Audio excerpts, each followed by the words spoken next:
Testing.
Ladies and gentlemen, it's day two of the CSA 4-day domestic series here at Supersports Park in Centurion as we take a look at the second innings of the match between the Hollywoodbets Dolphins, who are the visitors and currently will be bowling and fielding, taking on the home team, the Momentum Multiply Titans, who are able to restrict the Hollywoodbets Dolphins to 293 runs thanks to the magnificence of Merritt Brett as Pfeiffer with that new balls in his hand. Pendulo Makubane is here in the gantry, and I am not alone because here at YouTube CSA channel, it's myself and Mr. Otto Simon. Thank you, Mpendulo. Good morning, everybody. Good afternoon, good evening, wherever you are in the world. It was quite a fight back from the Dolphins. The Titans had them on the ropes yesterday, but the Titans missing some chances, dropping, to my count, at least 4 catches. Don't know if there were any others that I missed, but the first two, Arvia and Ackerman, that were dropped weren't that expensive. But then that fourth one cost them quite a bit. They had the Dolphins on the ropes at 156 for 6, and the Dolphins fought back and got their score up to 271 for 7 before they suffered a little bit of a collapse at the end of yesterday with the new ball, facing the new ball. So that was Slade van Staden and Bradley Porteous, as we see the first delivery of day 2, with Otniel Bartman continuing his spell, bowling his third over. And the Titans, as you can see, haven't lost the wicket yet. They survived those 5 overs yesterday. 14 runs on the board for the Titans, with the captain Neil Brandt on strike and Otniel Bartman bowling from the West Lane end. 3 slips gully, as you can see there. So lots of chatter here by the Dolphins. They've got a backward point there. The only man on the boundary is the backward square leg on the 45. They've got a mid wicket towards the shorter boundary. It's to your left as you watch on the screen. The pitch that they're playing on is about 50-60 meters from the leg side boundary, as Brandt is facing up to Bartman now. So the long boundary out here on the offside towards the Gautrain line, towards the right of your picture, that is the big part of the ground. And there's lots of open space back there, so the Dolphins want to see Brandt driving at that space. They've got a mid-off standing quite close to the non-striker's end, quite tight in there. And then the backward point, as I mentioned, so they want that drive from Brandt to access the offside space. Oh, hoo, hoo. And it's what they failed to do yesterday, right at the end of the day when they were bowling. It's that they were not able to make Neil Brandt play at the ball. It was the balls that he was playing were balls that were coming close to his body, drifting down the leg side, sometimes at too short. And when they do get it wide, it's just not wide enough to entice that drive. So what he's doing here, well, today, Otniel Bartman is ensuring that Neil Brandt is unsafe in his technique.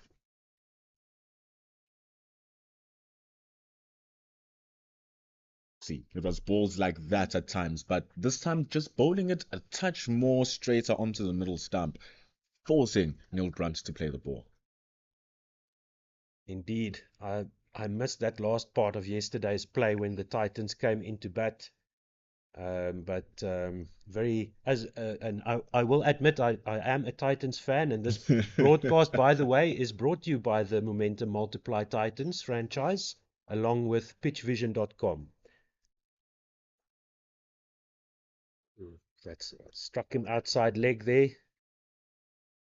So there's not a little bit of an appeal.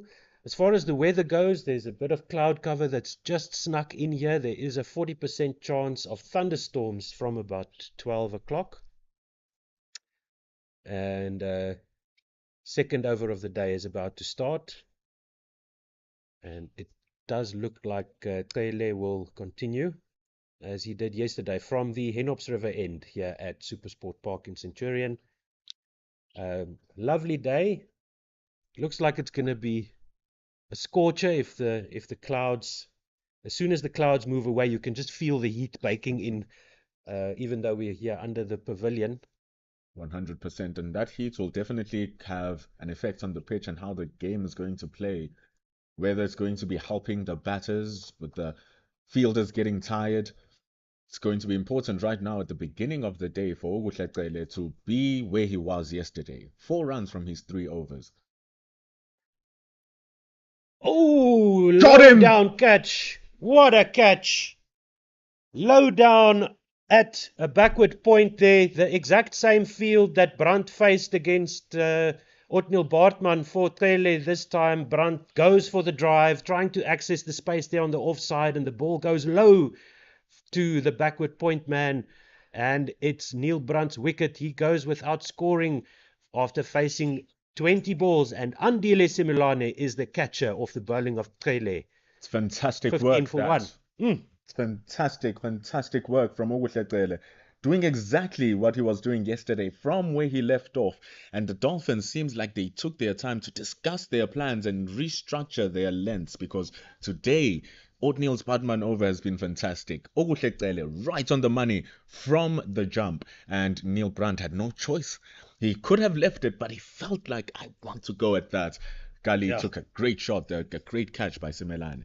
So if you can imagine, you've got space on the offside from backward point all the way to mid off. I mean, that just begs for you to go at that drive. Man, you can see the 4 runs popping up on the board as you score through that area. The trap was set, the trap was sprung. And I was just about to say, here at Centurion Park, the first 40 minutes, hour is critical. It's the best bowling conditions you're going to face all day.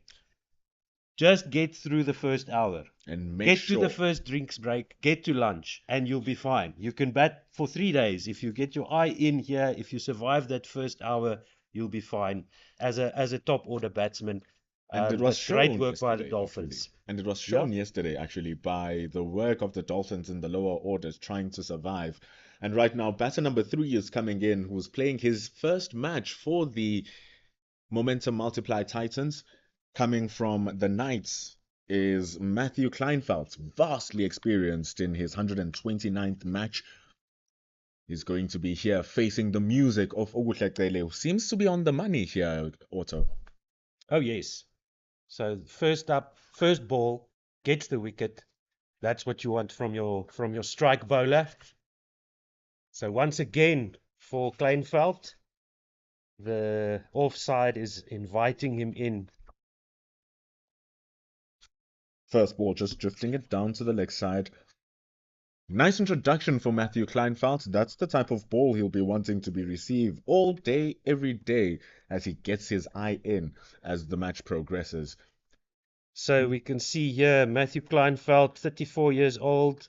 He's got a first-class average of 36.5, highest score of 199 not out, 7,264 runs in 127 matches.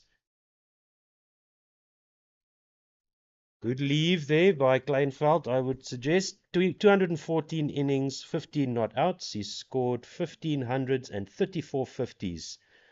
And that is a strike rate of 49.7 across quite a long career. He made his first class debut for Eastern Province versus Western Province in October 2010. He's been here for over 13 years now, Otto. There's a lot under that helmet and under that skull as he faces Oguhleqele. Indeed. Fantastic ball there, Otto. Just nipping away from the left-hander. See him just squaring himself as he tries to evade that merciless delivery. Now that beat the outside edge, all ends up. And quite a nice carry through to the wicketkeeper as well. You mentioned to me before the start of play that you thought you saw that the pitch was a bit too paced yesterday. 100%. When you get the ball into that good length, just back of a length as well, you're going to see it just zip through and carry so deliciously to the keeper. Just like that, Otto. That is what the pitch is doing. You saw the previous ball started to die down going to the wicketkeeper, Titone. That one just popping up and popping up. zipping through. Now we can see some green patches there on the wicket still. There was quite a heavy roller. We can see the roller is sitting there under the tree at the left-hander's long off. It was used this morning on request from the batting side, of course. So quite a heavy roller trying to get those demons out of the pitch. But it seems to be still there, a few of them. Just drifting that one onto the leg side again. Easy runs, easy pickings, and that is Matthew Kleinsfeld's first-class runs for the Momentum Multiply Titans, ones that he'll be happy about as it was a gift from Gele to end over number 7 and the second one for the day.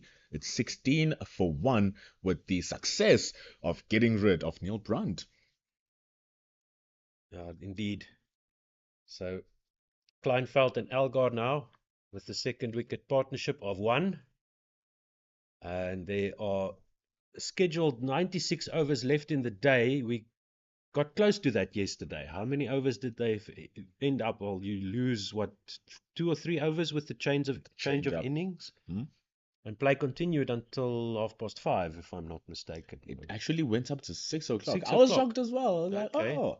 But we got the maximum of what the day had as O'Neil Batman delivers Kleinfeldt another gift, drifting down to the leg side.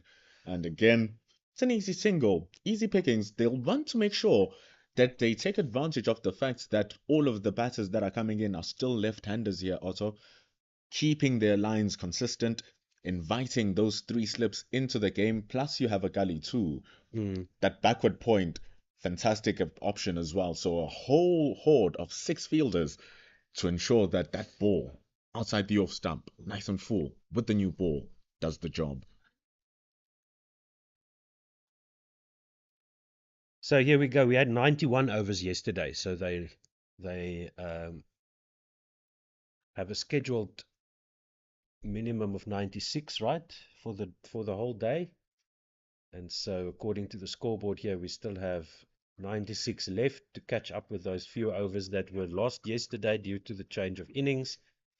So the Dolphins were dismissed in the 86th over. That just shows you that 6 overs with the new ball, and they were 3. They got those 3 wickets. Ooh, and if they continue bowling like this, O'Neil Batman starting to find his rhythm a little bit, they're going to get more of those wickets. There'll be more wickets tumbling today, definitely. We've already seen one through very good deliveries. So we gave you Kleinveld's career. Let's have a look at one Mr. Elgar, who's on strike now.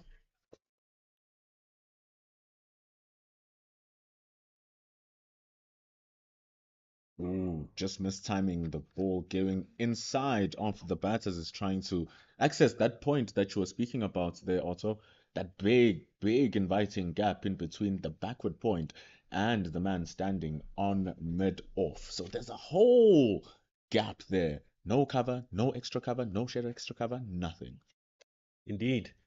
And then to access the short boundary, you've got to go over a mid-wicket fielder and mid-on. See, and it's all that short boundary that you talked about because you gave us the dimensions of the game. That short boundary that is on the leg side where Kleinfeldt received that first ball is the area that the bowlers of the Dolphins don't want to be going into.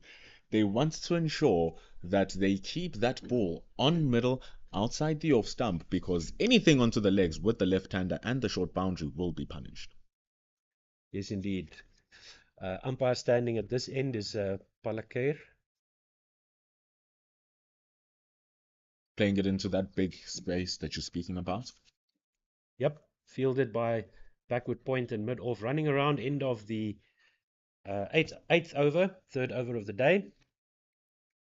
Right, so Mr. Elgar, in his first-class career, has played 240 matches, 421 innings, 31 not outs, 16,217 runs with the highest score of 268, average of 41.5, and a strike rate of 49.97. 46 hundreds and 68 50s, so quite a good conversion rate there for Mr. Dean Elgar in his first-class career. Scoring 41 runs from 83 balls, 82 balls doesn't sound like a bad exchange for an opening batter. Not in South Africa, no. Maybe if you were playing somewhere else where the wickets aren't this difficult to face, the new ball, um, it is a skill that people often overlook.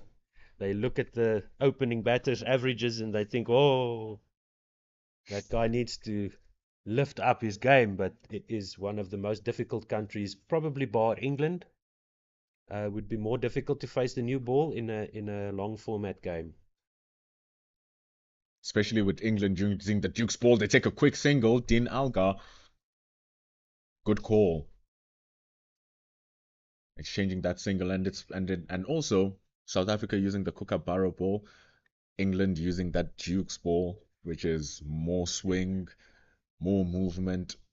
The conditions in England are different from here, so that's why your James Andersons flourish in that part of the world. Maybe why your who you call it? Juan Olivia came back and he was much more area batter bowler and not the aggressive bowler that went to England. Oh, good one that. All ends up beaten there. Outside edge of Kleinveld, who's on strike at the moment. Trying to play the defensive shot there, punching it down the ground, just getting it past the bowler and not managing to connect there. It's just to speak of the areas that Taylor's bowling. He hasn't stopped, just nagging that four outside the off stump area. I'm trying to have a look around for some flags. There is a light breeze here, but very light. That time the defensive shot made the connection. Still exactly the same field, by the way, for both these bowlers, and both left-handers. So we were also discussing the fact that the Dolphins chose to bat first and weren't able to convert. There were one of our producers and myself and Pendulo. Another defensive shot there. Good work from Kleinveld so far. Just trying to get in behind the ball, and the Dolphins are up for this. They are chattering. They are clapping their hands. They are encouraging each other. Good energy in the field here by the Dolphins. Of course, how can you not have that energy when your bowler's doing what the captain wants him to do?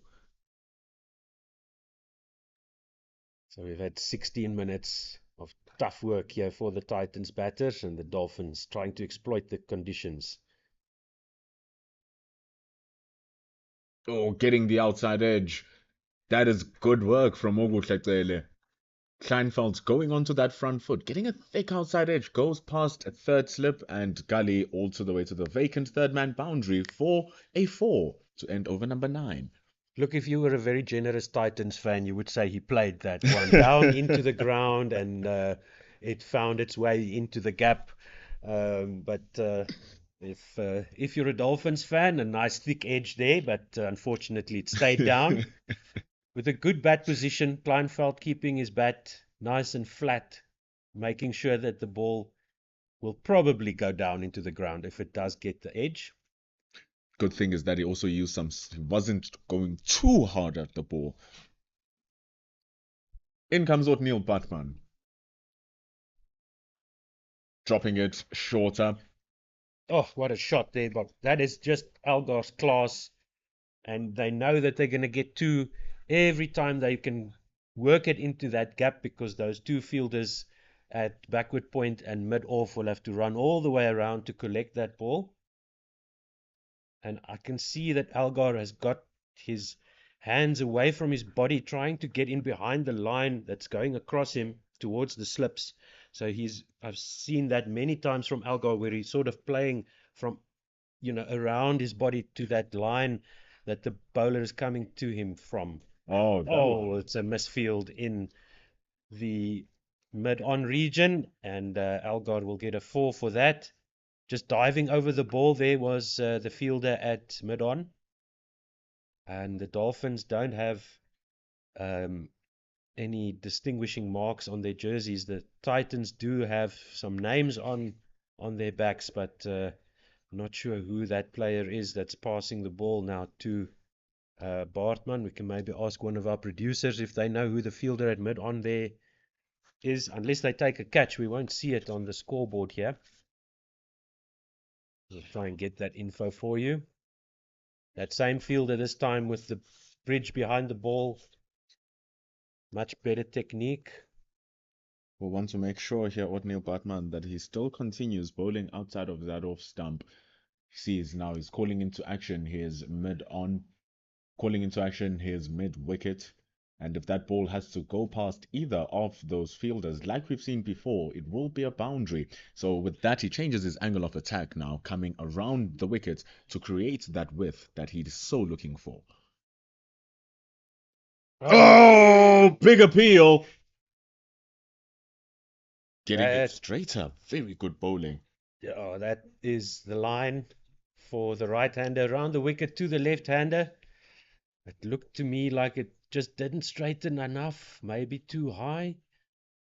We don't have the benefit of a replay here, of course, but at umpire Palakir saying, no way, that was not out.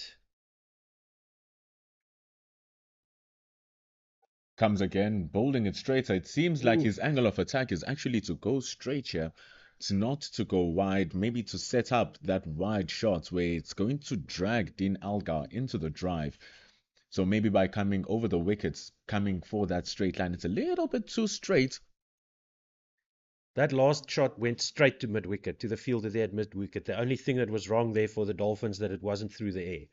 So Algar has to be careful when he's accessing that leg side. He needs to keep it down.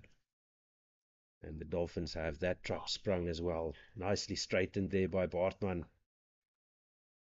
This is one of the more underrated bowlers in South African cricket is Othniel Bartman. Very skillful. A man for the big moments as well. Usually bowls at the death for the Knights, whom he played for, and more recently, of course, the Dolphins, the team that he's representing at the moment. And just want to check for you here. So Alahuddin Palakir and Lauren Achenbach are the umpires. Lauren Achenbach standing at the Henops River end, and umpire Palakir here towards our side of the ground at the West Lane end. And speaking about Othniel Batman, just recently grabbed his 100th first-class wicket. He's currently on his 37th match, but Okuhleqele, a former Titan, drifting it down the legs of the left-hander. Kleinveld has been scoring runs happily like that, but apart from that very good drive that he got, rather the shot that was clipped off his legs.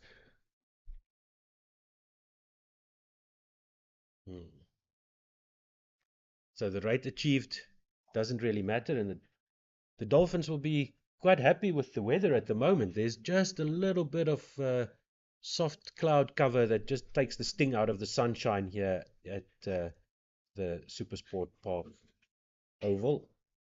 Centurion, beaten once again. Good work there from Pele, just getting that ball to move off the pitch. And now Kleinveld doing some gardening there. He's trying to see if it's his own judgment that's at fault or if there is something wrong with the surface. It's just good bowling here from Okuhleqele. Absolutely. You can bog down that same area. You'll end up creating a dent to give him more movement off the pitch. So he's out here with 3 slips, getting his areas working very well. The lines that he's bowling here are so exceptional. Yeah, just nagging outside the off stump. So he'll be playing around with that length just to play around with the footwork of Matthew Kleinveld here. Follow on to see if it's going to go onto that front foot, but creating that pressure by dropping it a little bit shorter, dropping it a little bit backward of a length to see he's going back, and then get him stuck on the crease. But he's not getting stuck there. Oguhlekele going onto the attack, and so does Matthew Kleinfeldt, and Oh, a fantastic fielding efforts right at the deep. That one deserves some plaudits, keeping that from 4 to just 2 runs. that was excellent work. That is the shortest boundary.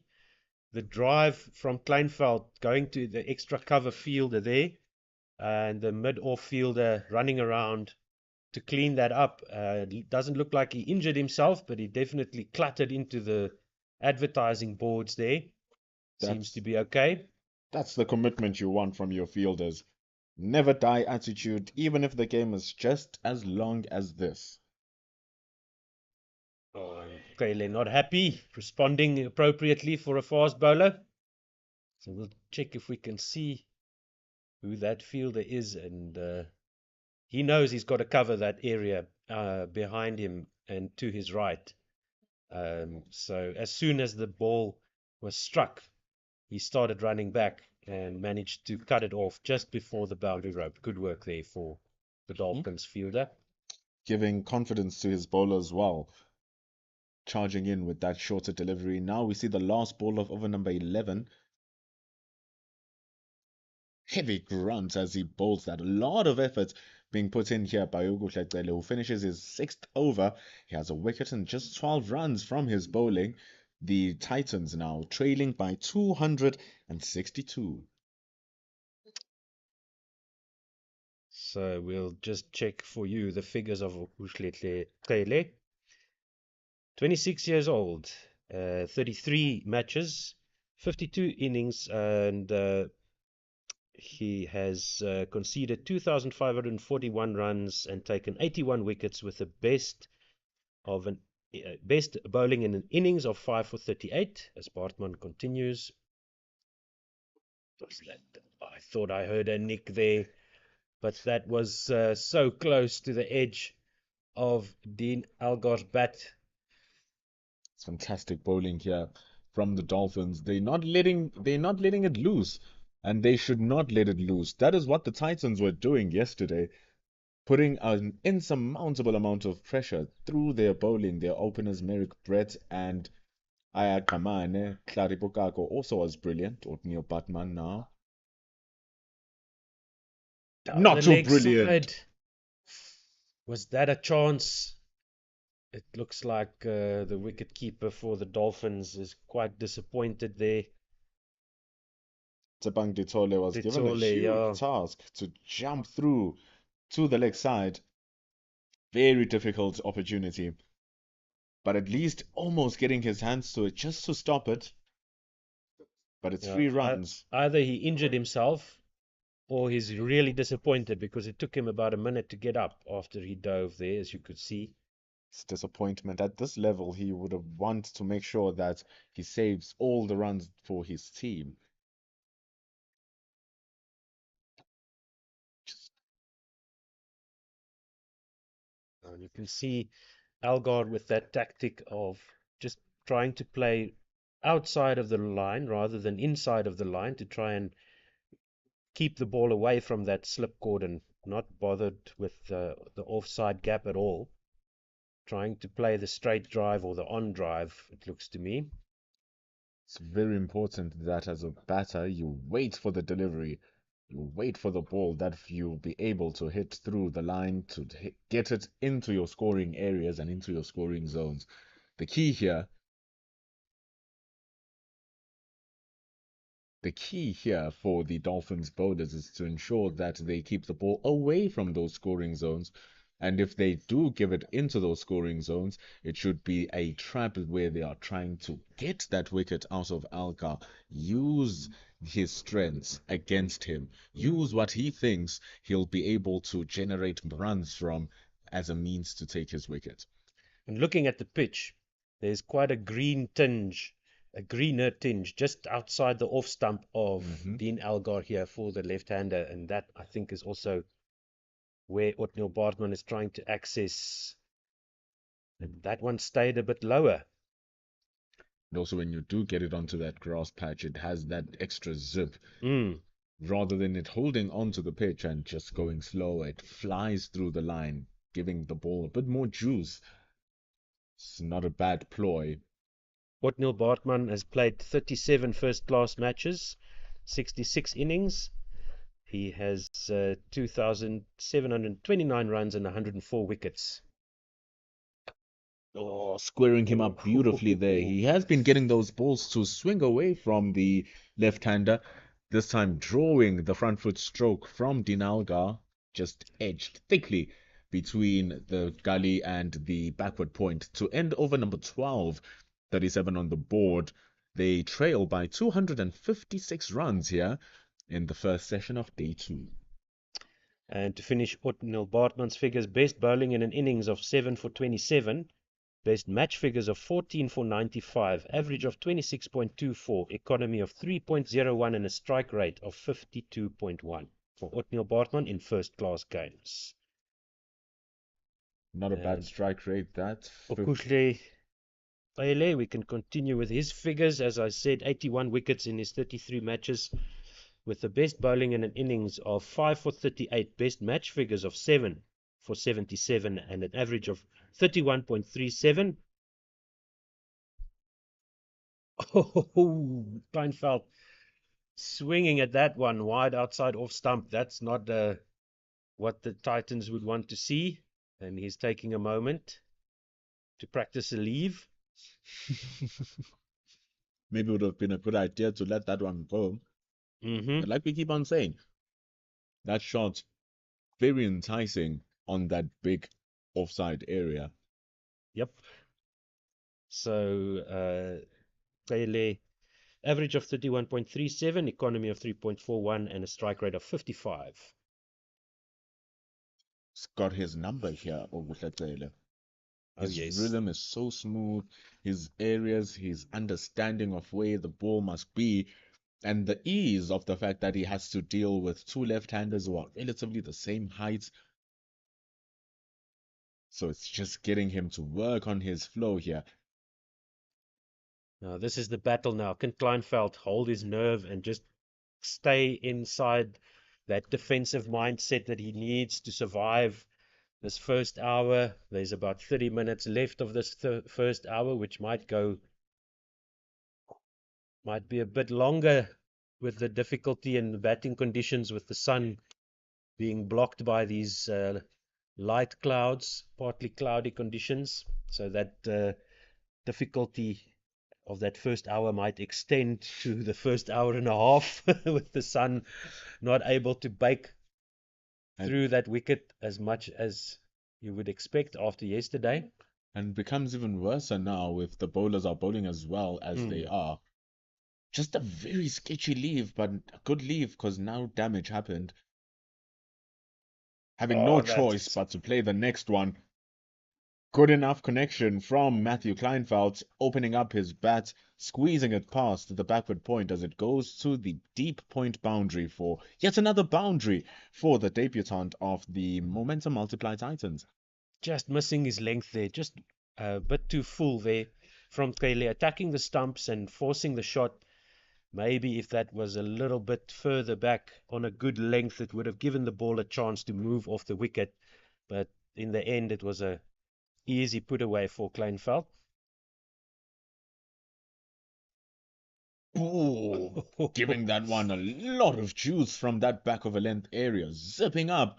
See Ditole catching it in front of his face. What a good recovery that is. That's the length you want here. Give the ball a chance to do something off the wicket. If there is obviously something happening with that ball after it pitches, if players like Kleinveld and Elgar are unable to make contact with the bat, that definitely tells you the story of what's happening with that ball after it pitches. Especially with a man who's played 128 of those matches. Too full. Oh, too full. Oh no. Pele getting hammered in that over. He has ruined his own bowling figures, you could say, conceding 8 there. And some relief for Kleinveld, some reward for his patience. Eventually the bowler will get it wrong. Just going a bit too full, much like he did with the previous delivery that was driven for 4. You saw trying to set it up giving him the short delivery after he got pounced for four. Next one, just like you said, Otto, you want him to give the ball a chance to do something from off the pitch. And you do that on that good length where you question if I must go forward or if I must go backwards. He's been doing it well from his first 6 overs, just losing the mark, trying to be a bit too greedy, getting Kleinfeld to play. Indeed. Batman continues with that very straight line onto the left-hander. Yeah, he wants to access that gap between bat and pad that Algar often presents. It's so good to see Dean Algar in action, and we'll get to know these players more and more. That's the whole point of the Momentum Multiply Titans and Pitch Vision, bringing you this coverage with commentary so that we can really get to see what the talent is like. Gorgeous delivery from Othniel Batman. That movement away from the left-hander really causing problems with the angle that he's creating by coming around the wicket. So he's managing to get it past the outside edge. So once again, he's extracting some movement off the wicket there. Maybe a little bit through the air as well. It's difficult to say because we are not quite on the center line of the pitch where we are sitting, but there's definitely something happening here for the bowlers. Again, they're becoming a little bit more animated here, the Hollywoodbets Dolphins. Like, hey, Othniel, you are doing something here for us. They're very energized. They keep keeping the chatter up, keeping the energy high in the field. It's great to see. Great contest here. It's that length we're talking about that Othniel Batman is bowling that Uguhle was searching for in his previous over when he was a little bit too full. This time, Othniel Batman really, really cashing in on what the pitch has to offer.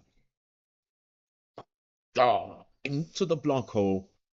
Oof. Playing around with Algar's mindsets, playing around with Algar's positioning.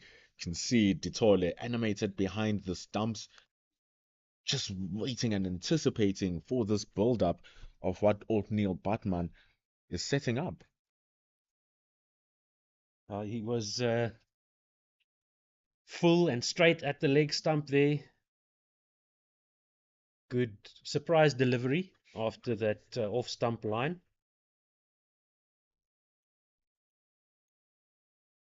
Going for the LBW was Bartman there, and the keeper runs to backward square leg to field that ball.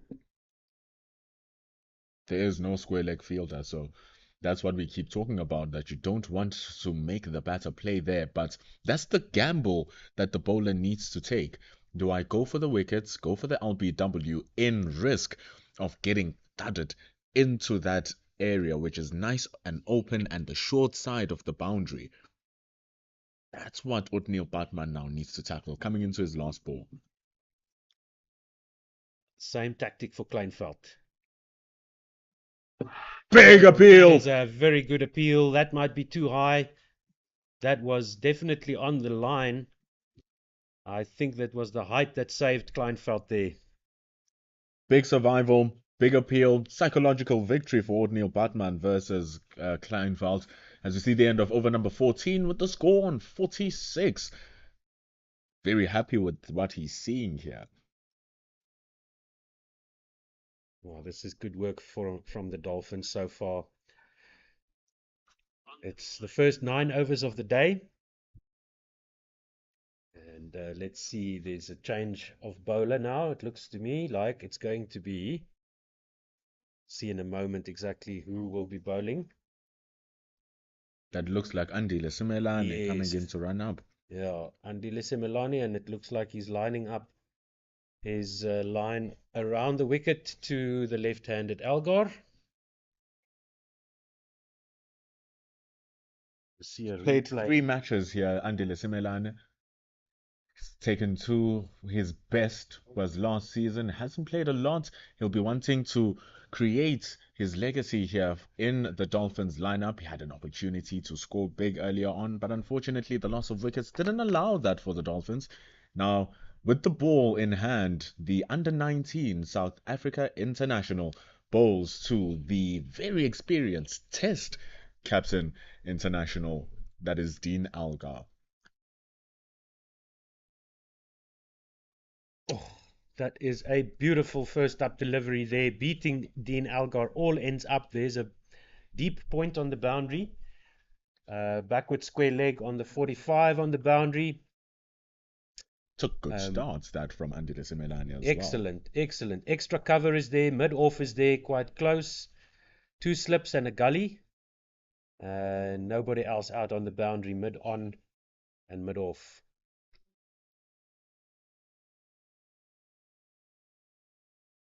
Nicely done there from Simelane. Right on the money with his line and length. Attacking the stumps of the South African Test captain. It's a good readjustment from Simelane. First ball back of a length. Like we keep on talking about the two pace and two variable bounce nature of the pitch. Zooting up from that back of a length, going straighter and fuller. Let's see what ploy Simelane is playing here. This one on a good length outside the off stump, but it's a good fielding effort from Gully. Yep, that went down towards the third man area. And Gully managing to gobble that up.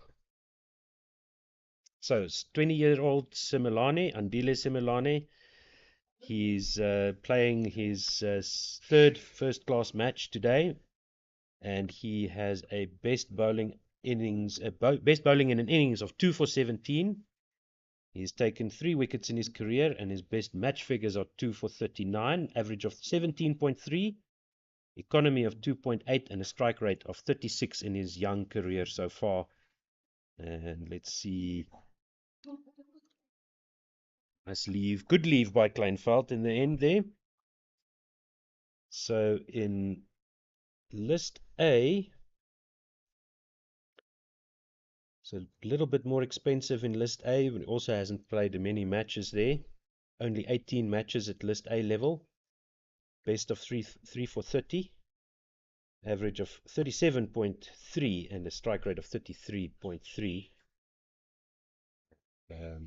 As Pendulo mentioned, has played for the under-19s. Oh, down the leg side, just got enough on it, Kleinveld. It's going to race away down to the fine leg boundary for 4. Thuds into the advertising boards, and the 50 is up for the Titans. 90 balls and 7 fours struck in the Titans' 50 so far. The loss of 1 wicket in the 15th over. Simelane just searching for where he wants that ball to consistently be. Seen him go straighter to the pads of Dean Algar, now this time going too straight to Kleinveld and also a touch shorter. Leg by is signaled by umpire Achenbach as Ditole couldn't retrieve. That's where he wants to be. That's where he wants to be as we see the end of the over. 15 done. 51 for the loss of 1. If it weren't for that wayward delivery that struck the pad, beat the keeper, and went for 4, that would have been an excellent start by Simelane, only conceding the signal. Extras on 11 so far for the Dolphins. So they bowled 4 byes and a wide yesterday. So that's quite worrying. 11 already in the 15th over. That's not great. But they're trying to search for those lengths and lines and making a few mistakes as they do that. So with the 1 wicket, they won't be too bothered about that. It's definitely what happens as time goes by. You try searching as you start your first over, like Simelane did. Just 5 runs. Those 5 balls were brilliant. The Dolphins will be looking to really put more pressure with the bowling changes coming in. Another bowling change from this West Lane end. And once we see what happened yesterday with the Titans is the fact that their bowling changes were also brilliant, coming in tidy, just like their opening bowlers did. This is what the new bowler will be wanting to do as he starts his first over. Right on that leg stump, but overstepped. This was the Another extra. this was the problem with the Titans yesterday. A large chunk amount of their extras came as no balls, front foot no balls. Mm. Don't want to do that, but it's how you start your groove into your bowling.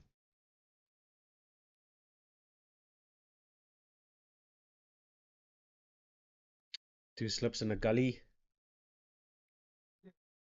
And we've got the backward point in position as well, along with the backward square leg, catching mid wicket, which is interesting. So that tells me that they're going to go for the stumps here, the Dolphins.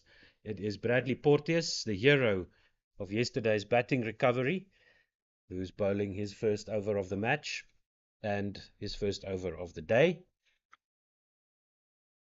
Be wanting to get it onto that good length, Bradley Porteous. Oh, gets the edge. Got too excited for my own liking there, ball just dropping short in front of third slip. But that's exciting stuff, promising stuff from Bradley Porteous, but equally important for Dean Algar is the fact that he's very gentle on the bat and on the ball, not carrying to third slip, or gully rather. Now that's a good cricket all round, I would say, except that Algar would have liked to make a bit more solid contact with that. But yeah, as you say, not hard hands. No hard hands. Oh, just drifting down the legs. Hard take for Tebang Ditole. Now that sounded like pad there to me. Although the cry of catch went up as that ball passed Dean Algar. So Bradley Porteous, his first class career, he's playing his 15th match today. He's bowled in 9 innings. He has 5 wickets in his career, conceded 202 runs. Oh, that is the Dean Algar drive that we love. But it looks like it's going to be hauled in here by Bartman at deep mid off. So just 2. That time for Algar. Right, so Bradley Porteous, as I mentioned, in the innings, 1 for 10 is his best. Best match figures of 2 for 43 at an average of 40.4, economy of 3.3, and a strike rate of 72 is the Dolphins all-rounder. That's that That's trap that they're another trying to set. beautifully timed shot by Algar off the pads. It is going to be stopped short of the boundary, another 2. That's that trap that they're trying to set to get Dean Algar to play that ball through that mid-wicket area, hoping that it's going to be aerial for a bit until they get the catch. Yeah, that's exactly the shot that fielder is there for, as you rightly point out. Oh, that is a good shout. Very disappointed Dolphins team. What was wrong with that? Umpire Padlek. I didn't see much wrong with that. Maybe pitching outside leg. It's a good shout just to get a psychological victory as well for Bradley Porteous. Mm, that's all I can think of. That pitching outside leg. We'll have a look. Pendulo has organized a replay facility for us here. Oh no, I think that might have gone across him too much. Maybe missing off stump, said the umpire. So pitching on about leg and middle and going towards the slip cordon there. So going across the left-hander a little bit too much. As I said, we're not quite in line with the pitch here. Porteous seems to be moving the ball back into the left-hander, seems to be tailing it in. That's why they have that effective mid-wicket who's there as he oversteps one more time. Maybe he wants to get another chance to get an LBW and appeal. Still hasn't had enough of Algar. Look, you don't want to be bowling no balls at the South African Test captain. You want to impress the man so that you can take his wicket. Oh, nicely done there. Much better by Porteous that time. You want to impress the captain and get the nod into the team, or at least be bowling in the nets when they go down to Durban, the Proteas. So If he start there for Porteous, 3 no balls into the over. That's the worrying part. But yeah, as the day goes by, be hoping that the all-rounder is able to tighten up his rhythm, gets his flow going, gets his juices going so that becomes a definite threat. The worst thing that could possibly happen is for him to get a wicket only to find that he's overstepped. yeah, So you want to eliminate that margin of error as much as you possibly can. most definitely. Rather move your marker back a few centimeters. Simelane continues from the Henops River end. Going on straight to Matthew Kleinfeld. We saw in his first over, he had varying lines just to see which one will work best for him. Just got one that was wrong, going onto the pads of Matthew Kleinfeld, giving him those 4-leg buys. What he wants to ensure is that he finds a line that works that will not give Kleinfeld those runs behind square, behind his legs. He's only got the one fielder behind forward of square on the leg side here to the right as we look at it. So he wants to keep that ball outside off stump, bring that slip cordon into play, bring the gully into play.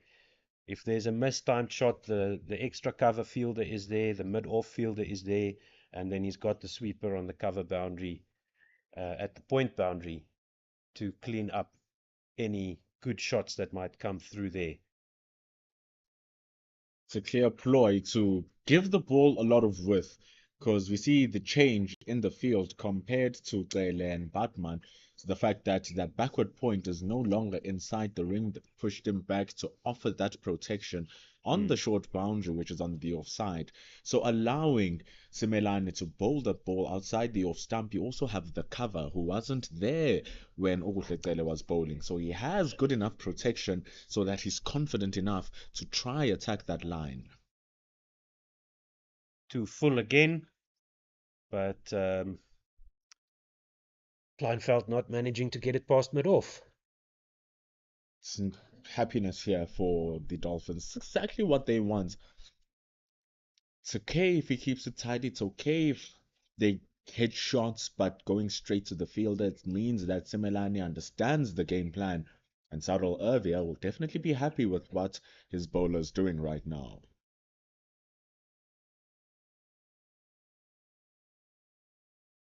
Very nicely driven by Kleinfeld straight to that man at extra cover. All along the ground. Bit too much into the ground there, but that's the safe way to play on this pitch at the moment. Keep it down, keep it on the ground.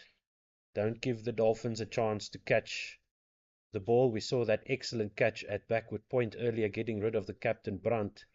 If you've just joined us, that's the only wicket to fall for the Titans today. And in the innings, So good over that from yeah, Andile Simelane. much better lines and lengths there. Just keeping to his discipline. Batsmen starting to get their eye in. It's now much tougher for the bowlers, but these two young men, first change bowlers for the Dolphins, they're given the responsibility to carry on where Bartman and Cele uh, laid it down, started the day off for the Dolphins, laying down the marker, setting the standard. And if it weren't for those no balls by Bradley Porteous, you could say that they've carried on quite nicely. Let's see if he can fix his run up, Porteous, and exactly the same field is still in place, except that the point man is now again a bit closer to the wicket. So no protection on the boundary there. Point runs around to field at backward point. Backward point was doing the fielding. Just came into the field now. Sean Gilson taking the place of Oguhle who's just made his way out of the field momentarily. Mm-hmm. Having a chat there to the Titans change room. Some of his mates that he used to play with are there, of course.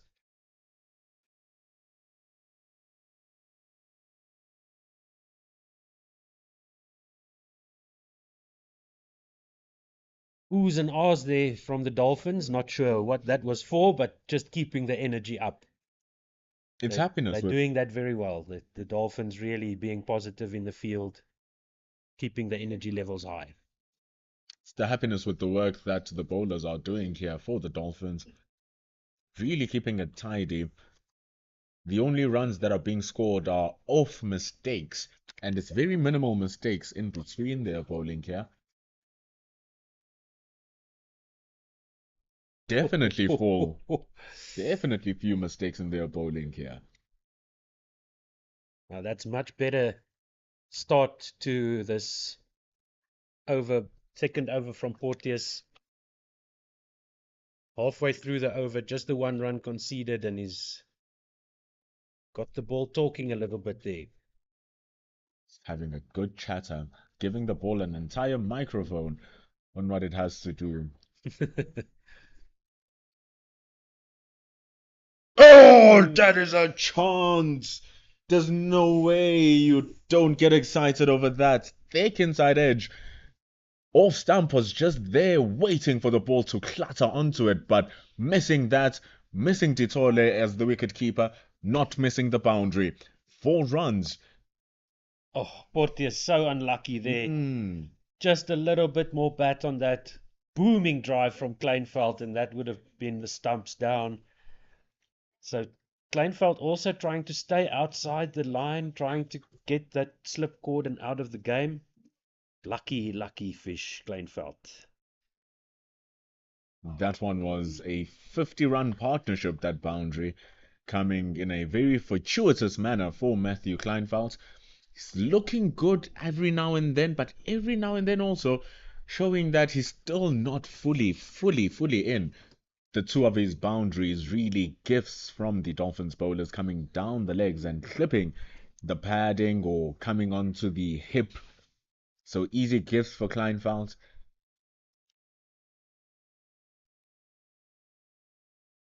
But that one was a really good looking shot as he slowly gets his feet working, gets his eyes working, and gets his bat working. He ends the over. It's 65 for 1 for the Momentum Multiply Titans as they continue trailing by 228 runs. Indeed, they won't be too worried about that. The run rate is quite high, 3.6. So there's a few fortuitous runs that contributed to that quite high run rate. After resuming their innings this morning at 14 without loss and losing that first wicket on that same score off the first ball of Tele's first over of the day. That one is a bit wayward. Too full, too wide. Algar leaves it alone. So a very good 50-run partnership here for the Titans. Coming in 13 overs, in the 13th over of their partnership. That's a good good job so far by these two batters. Almost through the first hour. Nicely angled down to third. Backward point on the boundary, has to run around. Similane once again with that point fielder on the boundary to clean up the shots coming through there. Short side of the ground at the moment, the offside for the left-handers. Kleinveld will now face Similane. The ploy continues here for the young man, Andile Simelane, which is to just keep that ball outside and wide off the off stump, drawing the batters into strokes. Strokes that they think are there, but because of the length that Simelane wants to bowl, they might not just be there as he changes his angle now to Kleinfeld over the wicket. Gets that ball crunched through that gap, just a bit too short from Simelane, drawing us incredible square cuts from Kleinfeld for 4. Very nicely done there by Kleinveld, just getting on top of that ball, keeping it down. And that shot through to the third man boundary for 4. Simelane, seeing that there's danger coming over the wicket, he returns to come around the wicket. Halfway through his 19th over, just that one was just a bit too short from the young man. And this one a little bit too straight, looking to compensate, and it's an easy 2 runs. Yesterday, Sean and I, and Sean in particular, Sean Mayers, the Zimbabwe international women's player, was talking about working in 5s and 7s. Hit a boundary, take a 1. Hit a 6, take a 1. Seems like here Kleinfeld is working in 6s and 8s. Now he got it down there to the longest boundary for the left-hander, facing from this Headnops River end is down to that backward square leg 45. So they managed to get to, again, that same area. This time the fielder attacks the ball a bit more.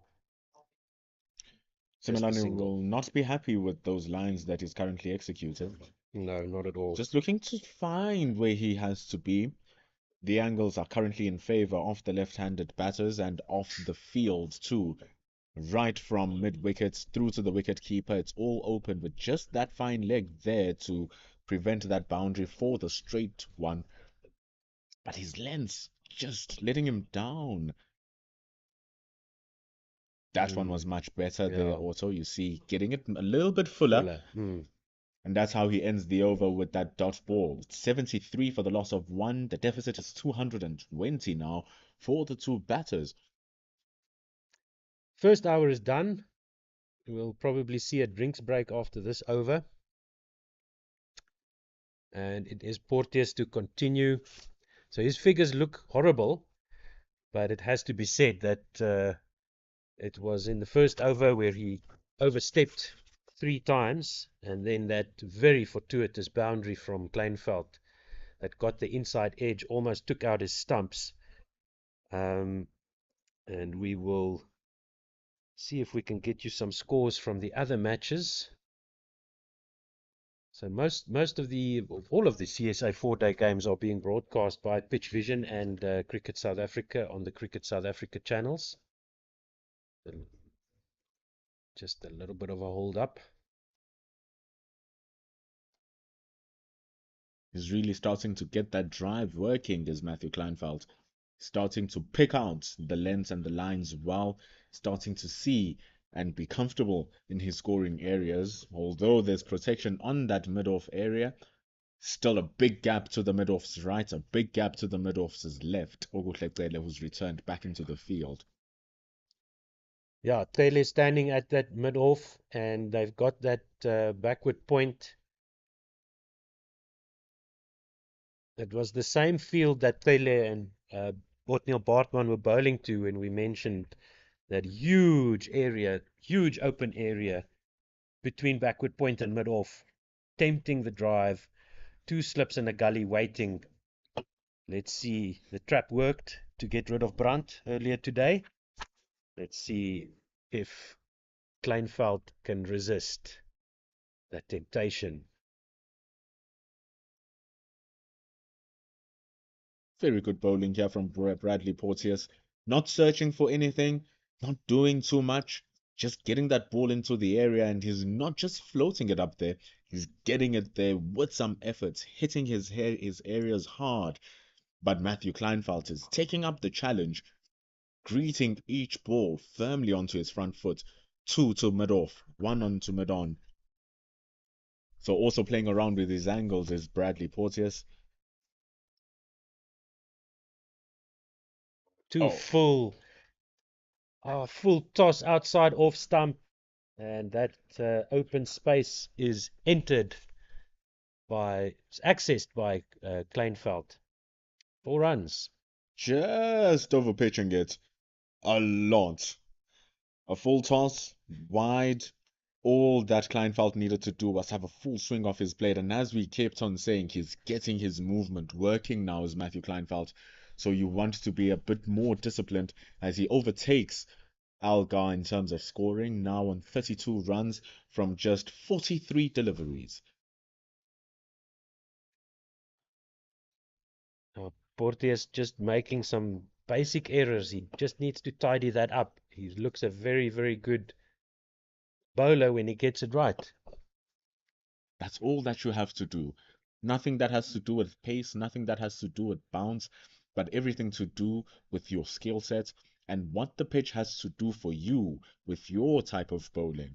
With his type of bowling, getting that ball nice and full, drawing that drive is where his action points are. Another full toss. This time straight to square leg. Look at Matthew Kleinfeld swinging his head up, looking at heaven, saying, I missed out. Just trying to practice where that ball was supposed to go as we see the end of over number 20. 77 is on the board for the Momentum Multiply Titans as they trail by 216. Now, Brandt, the only wicket to fall in the innings and the day. And another bowling change from the Henops River end. It will be Jason Smith playing in his 78th match today. He has an average of 25.8, economy of 3, a best of 6 for 49. We'll get you the full figures in a moment. So he is going to be bowling right arm around the wicket to the left-handed Dean Algar. So getting rid of Simelane, I would have rather replaced Porteous if I were Sarel Erwee. Maybe he's got another plan in mind here. Nice and full on that off-stump, outside off-stump line. But also, Simelane has been trying to find his areas and hasn't really worked too much. Probably would have given him another over just to get his confidence going again. But right now, this partnership is becoming a little bit dangerous at 62 runs. Gets the edge! No. But it goes past second slip. That is exactly why Jason Smith was brought in. Getting it exactly where it has to be, but not finding the hands of the diving man. That was a perfect delivery. The only thing that was missing there was third slip. That would have been right into the belly of a third slip. Diving second slip, couldn't get a hand to it. Chances are there, and that would have been a prized wicket of the South African Test captain, Dean Algar.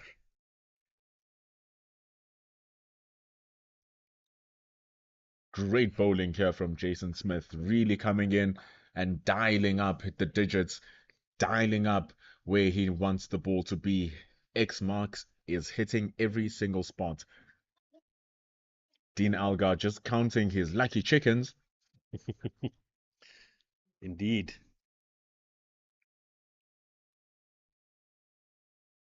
Good start here by Smith. Only that streaky 4 that almost got him a wicket. But too full that time. But driven straight to mid-off, by Algar. Very respectable statistics and career here for Jason Smith. In terms of his bowling, we already know he's an exceptional batter.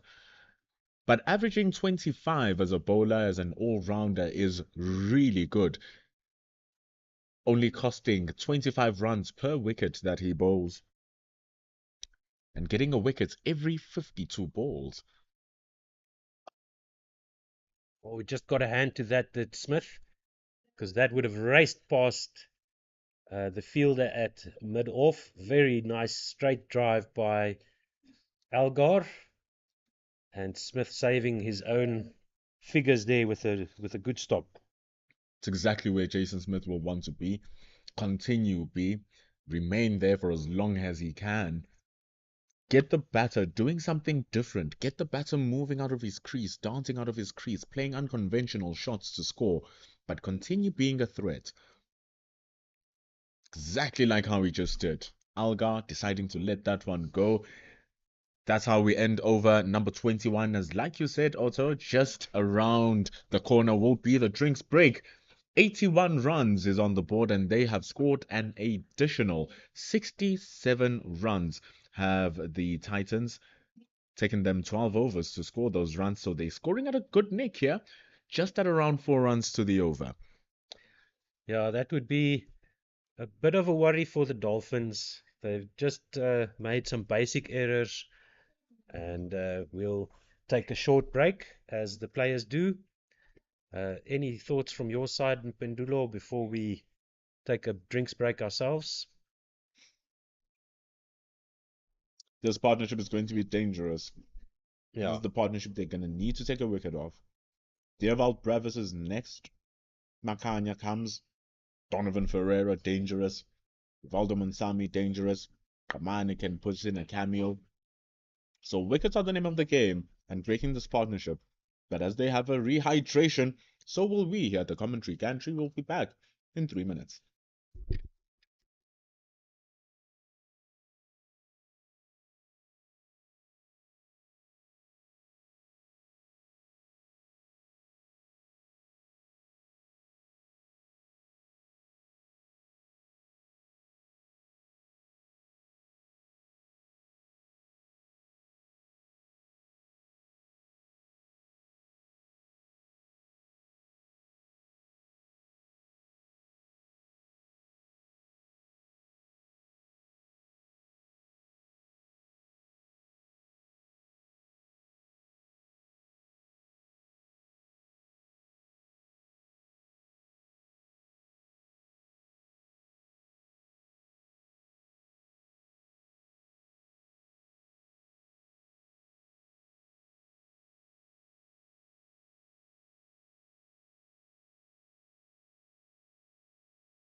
We return after drinks.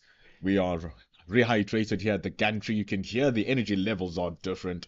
The players will also be rehydrated. Now it's a matter of the batters on their partnership of 66 runs to ensure that they keep their head off the game, because how often do we see a wicket fall just after a small little break? Yes, indeed. So Porteous to continue from the West Lane end, and again, just those small mistakes. Great take from Ditole behind the stumps. Hmm. He's been challenged down that leg side a couple of times this morning and finally gets his footing correct. But Porteous will want to ensure that those lines side that off stump, if you're getting it straight, get it straight, not too straight, that it gives that boundary ball. Left on length by Kleinveld. So it is a bit of a different field now for Porteous. He's got the extra cover in, the backward point. The only man on the boundary is the backward square leg on the 45. Still 2 slips and a gully, mid wicket and mid on as well. The interesting ploy here is that they've removed that short mid wicket towards that attacking option on that leg side for Bradley Porteous.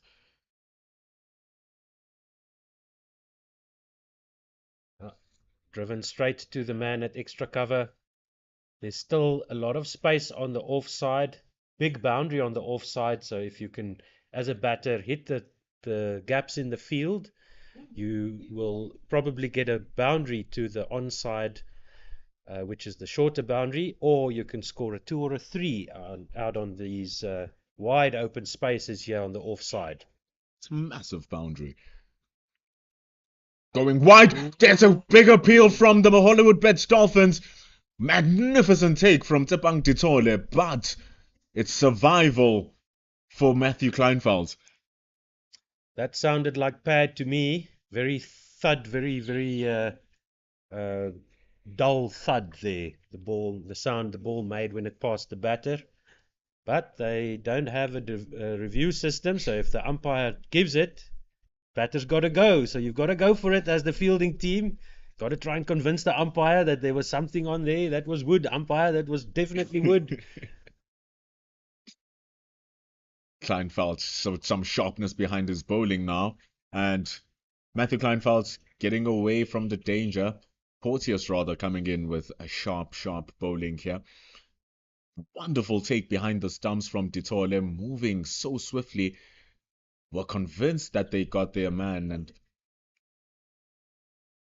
it would have been an unfortunate way for Dean Algar for Kleinveld to lose his wicket after grinding in so hard to put in the 33 runs that he's posted. Yeah. Good looking shots from Dean Algar to bring a close to over number 22. An eventful one from Bradley Porteous. 82 for 1. We are behind by 211. Now the Titans doing a good job yesterday after the Dolphins chose to bat. So we've had a few discussions about why they did that. And either way, they didn't manage to capitalize on that decision, losing all 10 wickets in the first day, not getting to the 300 mark, which, am I right in saying that would have given them It would have given them some extra points? I'm not sure how that point system works, so maybe you can just explain that to the listeners, the people watching, who, like me, don't get to watch a lot of 4-day games with commentary. This game, of course, brought to you by the Momentum Multiply Titans and pitchvision.com. It's actually a wonderful scoring system. It's one of my favorite scoring systems. How this works is that it's all based on the first 100 overs of each team's first innings. So your first 100 overs for the Titans, first 100 overs for the Dolphins. Your 150 runs gets you a batting bonus point. So you get your first point by reaching 150, and then each run you score after that is multiplied by 0.2, and it accumulates for each run you score after 150.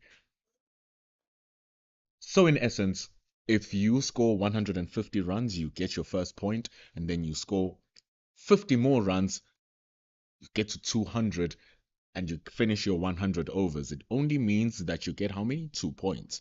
If you score 400 runs, it means that for each 50 runs after 150, you add one more point. So that's 5 batting bonus points. So it literally rewards you for your batting. The more runs you score, the more points that you receive. Interesting. Overpitched. Lovely drive, but it will be cut off by the fielder sweeping from that point boundary area. Could come That is around.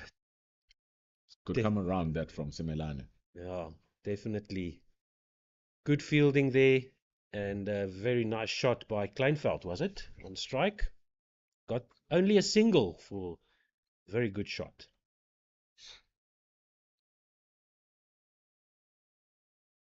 So it's that. But also, Algar a bit disappointed there. He wanted more from that overpitch delivery. Bit too wide for him to really open up. So it's that point man once again on the boundary, and then the backward square leg on the 45 degrees, and the extra cover. So pretty much the same field.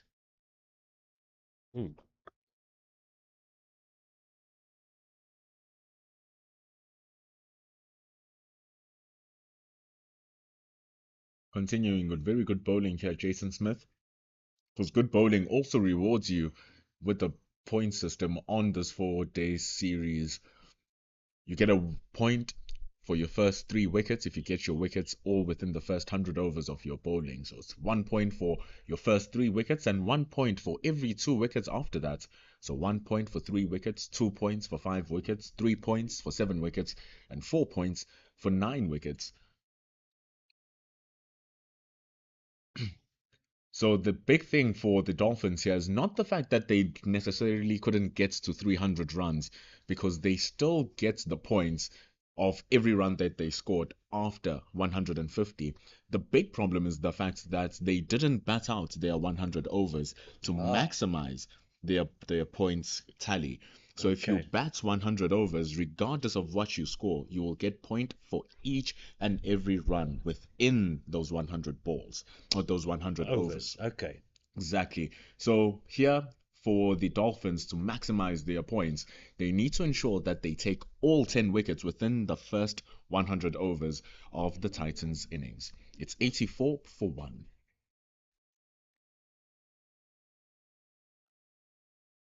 Bradley Portier is continuing very well, and the slip cordon is rather staggered, starting from what you can say 1.5 to second slip, going down to 3.5 fourth slip.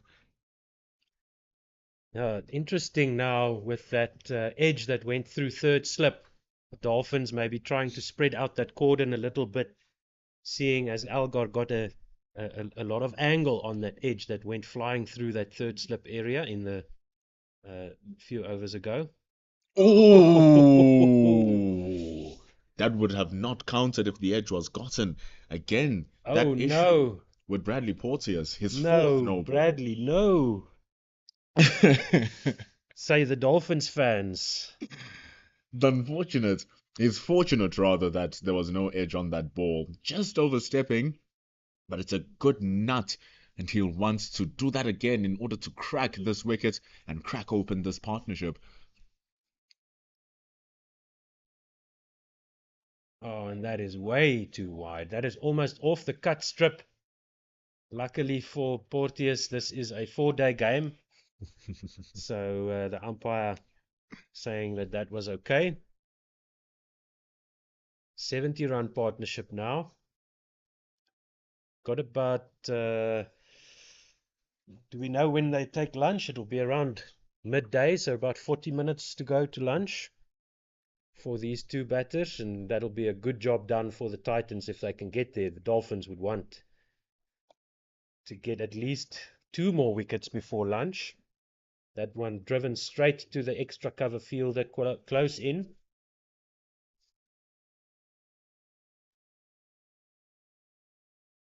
"208 runs is the deficit, and here in the 4-day series, the follow-on score is not 200. It's actually 150 runs So in order for the Titans to avoid that follow-on, they still need 59 more runs. But that doesn't seem to be much of a problem given the way that they're scoring right now and given the fact that there are 9 wickets in hand. And to be very honest, Otto, it doesn't look like there's any threat on the wickets too much to the batters. Alas for those deliveries that Bradley Porteous now and then really gets on the money. You know, I actually withdraw my statement. There's been some good bowling from the Dolphins, actually, where they have posed some problems for the batters. Yes, indeed. It's just those basic mistakes. This one is left alone. The no balls. And then we saw some streaky boundaries as well from the Titans. So it's still a bit balanced. It's not really that the Dolphins have bowled poorly that have allowed the Titans to score at 3.6 runs and over and get to this total of 86. It's been just those small margins just going the way of the Titans. Balls, streaky boundaries, missing the slip cordon and so on. Oh, Taken! Straight to first slip. And Kleinveld cannot believe it. He goes for the straight drive. He gets a beautiful edge straight to first slip, who pouches that faultlessly. That is 2 wickets now for the Dolphins. And Kleinveld goes, caught by Ackerman, bowled by Porteous for 34 or 54 balls. And he spent 80 minutes at the crease. His head is down. He can't believe that he fell for that trap, that same trap that has been set, and still went for that drive, got that edge, and reward for Porteous. Fantastic work from Bradley Porteous. It's exactly what he's been looking for. Couldn't hold back my incitement. The trap and the curse of coming back after drinks after a small break and losing your wickets. Phenomenal bowling from Bradley Porteous, consistently pitching it outside that off stump. I did withdraw that statement saying, no man, these guys have been bowling well. It's just unfortunate that the balls haven't been going onto hand. Balls have been slightly missing the bat. But that one, a wonderful sound for the bowler, wonderful sound for the fielding team, just going as it flies to the hands of 1.5 slips. Indeed. So next to the crease is the Wunderkind, the prodigy, the one everybody talks about when they talk about Titans cricket. It is Dewald Brevis, playing in this 4-day format for the Titans. He did some bowling yesterday and did well. And now the Titans will want him to stick with it. Stick with Captain Algar, or Test Captain Algar, I should say. Of course, Neil Brandt, the captain of the Titans.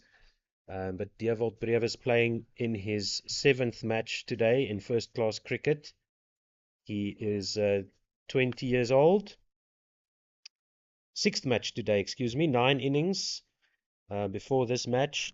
247 runs with a highest score of 56, average of 27.4, and a strike rate of 60.83.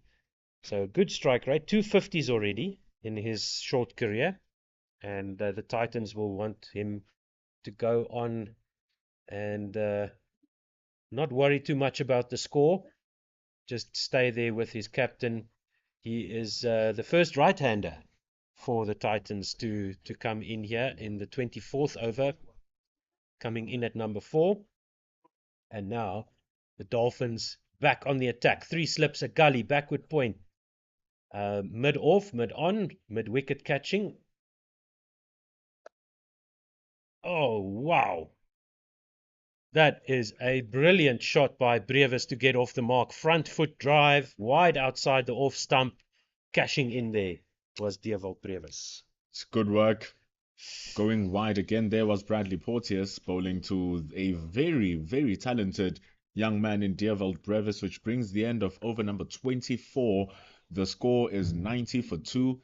The deficit now for the Titans at 203 runs, and then these 2 players in Dean Algar and Dewald Brevis have played together very well. Their understanding of each other is pretty decent. We saw it in that 1-day competition in their fantastic batting performance. So this will be Smith to continue. Gets Oh, the it's got an edge! edge. Algar, did that drop short? Dean Algar, I think that was a chance, but it just dropped short of the wicket keeper. Very disappointed looking Dolphins players, so that must have been a chance there. Definitely. Didn't see if that was dropped because the wicket keeper is blocking our view of that, but it looks like a big disappointment there from the Dolphins players. That might have been a chance dropped. Definitely a chance there. But like we said, don't know whether it dropped in front of Ditole or not. Oh, living dangerously. Dean Algar gets the drive on, gets it through the gap, gets it to the boundary, evades the fielder running around from point, just in between gully and backward point there. Good shot, you'll have to say, by Algar. Overpitched a little bit wide by Smith. Like Now the deficit under 200, 199. like you said, they are living under the edge here. Dean Algar, Ditole with a great take, almost grabbing the catch, but the ball dropping short. Again, good areas being delivered here by Jason Smith. A nice solid drive by Algar. Doesn't beat the mid-off fielder. That is just a beautiful thing to watch, that left-handed drive, and Algar, one of the players that can execute that shot so beautifully. It's brilliant to look at. But Jason Smith and the Hollywoodbets Dolphins won't mind those kind of shots from Dean Algar. But also at the same time, Dean Algar won't mind those kind of deliveries coming his way. And that's the battle that we're watching here between the bat and the ball. Dean Algar currently on 37 runs. So he's been there for a while. Smith copping one there on the foot. Doesn't look like it hurt him too much. Either that or he's keeping his pose really well. But he managed to stop that straight drive. That would have gone for 4. Definitely, it was a fantastic stop that from Jason Smith. The reflexes are commendable, but soccer skills there. Definitely. Yeah. Just happy that he didn't injure himself like we saw Lungi in the World Cup, where he stuck out his foot to try to stop a shot. Jason Smith continues. And Algar just dabs that down to point. Seems like to be getting some shape away here, Jason Smith. Also getting the ball to move back in. So he's getting bilateral movement off the deck. And now he's going to have a new test because so far, all of the overs until the recent wickets of Matthew Kleinfeldt have been just to left-handers. Dierwold Brevis brings in a different dynamic to the batting lineup, not only just being him a right-hander, but also just his flashiness, his flair, and his stroke making. And of course his reputation so far. So elsewhere in the world, in Bengaluru, India are 116 for 1 in the 15th over, halfway through the 15th over. Oh, dropped! 3 of us dropped on 4 runs, and that is Ackerman, who took the catch earlier. Out of all the catches, that one definitely the easiest of the lot.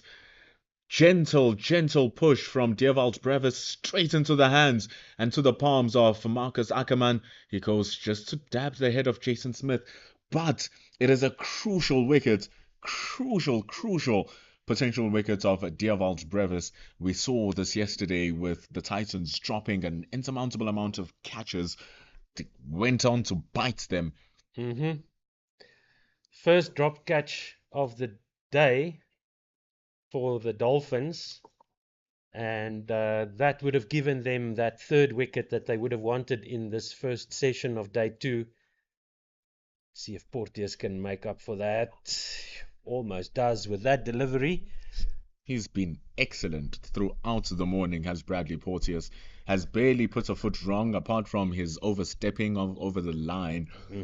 Everything else has just been excellent. His second over just saw him draw the ball down to the leg side a little bit, But ever since then, he has been just on the mark Yeah. and got the reward. Yeah, never mind his figures. His figures have been spoiled by a few streaky boundaries, and he's got that wicket of Kleinveld. And he was bowling it in those areas consistently, Yeah. just trying to draw Matthew Kleinfeldt into a stroke. He was playing fantastic drives eventually, Matthew Kleinfeldt, once he got his eye in. But he got his eye in, and his eyes lit up to an incorrect one. It was a great take. Yeah. Meanwhile, elsewhere in the country, the Tuskers are playing Western Province, and they are still batting in the 115th over, 299 for 7.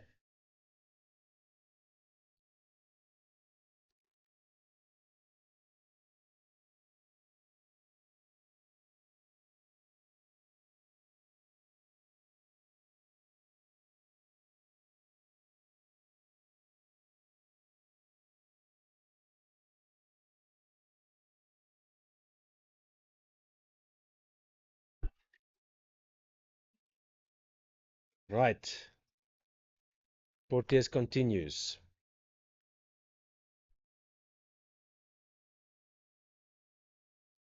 Kept very low there. Outside that off stump line, a green tinge, a green swath running outside off stump here on the offside of the left-hander, as we mentioned before. And also the offside of the right-hander facing the deliveries from the Henops River end. So the sun hasn't had a lot of time, as much time as it could have had to bake into this pitch. On drive cleaned up by mid-on, and very nice energy here in the field for the Dolphins. The voices are ringing around the stadium here. You can see at least 3 spectators are in the ground, taking advantage of the free entry. So if you are in the area, you are more than welcome to come through. Bring your own drinks and food. I don't see many of the stalls open. I don't think there are any, in fact. Oh, there's some more over there. Some more spectators there on the green banks here at Centurion Park. End of that over. 26 overs gone, 21 overs gone in the day. As you can see there, 95 for 2. Maiden over delivered there from Bradley Porteous, just consistently asking the questions from Dean Algar and now Dewald Brevis, who's come in. He's really keeping it outside the off stump. He's gotten his groove against the left-handers, getting Matthew Kleinfeldt. Jason Smith in the previous over, getting the ball outside the off stump of the right-handed Dewald Brevis. He now continues from that Henops River end where the ball becomes so juicy off that good length area. So Smith will be continuously searching for those lines, not to be disheartened by the drop catch, and just keep working on that area. And that is very nice, attacking the stumps there. Brevis trying to lean on that and clip it off his legs, but it goes straight to mid-wicket. Only man on the boundary is the backward square leg on the 45 angle. 2 slips and a gully. Mid-on, backward point, extra cover, mid-off. And then, as I mentioned, that mid-wicket fielder that the ball went straight to. Oh, struck on the pads. I thought I heard 2 noises there. Maybe both the pads, but umpire Achenbach says not out. It's a stunning work from Jason Smith. Hasn't taken a long time to get into his groove. The moment he started in his first over, he was already asking a lot of questions. Got the outside edge that was costing him his only boundary. So barring that boundary, he's only costed 7 runs in his 3.1 overs. So that just speaks to how much effort he's been putting in keeping the scorers honest. Again there, just going a little bit fuller, varying where he's landing the ball. Brevis can't get too comfortable right now. Still also has the fact that he edged him when he leaned forward and played that ball in his head. Mm-hmm. Uh, Brevis jumping around, fiddling with his helmet and his gloves, trying to stay calm, get into the bubble. And the Dolphins want that third wicket in the session. Have to leave those. Mm-hmm. Right now, he has to understand getting himself into the game. The bowlers have their tails up. Right now, it is the bowler's game. So he's fresh into the crease.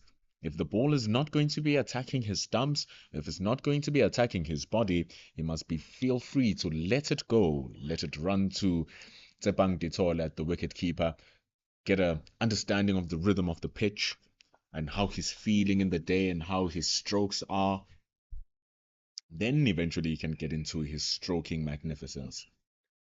Absolutely.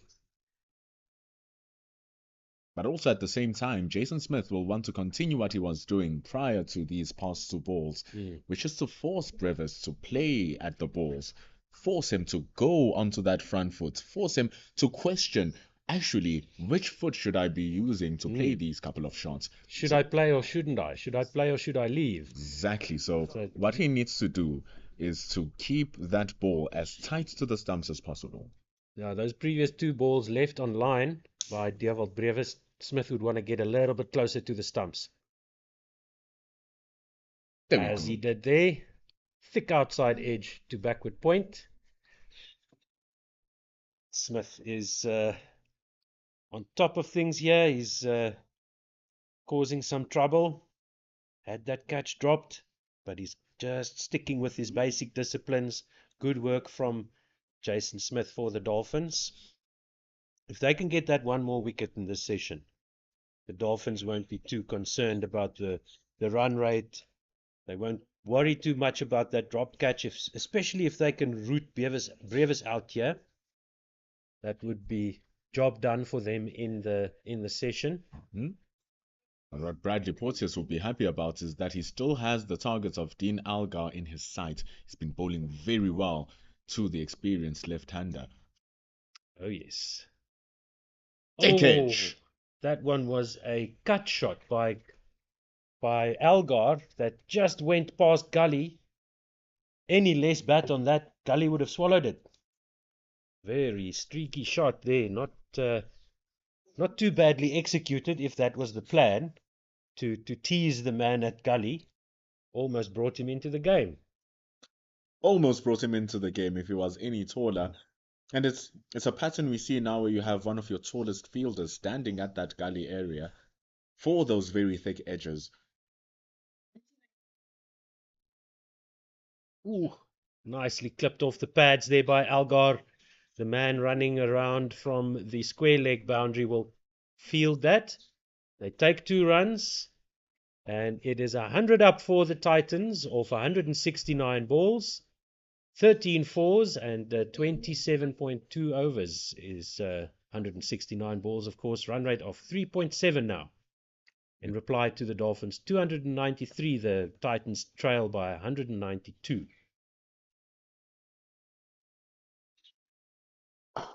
The one thing that they'll be very happy about here, the Momentum Multiply Titans, is that they've gotten those 100 runs, regardless of how quickly they gotten them, because they did get it quicker than what the Dolphins were batting at, because the Dolphins got their 100 runs scoring at just under 3 runs to the over, but they had already lost so many wickets. There was damage. Here, on the other hand, apart from Neil Brunt, who failed to trouble the score sheets, the Titans have lost only 2 wickets, so they are preserving their bag.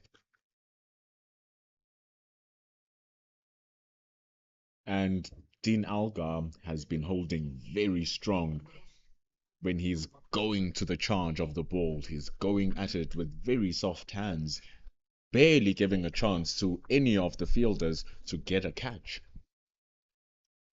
Yeah, he hasn't been dropped yet, but he has had the balls fly quite close to those slip fielders a couple of times. And one thing that has been impressive, Otto, is his ability to leave the ball. He Yes. has been leaving the ball. in a world-class manner. Of course, he's a world-class player. Yeah, so the Dolphins yesterday were 3 down when they reached their 100 mark, and they lost Bryce Parsons on 117 for 4, that fourth wicket falling for 117 runs. And they lost 2 quick wickets after that to get to 156 for 6 before the recovery started. See, it's all when you speak about that recovery, Otto, it's all in the partnerships. As you see, the end of over number 28 with the deficit on 192 now for the Titans. The key to that recovery were the partnerships, the teams and the batters working in tandem to recover the score, grinding it out. Because, like you had said when we started the broadcast in the morning, that the pitch gives you reward if you are able to get your eye in, able to grind through the first couple of balls, especially the first hour. This is what we're seeing with Dean Alger now, is he's starting to get really into his groove. Matthew Kleinfeld was already starting to get into his groove until he played that false stroke. Yeah, he was visibly upset with himself. On 34, done all the hard work, just was getting a little bit too greedy with that shot, trying to access that tempting offside gaps, those tempting offside gaps, and falling to Ackerman at first slip. Brevis now facing his arch nemesis in this game, Smith. He's been dropped off Smith. Can he keep that out of his mind? Can he just focus on the next delivery? That's it from Jason Smith. That's it. Just keep Dewald Brevis playing. The more you get him playing, the more you get him uncomfortable and unsettled, is the better you have your chances of getting your wickets. Last thing you want to do is to get him to leave the ball. The last thing you want to do is to get balls close to him that he can easily tuck away and get himself rotating the strike. So far, the 4 runs he's only gotten have been from an edge. Yeah. Oh, brilliant drive, brilliant stop at mid-off. Great fielding there. That looks like Similane, or is that Pele? I think that is Pele. Yes, Pele at mid-off. Excellent stop, diving to his right. Solid drive, went straight to the boundary.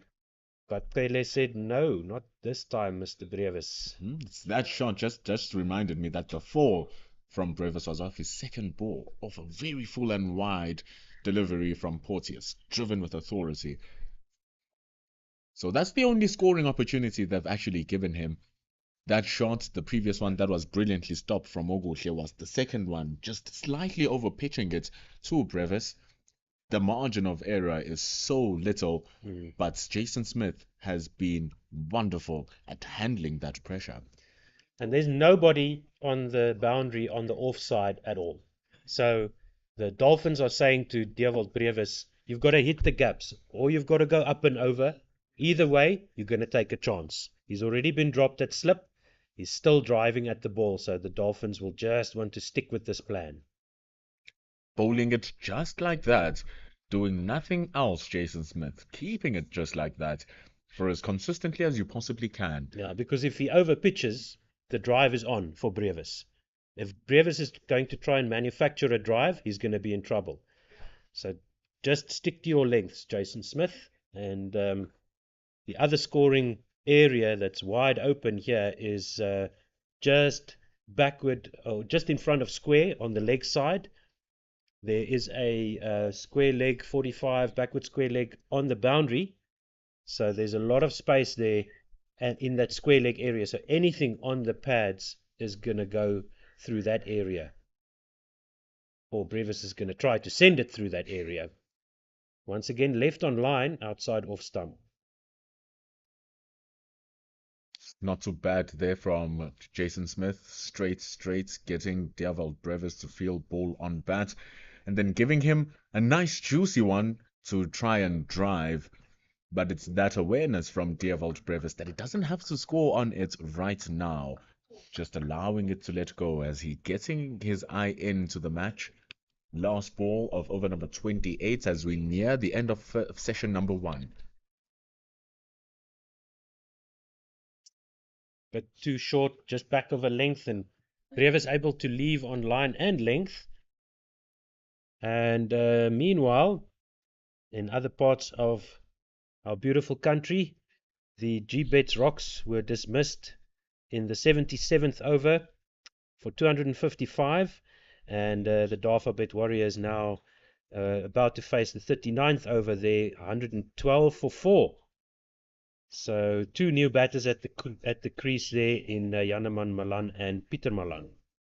See, that's the value. Now, when we speak about the scoring system has devalued the performance of the GBet Rocks of failing to reach 100 overs, because they only got their one batting point for 150 runs, and then two more batting points for just getting to 250 and the slight decimals. So if they had batted all of those overs, they were going to be so fine, with the Warriors getting all 10 wickets and claiming their 4 bonus points. Here comes Othniel Batman. Back into the attack. And Elgar gets this one streakily once again. Off the outside edge, all along the ground, in between the slipcord and fielders for 4. Again, those soft hands from Dean Algar. That is what's keeping him in this game as he nears those 50 runs. Good bowling from Othniel Batman. You said it. It only becomes a problem once you bring it up. If you just let it go, you're gonna be fine. Kaya Zondo fell on 48 runs yesterday when we brought it up that he's nearing his 34th first class 50. Oh, what a ball by Othniel Bartman, cramping the Test captain of South Africa for room there. Bartman has come back with a vengeance, looking threatening in his first two deliveries, getting the outside edge, getting the second one much straighter, threatening the LBW. Same field for Algar, except that there is a square leg fielder out on the boundary. Oh, what a shot by Algar. Absolute class. Top shelf stuff. 69th first class 50 with a beautiful drive through the covers for 4. The man on devastating form, Dean Algar, hasn't lost his wicket in a very, very long time. He hasn't lost his wicket in 396 balls. He just keeps on batting, scoring 119 in their victory against the G-Bet Rocks. He's here now, continuing that run of form on 52 runs. So that 52 goes down runs. The line. Oh, Slight no. edge. It sounded like an edge as Tsepang Ditole and the slip cordon was very much animated. A bit of a thud sound there once again, not really clear. So Algar facing 90 odd balls for his 52. So that would be 92 balls for his 52. Just confirm that for you in a moment.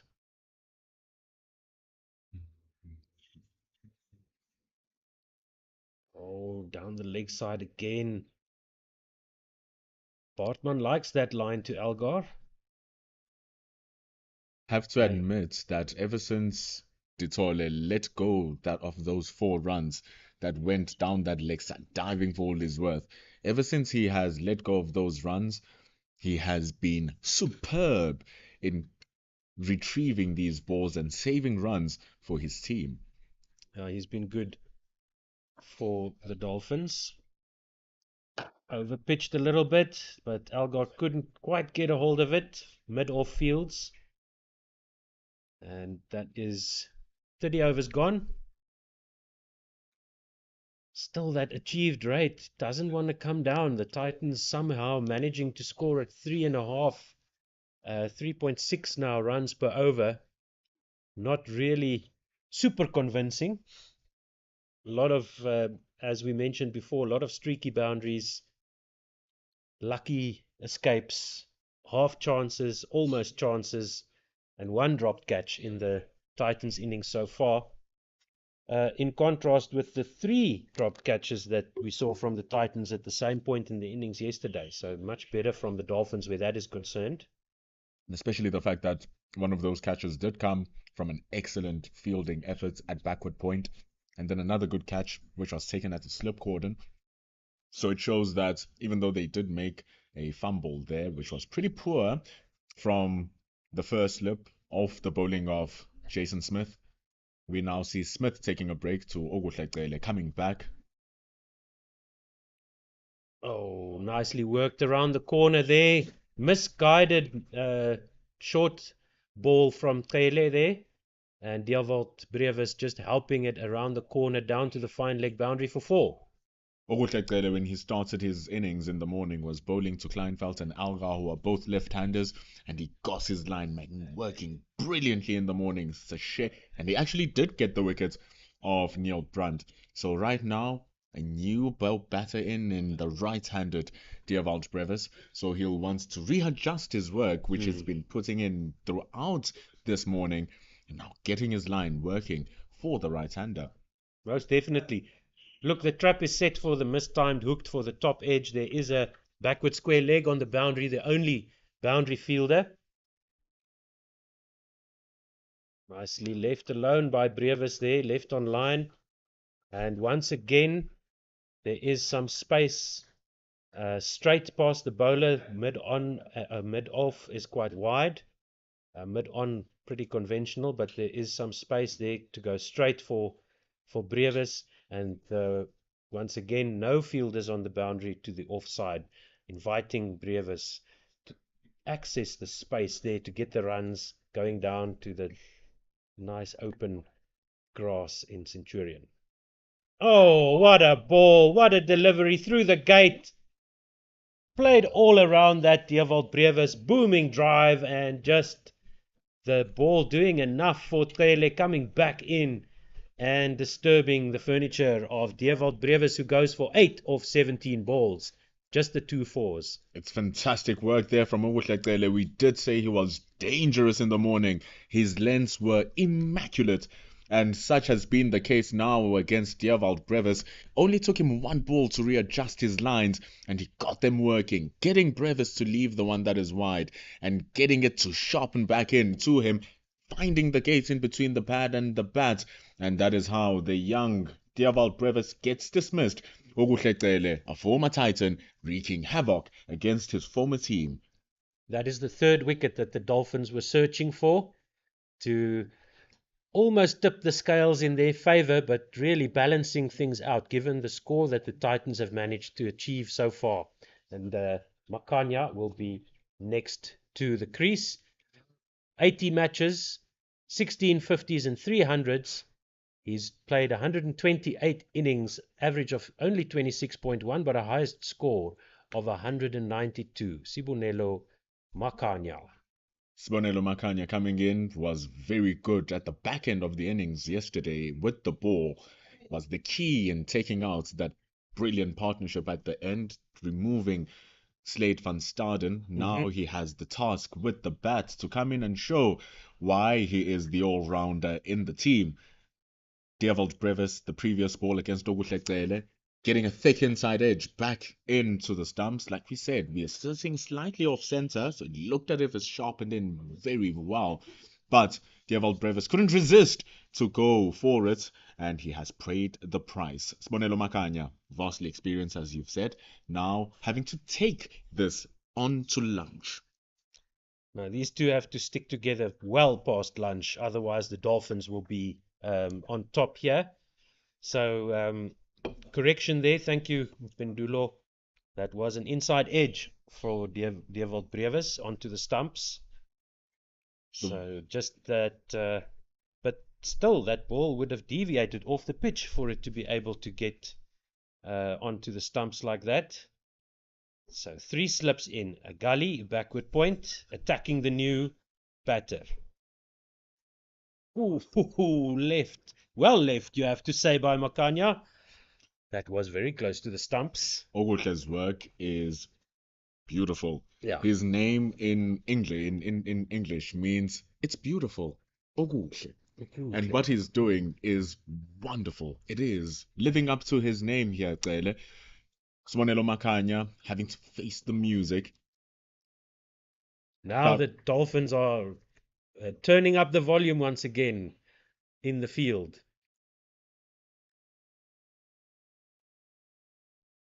That one just spat off a length, just back of a length. getting it to work really well here. And Cyril Irvia, the captain of the Hollywoodbets Dolphins, will be happy with his captaincy, and we must praise the good captaincy. Seeing that at 10 past 12, now the time is 12 o'clock, 10 past 12, it's the end of the session, we're going out to have lunch. He calls in Ordneil Batman, who is his strike bowler, saying, come and attack. And then he calls in Oguhle as well to break through the partnership and try to tear through the batting lineup just before we get into the end of the session. Indeed. Another good leave, you have to say. And the Dolphins getting excited about that. That is a brave leave by Makanya.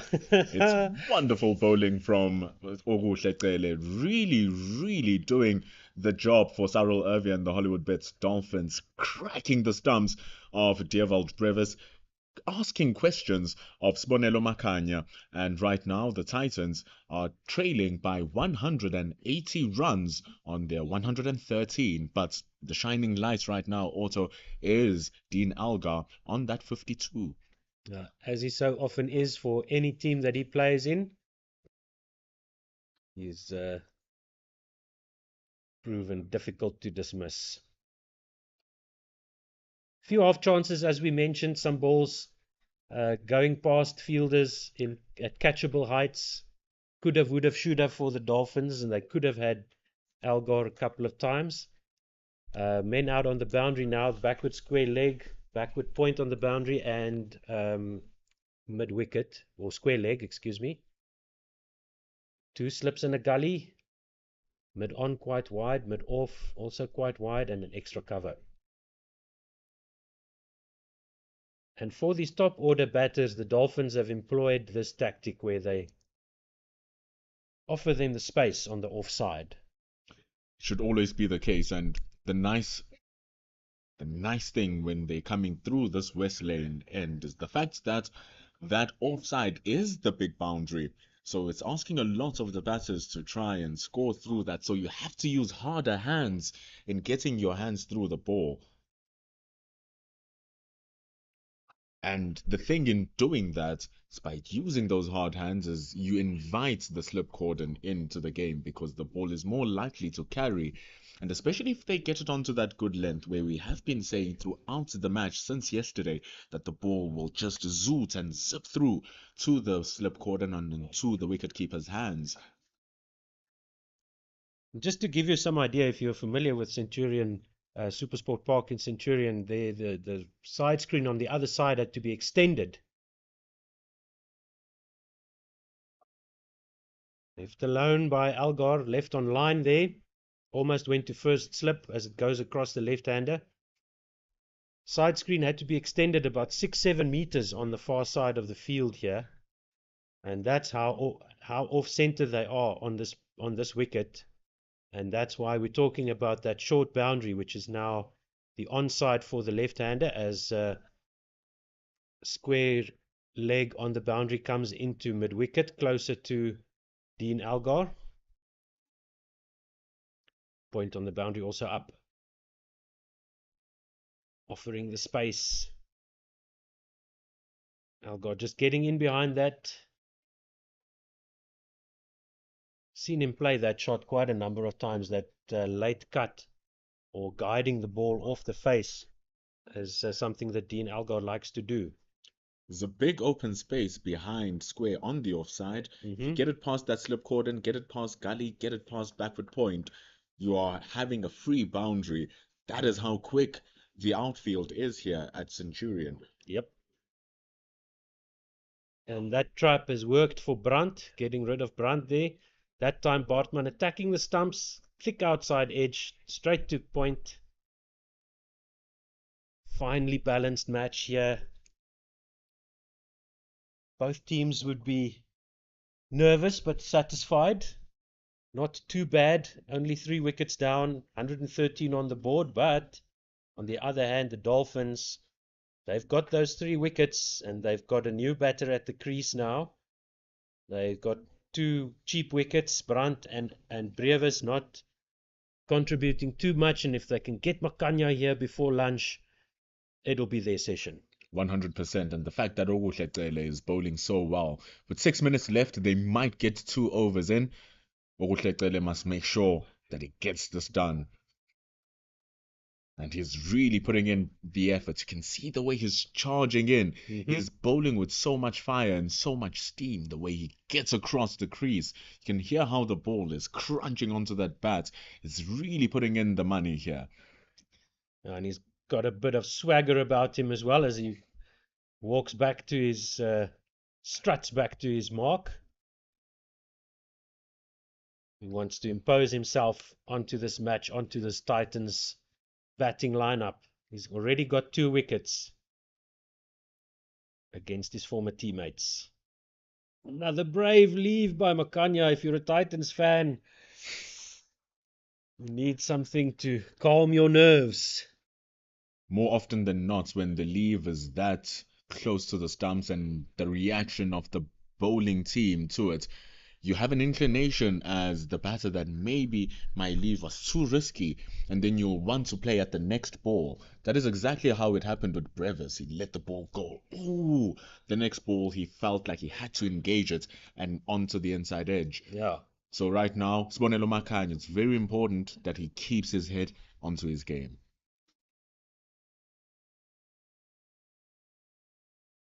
Oh, that is a bit closer to the stumps, but short enough that he could have left that. But it was a tighter line there, forcing the shot. So Makanya, I think, preferring to leave a risky, playing a risky leave rather than engaging with the ball and that slip cordon. Those 3 slips and that gully and that backward point are there waiting for him to make a mistake. If he does go for it, if he does try to get in behind the ball or block. So very clear plan here by the Dolphins. Who's going to blink first? Attacking the stumps this time. Down the leg side. Just getting a little bit excited. It happens when you getting ahead of steam and you're getting the ball nicely. You're getting excited, you're charging in.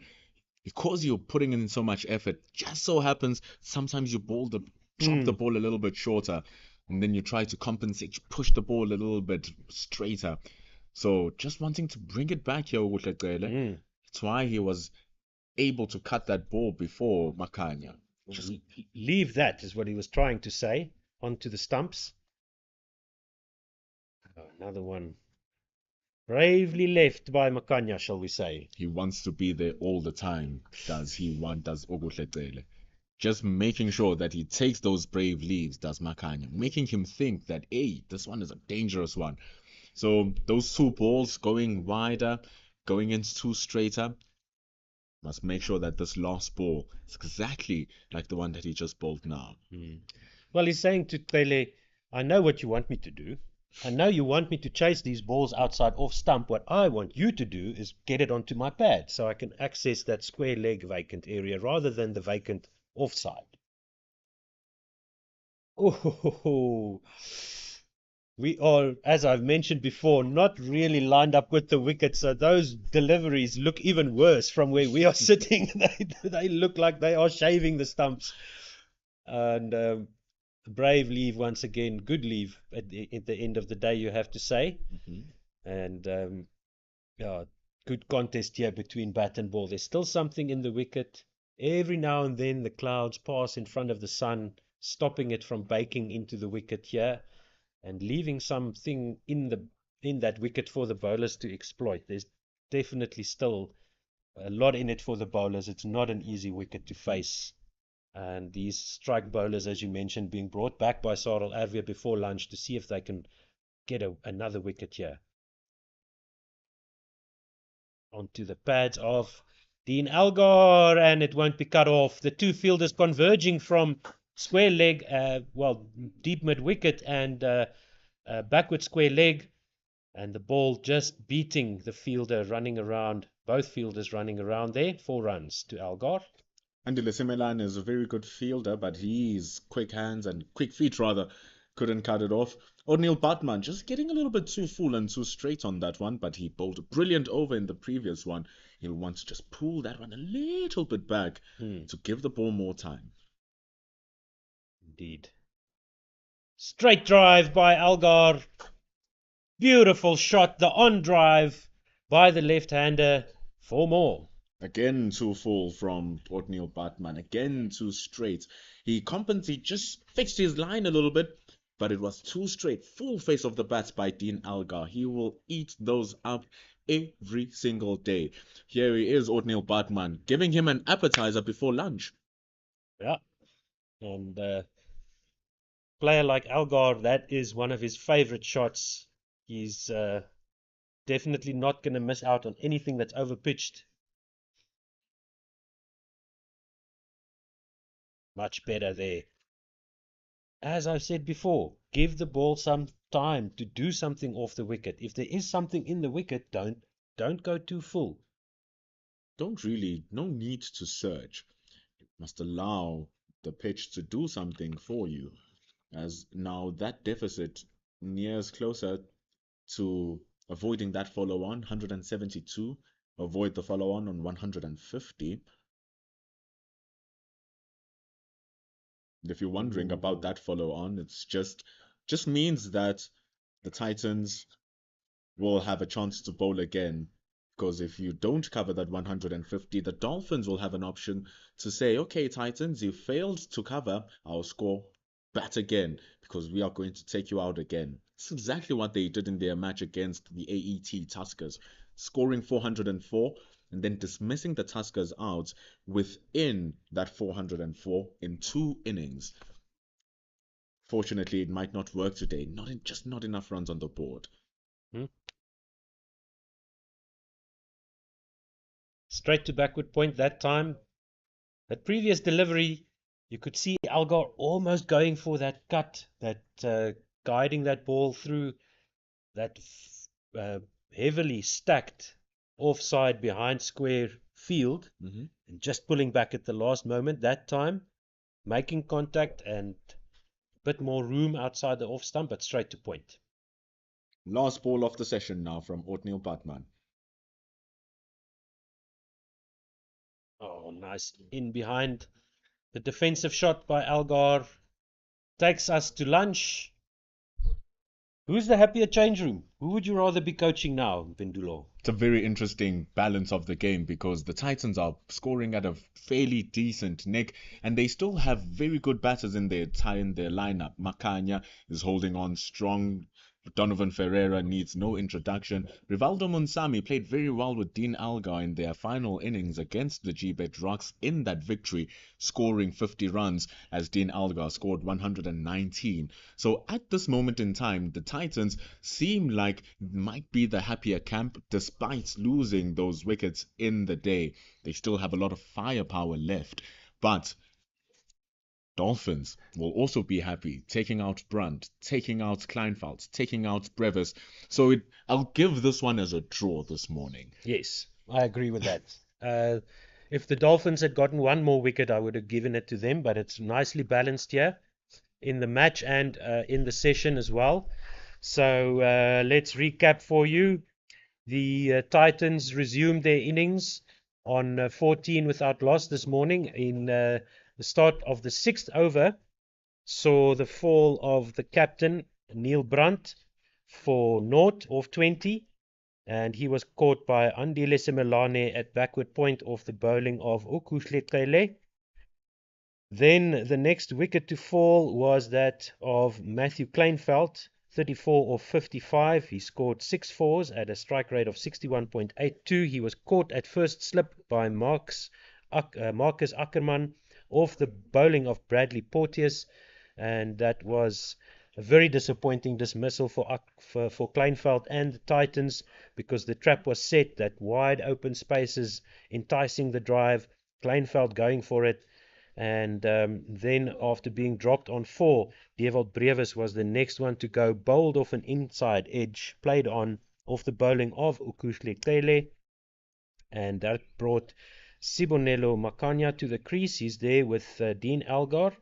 Algar 52 off 102 and hitting 8 fours at a strike, 10 fours, excuse me, the scorecard just updated. He's on 60 off 105, 10 fours, and a strike rate of 57.14.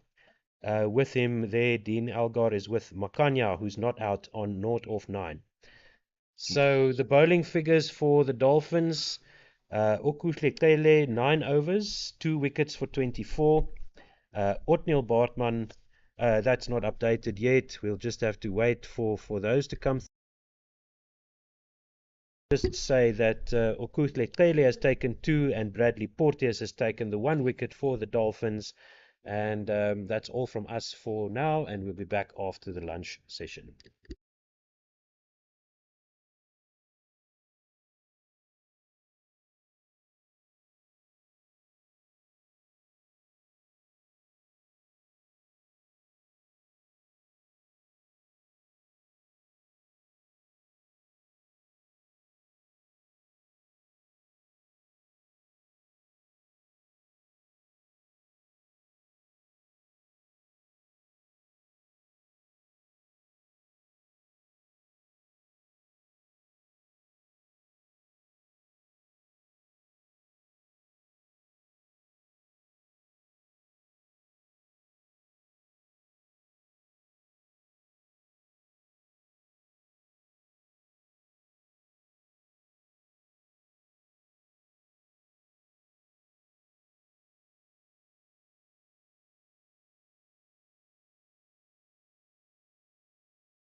Welcome back to Supersport Park in Centurion, where Kele continues. And another brave leave by Makanya that we saw before the lunch break. We are back after lunch and I'm joined by Vanner. Vanner, introduce yourself. My name is Otto Simon, and no sign yet of the 40% thunderstorms predicted. Yeah, it's looking good so far. Otsu, Van Erasmus, and we're happy to bring the cricket to you live here at Supersport Park in Centurion. Looking lovely out here, nice and hot for the players out in the field.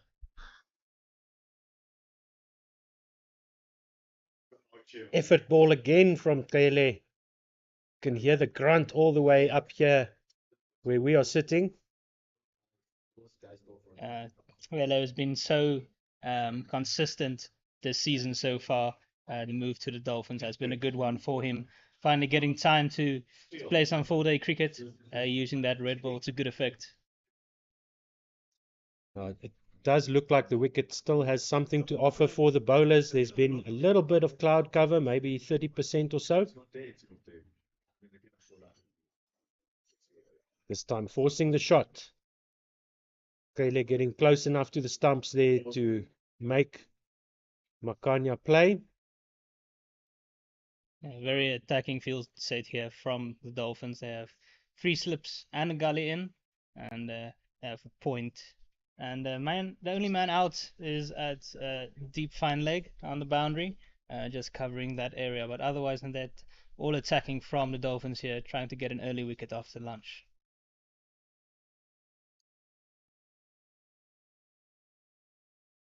Good leave that time, a bit wider from Kele. It's been the plan for the Dolphins all day. The entire first session, they left that wide open gap between mid-off and backward point, offering the scoring options there, trying to get the Titans batters to drive, and both Brandt and Kleinveld falling for that trap. You could say Brevis as well. Oh my goodness, just past the outside edge there. That was an absolute beauty from Ele, and he's working away on a good area there. Makanya still fairly new to the crease. He's faced the 13 balls, yet to get off the mark. So Ele applying the pressure while Dean Algar on the other side. He's been batting well. The South African Test captain. He's on 60 on off 108 balls and has looked solid, even though there are times they have found his edge.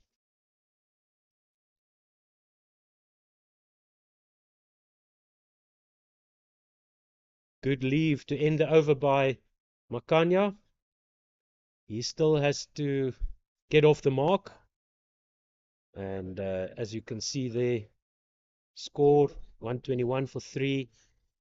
Titans trailing by 172. They want to get a bit closer to the deficit of 100 before they lose another wicket.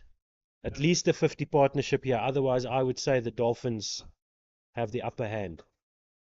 Yeah, the Dolphins have done well to keep the pressure on. Titans have been able to get a few boundaries away, and they do bat very deep as well today. Even Junior Dala would like to consider himself a proper batsman down in the lower order. As we see that Brad Porteous will continue.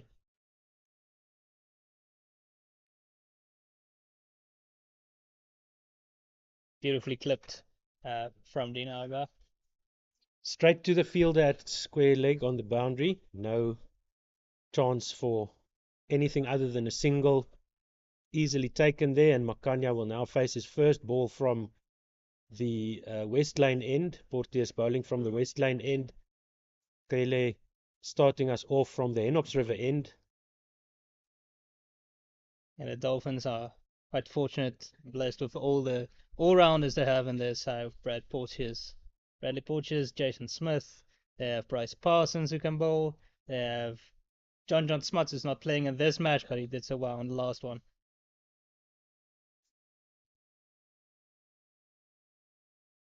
Makanya just content with leaving the ball there. Good leave once again, outside off stump. They've got the extra cover in now, so that plan of offering up oodles of space, just getting the extra fielder there. Once again, just the fine leg, quite wide fine leg on the boundary, and this means that there's a lot of space now on the onside. So Porteous is just going to stick with that outside off stump line. As soon as he goes onto the stumps, Makanya will be able to score all the way from that wideish fine leg all the way through to mid-on, who's also a bit wide. Yeah, it's a massive gap there, so you can't afford to stray too straight here, Porteous.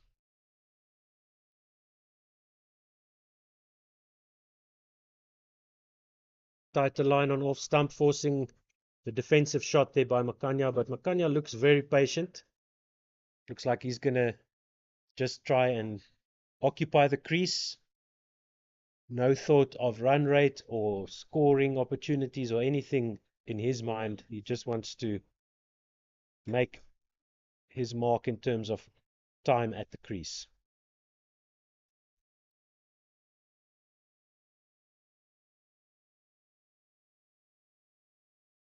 That, from the angle that we have, which is just about 4 or 5 pitch widths away from the center line, those leaves look really, really courageous. Yeah, it does. It's brilliant bowling here from Porteous.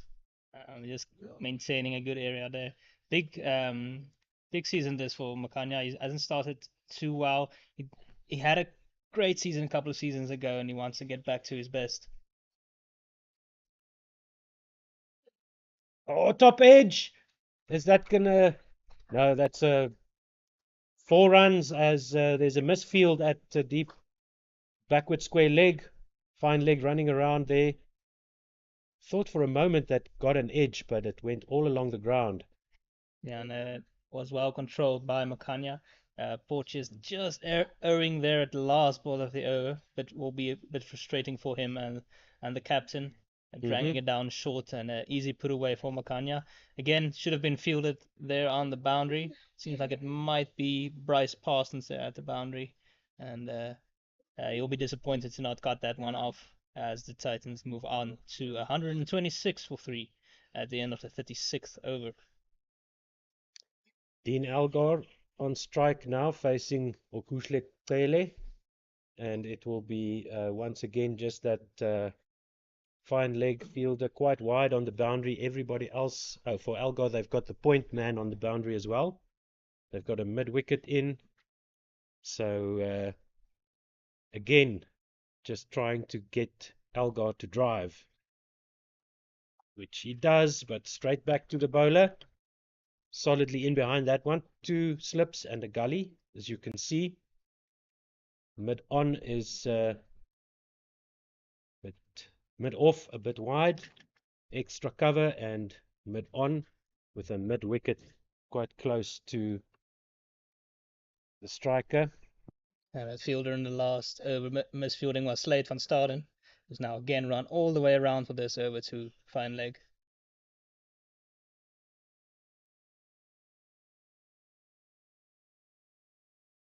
It has shown a lot of control here. Yeah. He's not missing a lot. He's asking questions of the batters the whole time. Dean Algar has a lot of experience over the years in Test cricket for the Proteas. Opening is nothing to be sniffed at, and is really making it difficult for him here. Excellent work here.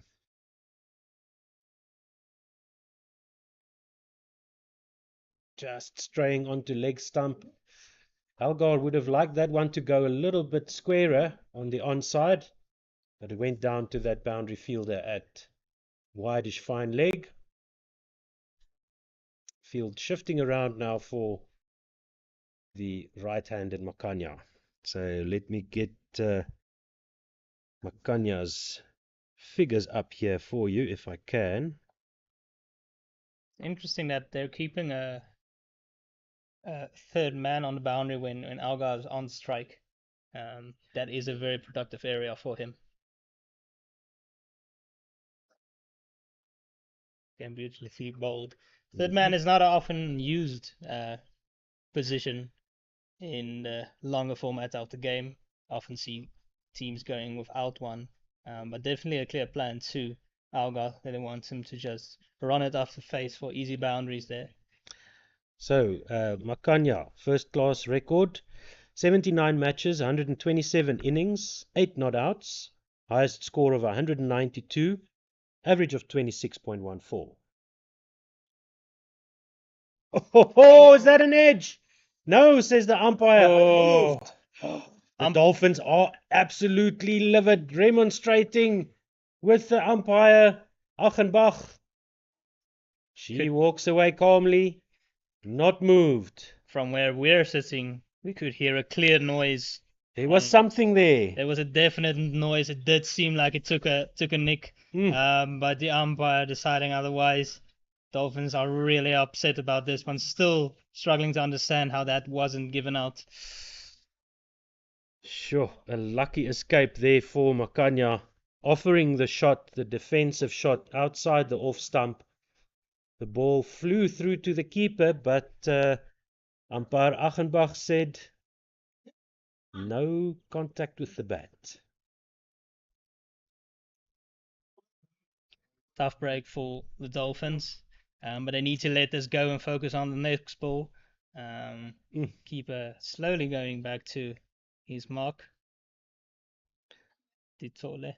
Titole, indeed. Disconsolate, Titole. Can't believe that he didn't get a catch there.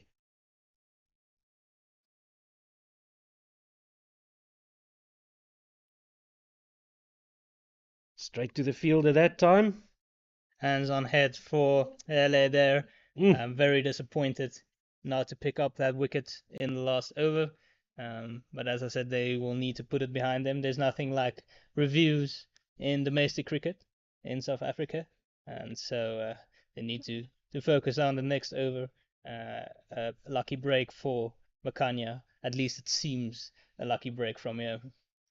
Umpire Achenbach said that she thought the noise came from the equipment of the batter there. It seems to that she was indicating there to, I think it was Ackerman who was talking to her, the man standing at first slip. So, geez, yeah, it's difficult to say from where we're sitting as well. We definitely heard something.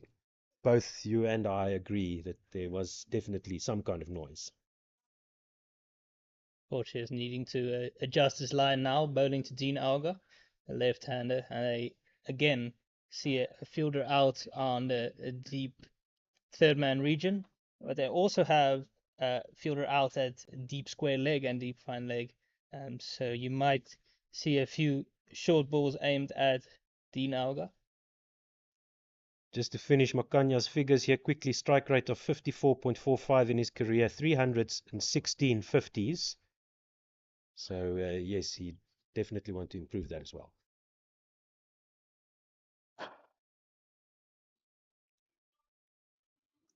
Just finds the man at mid-off. Again, Fortis will just be working outside the off stump there with 3 fielders in the slips or 2 fielders and a gully. And yeah, beautiful day here at Supersport. Really lovely. Free entry for everyone who's in the area and wants to come down to come and enjoy some lovely cricket this afternoon.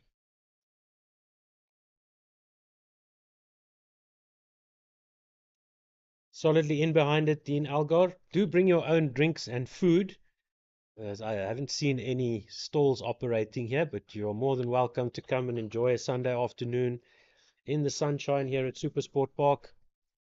This broadcast, of course, brought to you by the Momentum Multiply Titans along with pitchvision.com.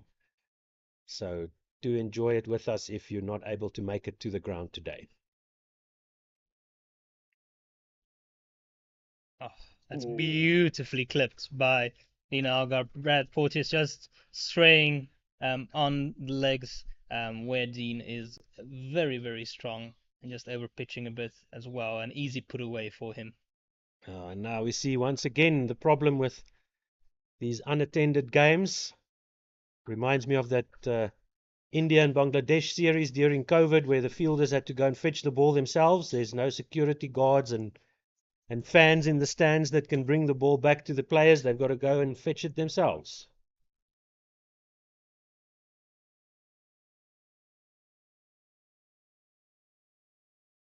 Now, that was a beautifully timed shot. That man at mid-on just too straight. I think they might think of... No, I think if there were maybe like a extra mid-wicket fielder there. They're moving square leg up for Algar now, as well as backward point from the boundary into that mid-wicket space. Oh! Beamer straight at Algar, but he manages to get some bats on it, and it runs away to the boundary for four. Ugly delivery that from Porteous. Algar almost having to come up with some evasive maneuvers, but still able to lay some bats on it as it goes away to the third man boundary. Yeah, that was a true Beamer, straight at his head, and his bat just periscoped as it clipped away. No ball immediately signaled by umpire Palaker.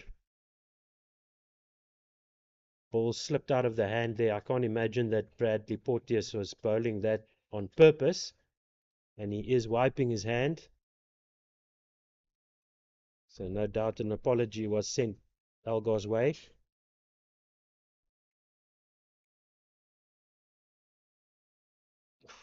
Nicely onto the stumps, attacking the stumps there, Porteous.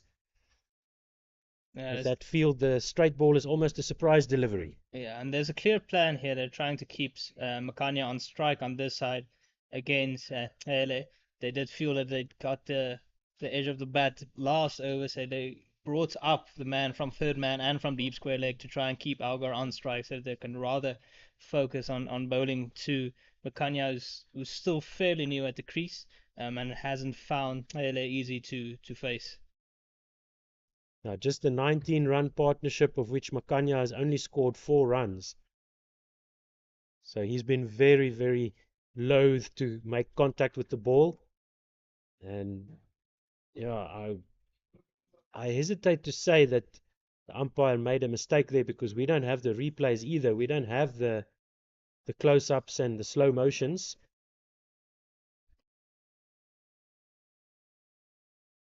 Certainly the Dolphins convinced that they had a wicket denied. Yeah, initial thoughts when I heard the sound was that wasn't Nick. But the umpire not convinced, saying it might have clipped another part of the equipment or bat hitting pad potentially. There are a lot of options for full sounds on a cricket field. Cricket's a very intricate game, and a lot of things can happen at once.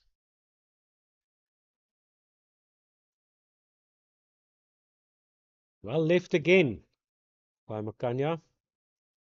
Any leave that doesn't result in a wicket has to be a good leave. Yeah. So leaving well is Makanya. So far when he's tried to play, he hasn't looked great. As you say, he's probably trying to get himself back into form, play himself back into form. Yeah, Hele holding the same line he did to Brevis, who ended up going for one outside the off stump and getting an inside edge onto his wickets, working in that same area. Oh, and he's to the straight. bats. Oh, just inside the rope there. The man on the boundary is Otniel Bartman, if I'm not mistaken, at a backward square leg, fine leg boundary area. He now moves to point for the left-handed Algar, and that square leg or backward square leg, fine leg fielder onto the boundary as well for the left-hander.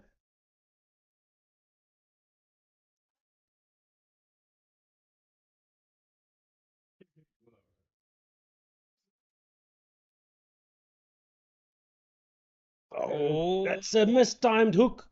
Pull shot there by Algar, almost bobbled into the hands of mid-on. Yeah, fantastic surprise short ball from Hele. Yeah. Algar would have been waiting on the front foot for the field set. There is a man at short mid wicket, and Algar trying to pull it, but wasn't really in a position to do that, and just pops up, falls short. Lucky to get away with it, but good bowling from Taylor. Yeah, it does not look like an easy place to bat at the moment. Driven, but straight to point, backward point on the boundary. Just a single there. Field moving around for the right-hander now on strike. Now, Pele is definitely the most dangerous looking of the Dolphins bowlers so far today. Him and Porteous, I would say. Porteous just a little bit of errors creeping into the basics of his game, but he's shown some real class with that wicket, especially of Kleinveld. I think it was. No. Saladin behind to end the over from Makanya. It's the end of the 39th over, and the scores moved up to 133 or 141. What? Just having a bit of issues with the scorecard at the moment. But the Titans looking good after lunch here. Nothing rash from the batter so far. The Dolphins have bowled well, especially Taylor. No spin today so far. We're almost at the 40th over, and if yet to see any spinners getting a go. It's been a good pitch for the pace bowlers.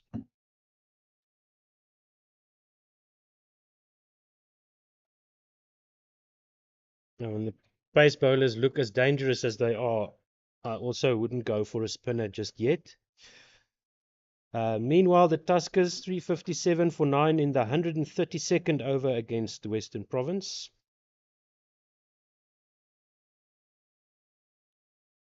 Get you some scores here from around the country and the world.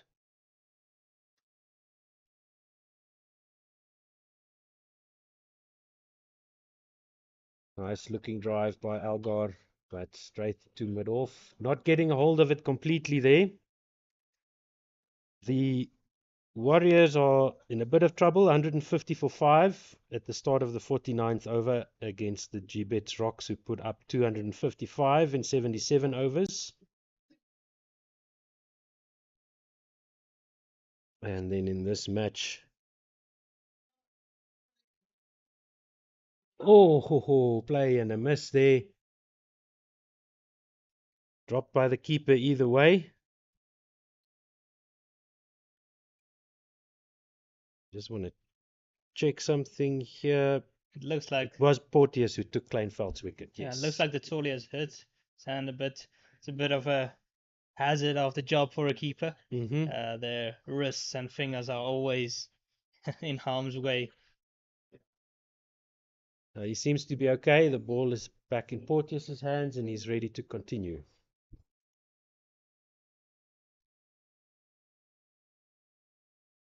Down the leg side again.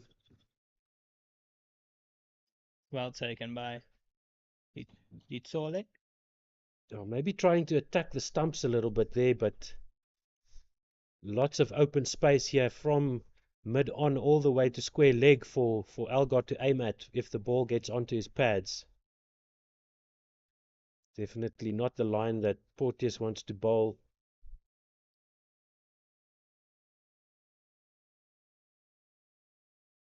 So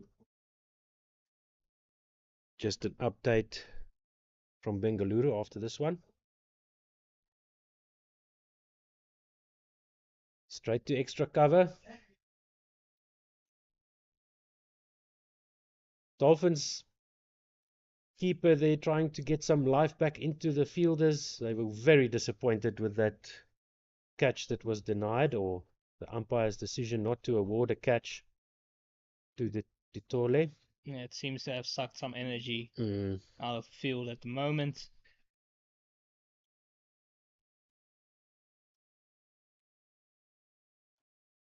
Just short, bouncing just short of extra cover that time by Algar. Meanwhile, in Bengaluru, in the 39th over, India are 274 for 3. They chose to bat against the Netherlands. Final pool stage game of the World Cup. India's looked very dominant in the World Cup. They've been unbeaten. They've hardly been properly challenged so far. That's been quite interesting that they didn't even, nobody even managing to scare them for even a few overs in a match. They've just been absolutely imperious at home. Yeah, I think maybe there at the beginning of the tournament, Australia might have given them a scare right at the beginning, taking early wickets. But since then, they've really not looked back.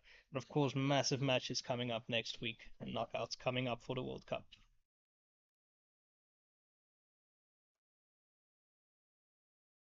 Hele just keeping that good area, not hovering away from it. It's good bowling from him here. A lot of young bowlers can learn from him here. They tend to try and get batters out with different kinds of balls. A lot of T20 cricket almost forces you into too many variations, and they're just showing the importance of just chipping away. It's something that Sean Pollock always did well, Vernon Philander as well, and Hele working from their textbook. Fuller and onto off stump that time. Solid defense by Makanya. Well in behind it this time. Now there's a little bit more energy with the Tele Makanya matchup. No doubt the Dolphins are getting into Makanya's ear. You should have walked, son. You shouldn't be there. All of those kind of things. Hopefully he's still in good spirits. See, the Tole is really gearing up the players. Oh, beautiful shot by Makanya. Just leans into the drive. Bit overpitched from Hele. He won't be too disappointed with that. It does bring the slip fielders into play, but this time Makanya was more than up to the task. Out of the middle of the bat, sweetly timed, front foot cover drive, beautiful shot, deep, extra cover boundary. That was a top shot there. Yeah, that should give Sips Makanya some nice confidence here. It's not been an easy period for me at the crease, but if you can get through this, there is runs to be had. Onto leg stump. That's a good Fives signal. and sevens, yeah, as Pendulo mentions here behind us, as Sean was saying yesterday, a 4 and a single, a 6 and a single, 5s and 7s. That's what every good coach always says as you grow up. After the boundary, try and hit the gap, get a single, get to the other side. So good work there from Makanya. It's important to rotate the strike, especially when there's some pressure from a bowler when he's had the wood over you a bit. It's important to just go stand on the other side and give Dean Algar some opportunity to face from this side.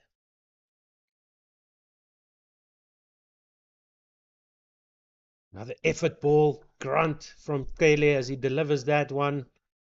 And that one, a good short ball over the shoulder, along the shoulders of, coming through at shoulder height, I should say, of Dean Algar, who leaves it alone.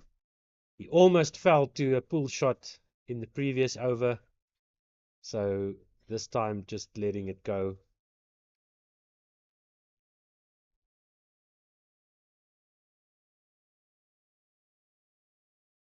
Oh, that was celebrating. Another one that the Dolphins are appealing for, and this time Kele voicing his frustration at another one by umpire Achenbach. This time I didn't hear anything. Did you hear something? Yeah, no, I didn't hear anything this time either. The Dolphins are distraught. They feel that's 2 in a couple of overs now that they were convinced was out. And umpire Achenbach unmoved once again. Dolphins down on their haunches right now. And Titans might be riding their luck here. It's hard to say from exactly where we are now to say if there was an edge or not. But certainly the fielders were convinced Look, the umpire is in a much better position to make these decisions than we are. So we'll have to go with that.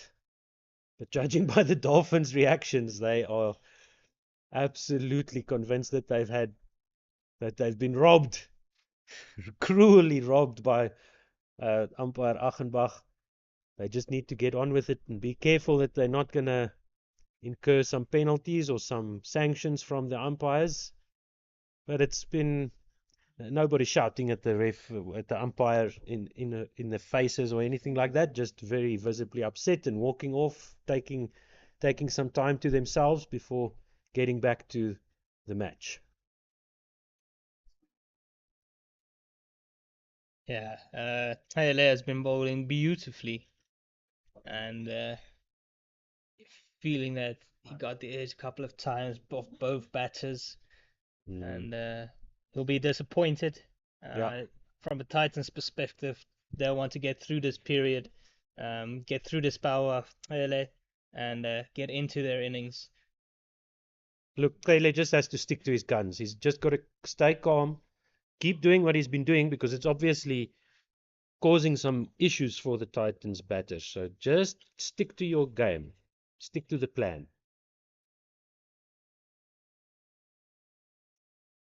But wider this time from Porteous, who has had an extended spell here. It'll be interesting to see the changes that come in shortly to try and get a breakthrough here from the Dolphins. And they have many options to the guys from KZN. Plenty of options to go to.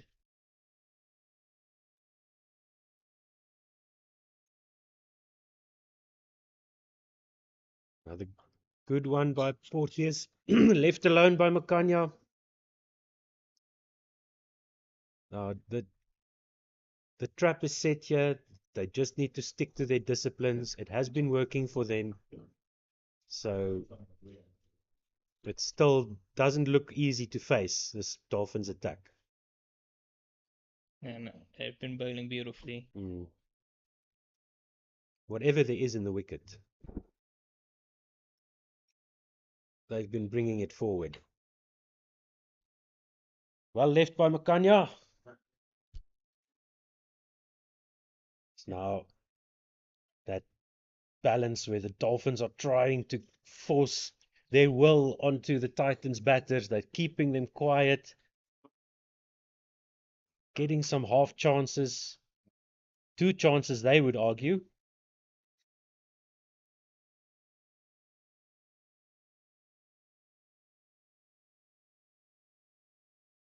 Again, great areas from Porteous. Not giving the batters anything. Yeah, bowling to his field. He's got to keep it in that line. Don't get ahead of yourself. Just stick to the plan. Plan is obvious. They want Makanya to drive the ball through the covers. They want to bring those slips into play.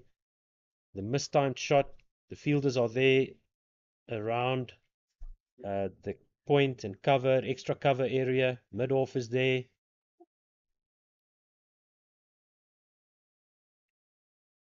Nicely driven, almost beating the man running around from mid-on by Makanya.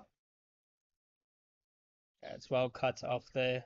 Yeah, good fielding, good backing up of the bowling. That one that did go onto the stumps, trying to go for the LBW, and backed up nicely in the field. So, 42 overs gone, 26-run partnership. The Titans won't worry about that. They'll be looking at the time. They want to get to the next drinks break.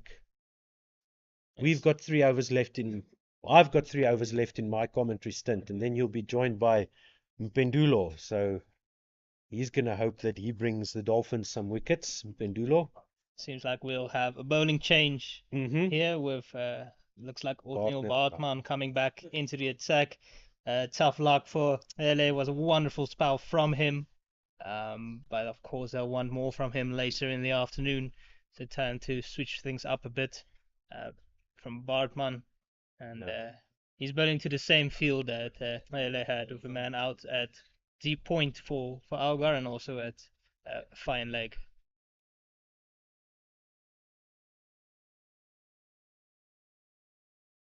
Good fielding at mid-wicket.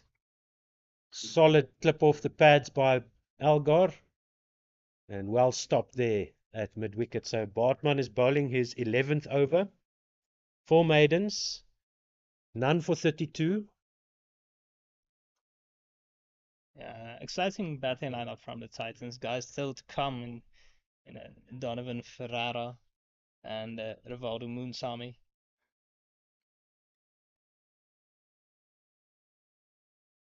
The Dolphins will welcome a new batter to the crease, whoever it might be.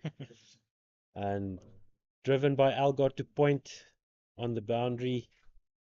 I've really enjoyed watching Donovan Ferrara, but no matter the format, he knows one way, and that's attacking. He might rein it back a little bit in 4-day cricket, but his strike rate's still close to 100, which is remarkable in this format. So far, averaging 59 at a strike rate of 93 in his short first-class career. He made a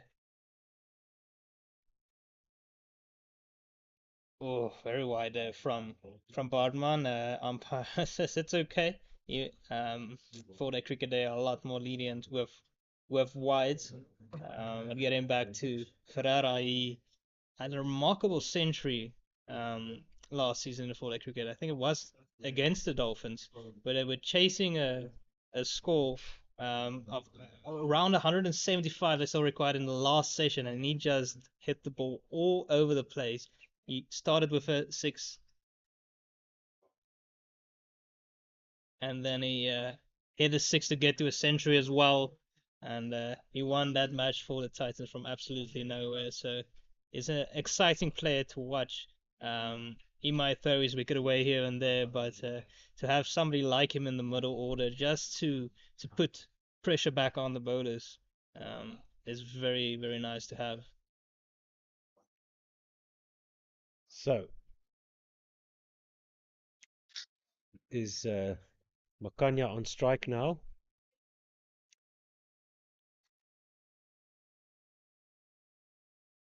Scoreboard at the ground is a bit behind as he's leaving well enough alone there. Makanya not falling for the trap set by the Dolphins.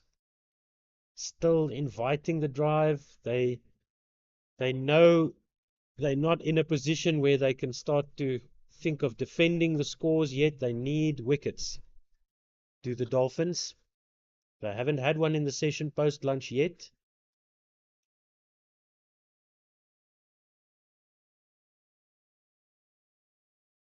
Short wide, but this time Kanya will feel he missed out.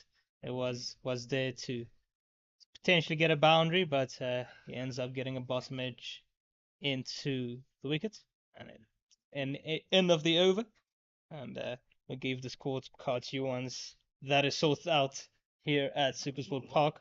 But it is a beautiful day here, and we're enjoying the cricket. I hope that you are enjoying the cricket as well on either the Cricket South Africa YouTube page or the Facebook channel, and or should I say YouTube channel and Facebook page. And Bradley Portiers will continue here. From the West Lane end, and that wicket still has a green strip running all along the right hand side as we look at it. Oh, fumbled by the wicket keeper, but no, says Makanya. Algar looked keen for a little while. It's the second Keen time. to get off strike, more likely than keen to get a run. It's the second time that the Tole has let that ball go and or dropped it and down the leg side. Seems to have a little bit of issues with his hands there, but see him practicing, just taking it cleanly behind the stumps. He's been doing a good job for the Dolphins. Another ball that kept low in that area. Oh, there we go. Another one. Not getting up at all. Yeah, that will be a bit worrying signs for the Titans, who might have to bat last on this wicket, which is the advantage of batting first at Supersport Park. It does tend to come a little bit up and down as the days go on. We're only on day 2 here, so a bit worrying signs that it's already keeping low right now. I think it's that greenery, that green strip, the green grass there outside the off stump of the left-hander. straying onto the legs. Porteous missing his line there. They do have the field set when that does happen. Easy single to Dean Alga. And we see that the umpire has to shift over again to square leg. That's the thing with left and right hand batter at the crease. The fielders have to adjust when there's a single. The umpire has to adjust, so it takes a little bit of time, and the bowler needs to readjust his lines as well.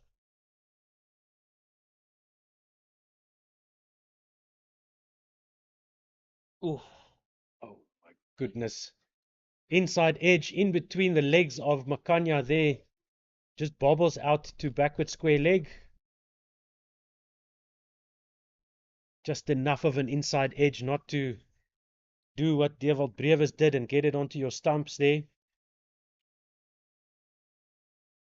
Yeah, a bit overpitched from Porteous, but and in this format of the game, it'd rather be overpitching and dragging it short, bringing those slips into play.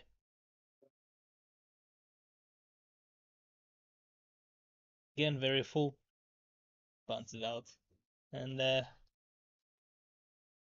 Titans have put through a very tough period here after lunch. The Dolphins have been applying pressure. That run rate has come right down after lunch. Not really going anywhere are the Titans, and thanks to this pair of Bradley Porteous and who played Ele and short. Oh, finds the fielder, does Dean Alga. Yeah. That's the end of the over. Straight to, is that Van Staden, right? With the man who was Yes. part of the recovery plan yesterday for the Dolphins. Doing duty there at backward point and straight to him. Yeah, Van Staden has a interesting journey to where he is now. He was earmarked to play in the SA under-19 side in a World Cup. I believe with Dewald Brevis, and but he ended up getting COVID, if I remember correctly, and so he had to miss out. Oh my goodness. But ended up playing with Dewald Brevis in the season for the Major League Cricket. So he played at MI New York. So he has a US passport, does Van Staden. He's played some minor league cricket there as well. But good to see him getting an opportunity here at the Dolphins. Very talented young batter, and he proved that yesterday. And Yeah. he definitely is a bright prospect. Yeah, that was a great recovery from him and Porteous. Oh, yes, says Achenbach this time. Struck on the pads, through to the keeper, and umpire Achenbach sends Makanya packing with an LBW decision. The Dolphins deserve that wicket. They've really worked Makanya over in this session. It's not Hele who gets the wicket, it's Bartman. But they'll take a team wicket there for all the pressure they've applied. Wonderful bowling from them. Makanya just didn't get going in this session, and he has to walk back for 11 of 44 balls. And the Titans a bit on the back foot here. And we do see that Donovan Ferrara will be coming to the crease. A very feared striker in domestic cricket. He also showed that on debut for the Proteas what he can do, and even in this format he does enjoy hitting boundaries.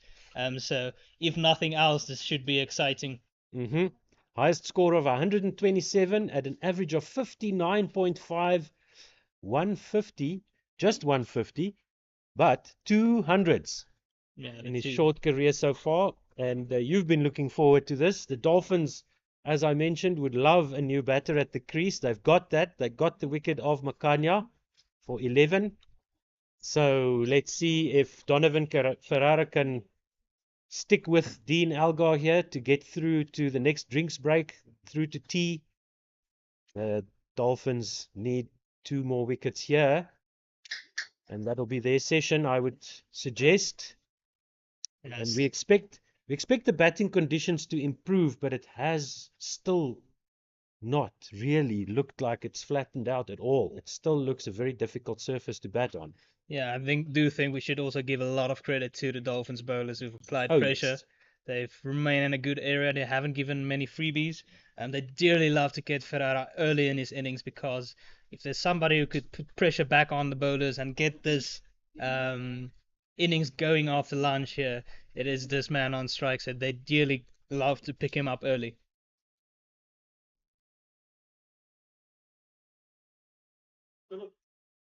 Oh, Bit of a throw at the wickets there from the man at gully. Ferrara taking a bit of evasive action with his legs just to miss it, giving a bit of a glance to the fielder, but no real intention there. welcome to the middle, say the Dolphins. So, it was a, shall we say he played that well, or after this one? Oh, inside edge. Oh, Bartman testing at same area that LA did, and the Dolphins are right on it. It was Bryce Parsons at a gully that previous delivery had a shy at the stumps. Ferrara was comfortably in the crease, and so he was a bit surprised to see that ball coming his way. now the Dolphins would feel that justice has been done with Makanya being removed. And it's definitely reflecting in their energy levels. They're back with the volume turned all the way up, getting some energy back into the game with that LBW decision after they thought they had Makanya and then Algar caught behind. It's funny how it goes like that. It's all quiet down, and then suddenly one wicket, and everybody is suddenly talking. Mm-hmm.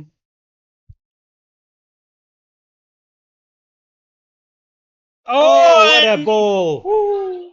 The Dolphins do manage to get Ferrara early, just as I was talking about it.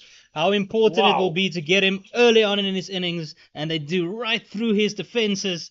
Bartman, what a brilliant over from him.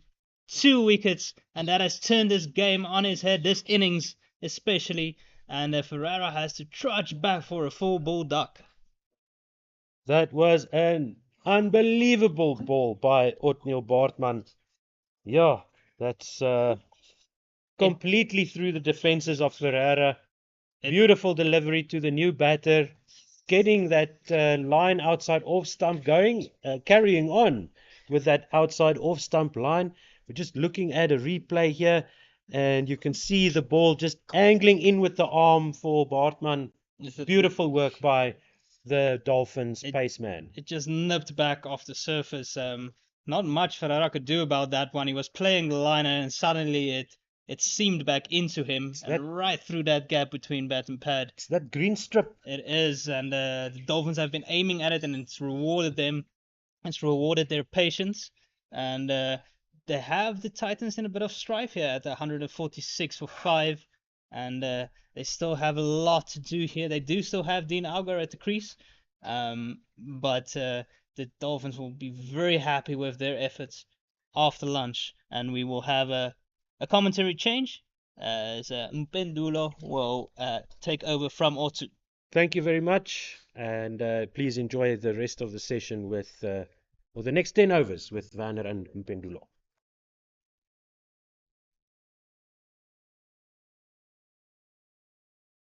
How are you, Mpesh? I'm light on my feet. Been jumping up and down at the level of cricket that we're actually seeing here from the Dolphins, really putting the Titans into a back corner. Fantastic bowling, as you had mentioned, giving credit to what the Dolphins are doing here as we see Simelane running in from the West Lane end.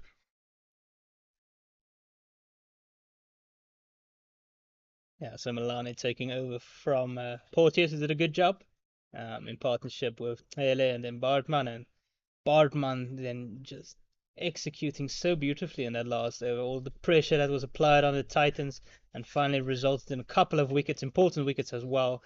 Makanya and then Dangerous Ferrara not even getting an opportunity to get his innings going. And it was not even a mistake by Ferreira. It was that idea of making the batter play as soon as he gets in. It's thought that he had covered the line of the ball there to Donovan Ferreira, not realizing, as Otto had said, about the screen strip and how active it makes the ball become if you get it into those correct areas. And so we saw the results. Donovan Ferreira beaten all ends inside that inside edge. It was a wonderful exhibition of fast bowling.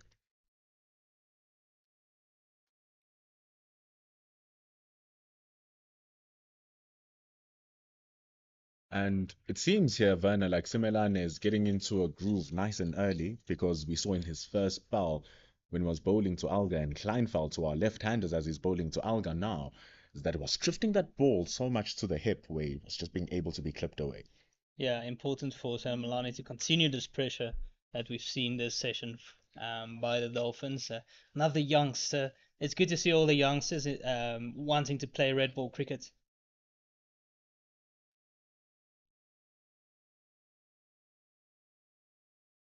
And what's also nice is seeing the youngsters get an opportunity to play against amongst the finest in the world who are in exhibition right now in Dean Alga. We're speaking about Donovan Ferreira, who just lost his wicket amongst one of the finest up and rising strikers in the world, actually. So the players here not just playing against mediocre competition, they're getting exposure at a very high level. Yeah, bowling at the Test captain. You don't get much better than that. Uh, Wonderful opportunity for Simelane to stamp his authority.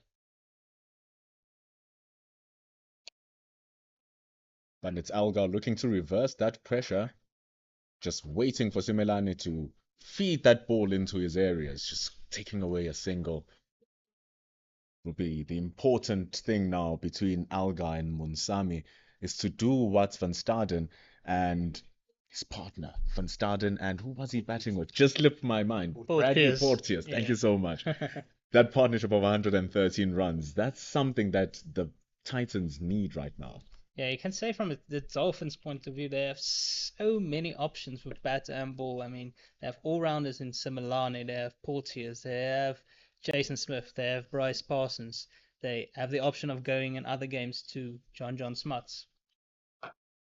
And just have so many options. It's a luxury to have in a team. And a good over comes to an end by Andile Semelani. It's the end of the 46th over, and the Titans are 147 for 5. And to even add on to those options, it's even more encouraging for the Dolphins and the captain and the whole community of the Dolphins when those changes and those players and that depth produces the results. If we take a look today, Jason Smith has been a menace. He was beating Dierveld Brevis all ends in, giving him real troubles. He's bowled 5 overs, gone for 11 runs. Bradley Porteous, barring the no balls, that overstepping, everything else has been working very well in his favor. So it's very encouraging for the Dolphins to see that all of the talent that they have can execute once they are put into the center stage. Yeah, it's wonderful to see. Of course, coming off a win, as do the Titans. So it's real good competition in this match, and both trying to get the front foot. But it's the Dolphins who are seemingly on the upper hand, such as exhibited here by O'Neill Batman, who continues menacing that line outside the off stump. But the important thing here is that length that is just causing so much problems. Yeah, it's wonderful bowling. They've hit the exact area they need to from that end. Is the duck pond end? Is it the duck pond end or the other side? It's the Henops River. The Henops River end, of course. Over pitch and just clipped away from Alga's running towards that deep mid-wicket boundary, and the fielder will be unable to cut it off all the way for 4. Beautiful shot from Alga's Bartman over pitches. The placement was to a T. Seems like we were in a mathematics class, dividing them by half perfectly. As he gets that boundary, you saw the deep mid-wicket giving up the chase after the wonderful outfield here at the Super Sports Park. Helped the ball along its way. O'Neill Batman just getting punished for his mistake. A rare error from Bartman.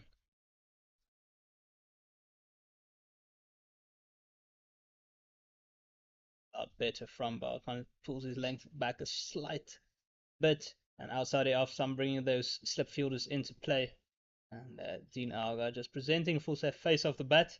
He's been batting beautifully as the national captain. It's been fantastic to watch. Hardly given any options or any chances to the Titans fielders, and with that beautiful boundary through the cow corner, it brought up the 150 for the momentum multiply Titans. And in the context of the match, the context of the tournament, that 150 does bring up that batting bonus point for the momentum multiply Titans. Yeah, it's been hard work for the Titans here. Discipline bowling from the Dolphins. They're only just over halfway to uh, the first innings total by the Dolphins, and so they have a lot of work to do. Good thing for them is that they do bat deep, and Munsami is coming off a great season in Division 2 last season for the Northern Cape Heat, where he scored bucket loads of runs and was caught up by the Titans. Promising thing for the Titans is that he's continuing that form, coming into the highest division of the game, and the competitiveness within the culture of the Titans as well is a hard space to crack into and to preserve your place. And right now, he is playing at the level that is required by the team of this caliber. Yeah, and Sami was previously at the Titans as well before moving down to Northern Cape, and he's back up here, proving his worth and doing a good job for the Titans. Scored a wonderful half century in partnership with Dean Algar to really take the game away from the G-Bed Rocks in their previous encounter to seal the win. As you see, the end of over 147. The score is 151, and we are halfway through the batting lineup of the Momentum Multiply Titans. The Titans have a lot of work still to do. Dean Algar sitting comfortable on 72 or 78, and Munsami is still early at the crease, new to the crease, and we do see that Andile Semelani will continue and continue to apply the pressure that's been built up. Plenty to play for here. Trying to go top of the log. These two teams trying to remain unbeaten early in the season. Of course, not a lot of 4-day matches for each team. 7 matches in total. So important to start the competition well. The Dolphins are the defending champions as well, so there's a pride factor into what they're playing for.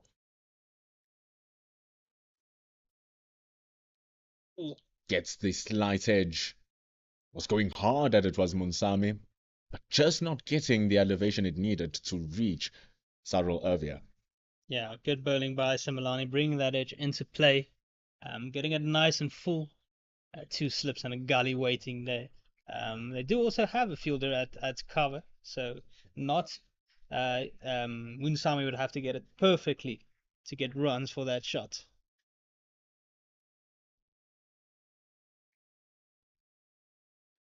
Getting some nice lift onto that one, such is the uneven nature of the surface as the day goes on. If he definitely got an edge on that one, it gets right onto the lap of the slip fielders, in contrast to the ball before that. Yeah, it's interesting how different pitches respond differently across days. Some pitches you'd find that the sun baking down on it makes it easier to bat on as time goes on. And I'll get back to that point now. Quick single. Ooh, appeal there, but the batter didn't change his line. So a bit of an optimistic appeal for a potential obstructing the field, but Munsami made his ground safely.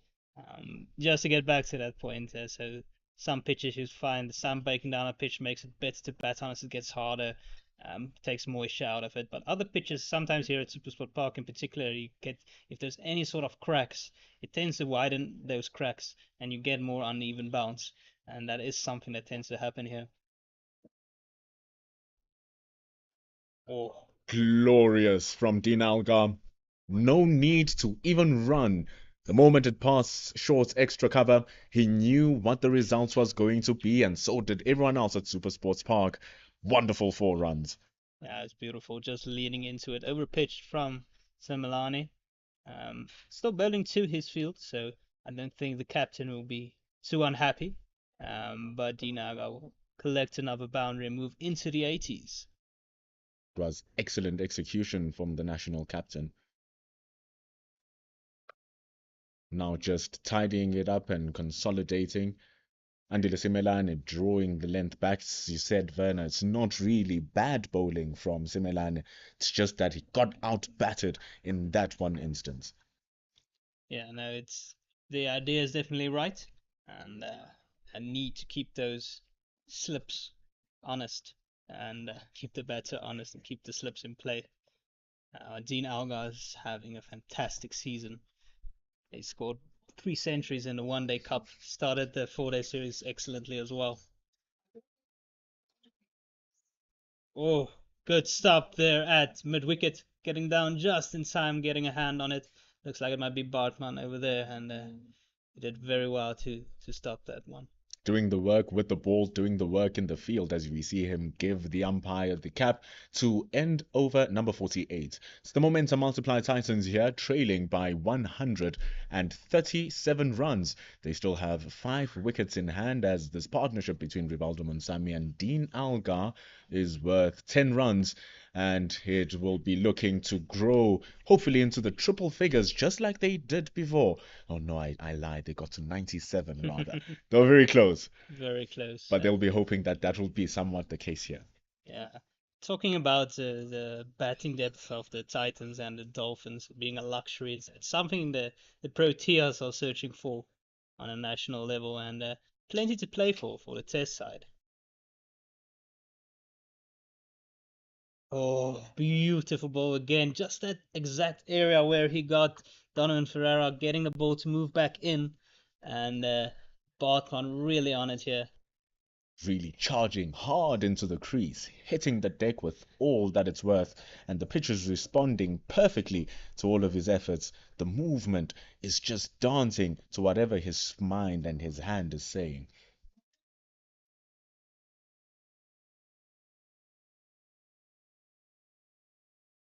Oh, really rushing him. He's really turned up the gears here.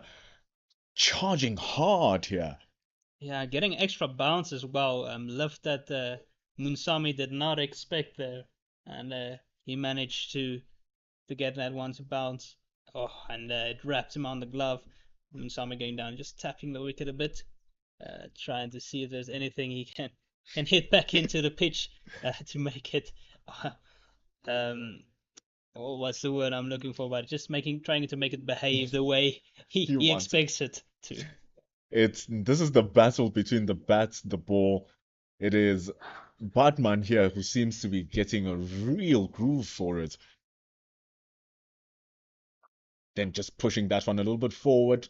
Beautiful movement from Munsami, just transferring his weight over the ball and threading the gap between cover and backward point for 2. Yeah, good batting. It seems like it's the end to both from the end of Trevor end today. Both Bartman and Hele has been getting some good movement, really troubling the batters, and so it seems like the place you want to be as a fast bowler. Everybody will be chomping at the bit to go in from that side.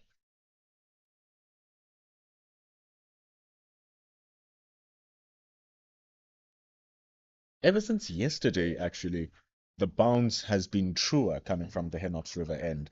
Yes, coming from the West Lane end where we are commentating from, when you do get the bounce, it does have that spongy effect, so it's exaggerated. But also, at the same flip of the coin, it will roll down every now and then, just like how Irvia got dismissed, ball just trekking low and trapping him behind whilst he was trying to pull the shot, So right now, coming from the Henots River end, it's exactly what the fast bowler wants: zip, movement, and life from the ball. And it makes it difficult for the batters as well. Having different responses from 2 different sides of the pitch. Again, beating the bat. Munsami just feeling for it outside the off stump, getting no bats on it. Yeah, it's been a struggle for the batters out there. Definitely not a pitch you'll ever really feel in on. and you have to fight through that initial period to get stuck in and score runs, as Dean Algar has shown. And it becomes way harder when the bowler understands exactly where the ball must be and is making you dance around and making it uncomfortable as you're trying to settle into your work.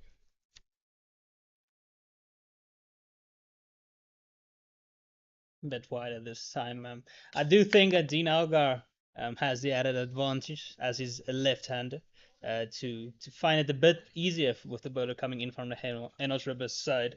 So he hasn't seen as much movement as a right-hander has. And so that has played to his advantage. As we see the drinks break coming up, Titans are 158 for 5 after 49 overs.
We come back on the 50th over here at Supersports Park with the Momentum Multiply Titans now trailing by 135 runs in their quest of 293, which was set up by the Dolphins.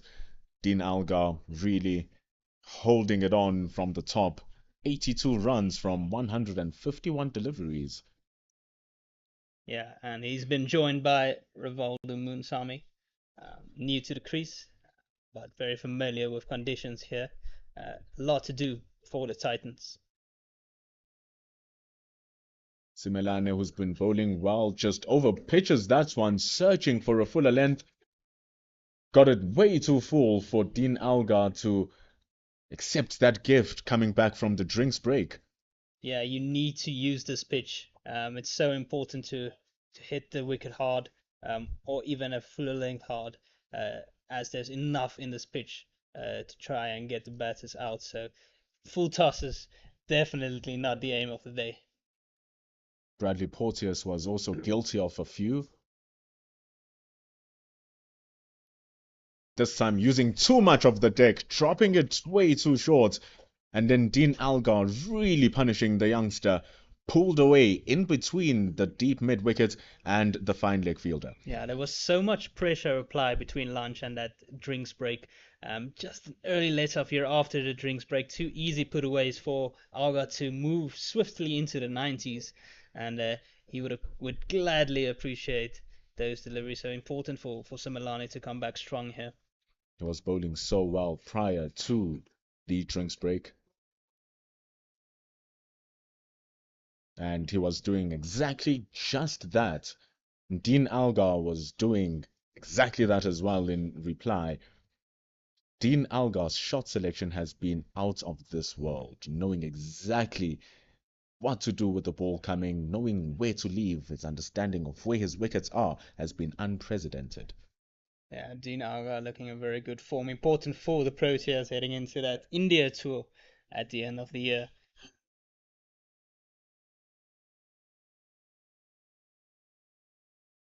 I touched on it earlier, the depth of the batting between the Titans and the Dolphins, and it's something that the Proteas are a bit envious of, as they often only bat up to number 7 and maybe 8 with a Keshav Maharaj. A lot's reliant on Janssen at number 7, even in the Test side. He's become an all-format player for the Proteas, and definitely positions up for grabs in the Test side right now.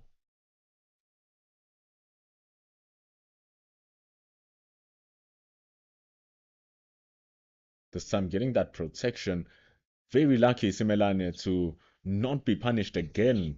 Dean Algar's lights lit up, but stopped to end over number 50, 166 for 5.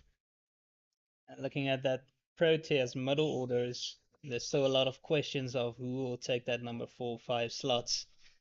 So definitely places to play for here domestically. And if you look at the New Zealand's for next year, with all the SA20 players unavailable, there's definitely spots up for grabs. We've seen a SAI side being picked now for the West Indies A series at the end of the month or in a couple of weeks' time. And that's mainly focused on that New Zealand tour. No SA20 contracted players were picked. And so Shukri Conrad looking at who they can possibly take on that tour. So a lot to play for here for the domestic batters in particular. Definitely a lot to play for. Olusegun comes back from the Hornets River end, who has been bowling fantastically well, really testing the batters of the Momentum Multiply Titans. And to speak of some of those selections, Neil Brunt, who will be captaining that team, is here for the Momentum Multiply Titans as well. Couldn't affect the scoreboard, unfortunately, today. But we've seen the recalling of some of the bowlers as well with the need for pace into that team. And we've seen how effective left arm finger spinning has proved effective now with the emergence of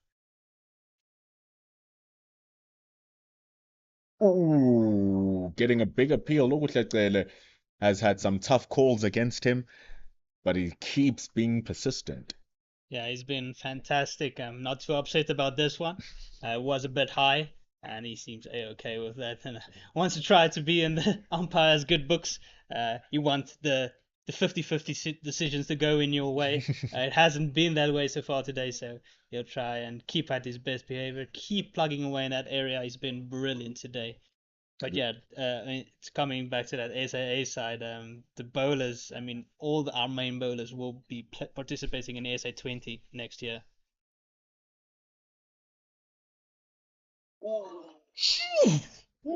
This is fire stuff here from Mungushakwele. Seems as if he has a vengeance against his previous team. Yeah, Moonsame almost turned inside out there, squared up totally by Chele, who hit the deck hard and just goes past that outside edge. He had no idea of that one. Chele has been bowling beautifully out here at Supersport Park. What a sizzling delivery, not only full of pace, but it was sharp as well. Moving away from the right-hander, giving it problems. Still persistent with that ball moving away, getting the higher side of the outside of the bat on that one. Slips, gullies, backward point. They really now starting to be on their toes. Yeah, Hele has been so impressive. I've enjoyed his spells today. He's been asking so many questions, no loose deliveries, making the batters play. Um, they've not found it easy against him at all. They bowling as if they are definitely places for grabs. Dele is really menacing that technique and that outside edge of Munsami's bat. Yeah, I mean, Sami needs to look to leave the balls a bit that seemed a bit wider from the off stump, not necessarily needing to play at it. The tricky part though is that he's seen all day the ball moving back in by Tsele and Ele, and this time that one moved away. So great execution again. Also impressive thing is the angle that he's releasing the ball in really comes in as if it's attacking that middle stump. Ooh. Then when he gets it a little bit fuller that time, it allows Munsami to just cover the movement of the ball, but straight onto the hands of mid-on to bring the end of over number 51. Momentum multiply Titans trailing by 127. They are on 166 for 5. And Sami finding the middle of the bat, that last delivery of the over, and that'll make him feel a bit better. He's been tested here, but somebody just needs to stick it out with Dean Algar through a tough spell, try and get into their innings. All he needs is a partnership, and he's inching closer to that century mark once again. He's been prolific with the bat this season in both the 50 overs and red ball formats. And we do see a bowling change. Andila Semelani struggled in that last over, wasn't able to find a good area, good length, over pitching a couple of times, and so he'll be swapped out for Jason Smith. Jason Smith had a phenomenal first spell. Dean Algar was still there to see it off alongside Dewald Brevis, even though he faced way less of the deliveries from that spell. It's still testament to the work that Jason Smith has been putting in, so he's someone that you're not going to take lightly here as he has a very wide slip and a gully. And trademark of Dean Algar's innings here today, when he does let the ball go behind the wickets, it's with very gentle hands. Yeah, Dean is an expert with that. You'll often see him letting go of the bottom hand, and he does play with a bit of an angled bat. That's why you see a lot of runs going down to that third man region. Does tend to enjoy some fortuitous runs as well, and it looks worse than it is sometimes. And as we speak about the batting, it seems as if the South African side that we were talking about earlier, when we look at its one-day international style of batting, they found their identity batting first. Take it on, be aggressive. We see the middle order playing carefree cricket.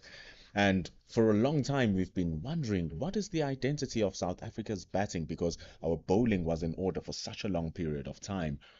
And now, when we look with the SA20 and this tour to New Zealand, the missing positions that Shukri Conrad is looking to fill up are those crucial number 4 and number 5 positions which hold the innings together.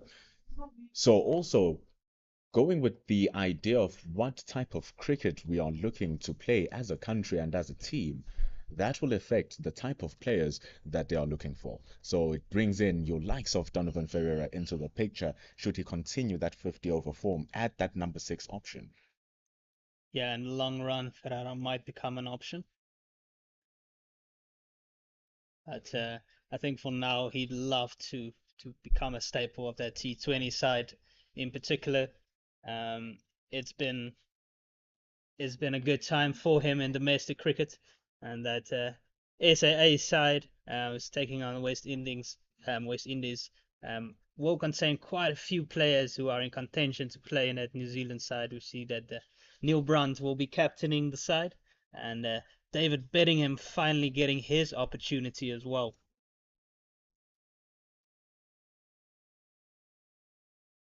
Bedingham will be very happy that he got into some good runs in his previous game, scoring 60.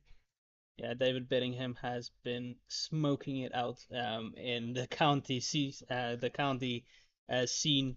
He's been scoring bucket loads of runs, and there's been a lot of calls for him to play. And now that he's decided he will try and play for the Proteas, it's good to see him getting an opportunity for the SAA side. Interesting to see that he's opening the batting for the Western Province today, which is the first time I've seen that. So that's something to keep an eye on.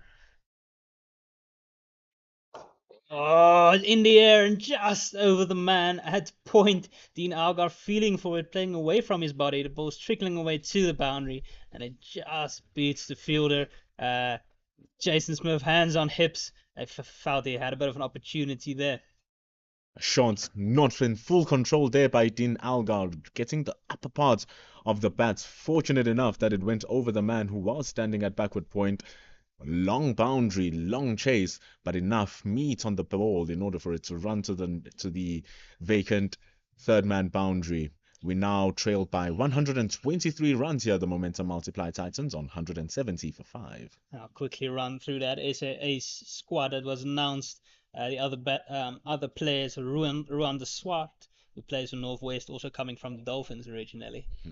Tony de Zorzia, of course, down at Western Province. He's played for the Proteas as well. Clyde Fontaine, he's the keeper they're going with. He had a very good season last season for the G-Bet Rocks. Zubair Hamza, in and around the Protea setup for a while now. Getting back into the thick of things. Let's see, Chepo Moreke, who did so well for Western Province last season, has moved up to the DP World Lions this season. He's got a call up. Charlie Mbongwana, been very good for the Western Province for a couple of seasons now.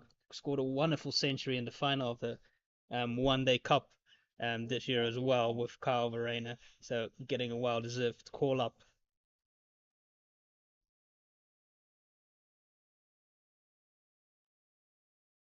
Taylor just keeping on a good area there, asking plenty of questions from the batters. The SAA side also has Dane Patterson, also from Western Province, also did very well in the county season.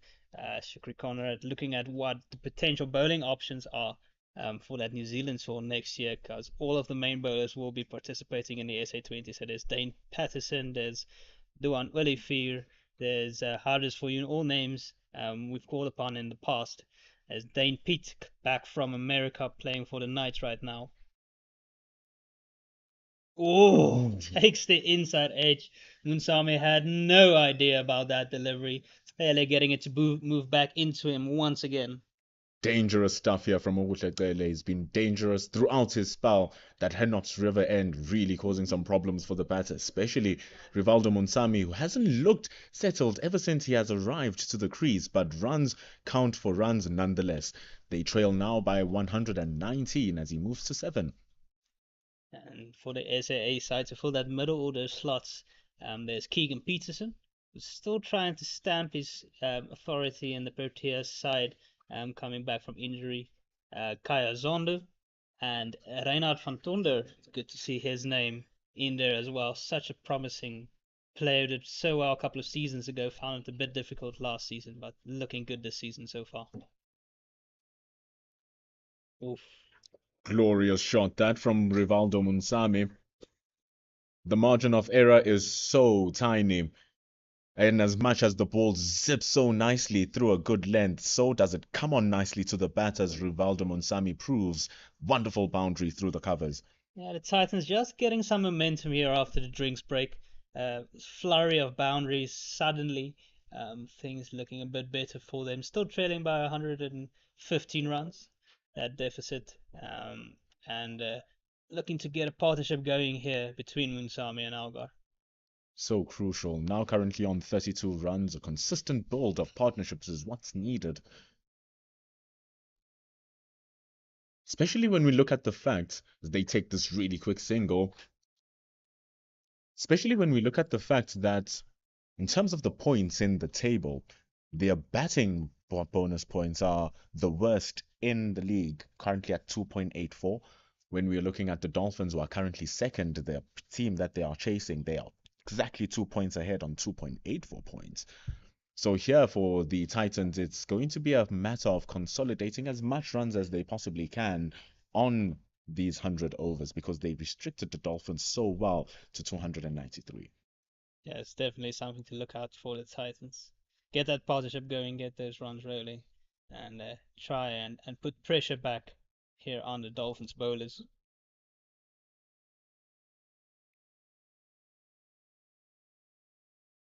I had the wonderful fortune to commentate on a Northwest University Dragons game during the CSA One Day Cup as we see the over of the 53rd come to an end at 179 for 5 and seeing glimpses of Reynard van Tonder.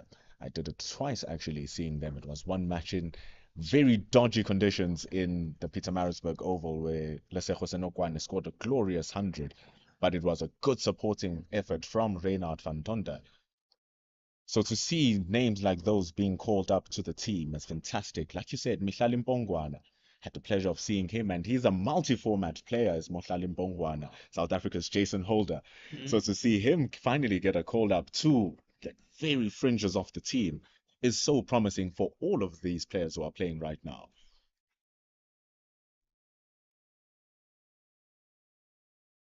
Yeah, I've spoken about the Proteas looking at all-round options.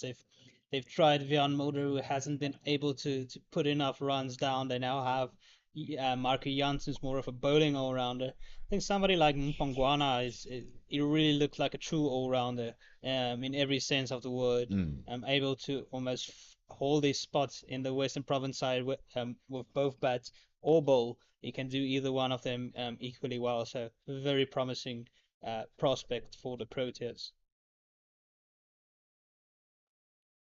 Keeping in line with the DNA of the all-rounders like Marco Jansen, tall, big lad, such as also Mihlali Mpongwana. Of course, not the express pace that Marco Jansen possesses, but the skill set that he has, so as that he's able to manufacture a game for the T20 game and be effective there, and do the same thing for the 50-over game, much like he does for the long format of the game.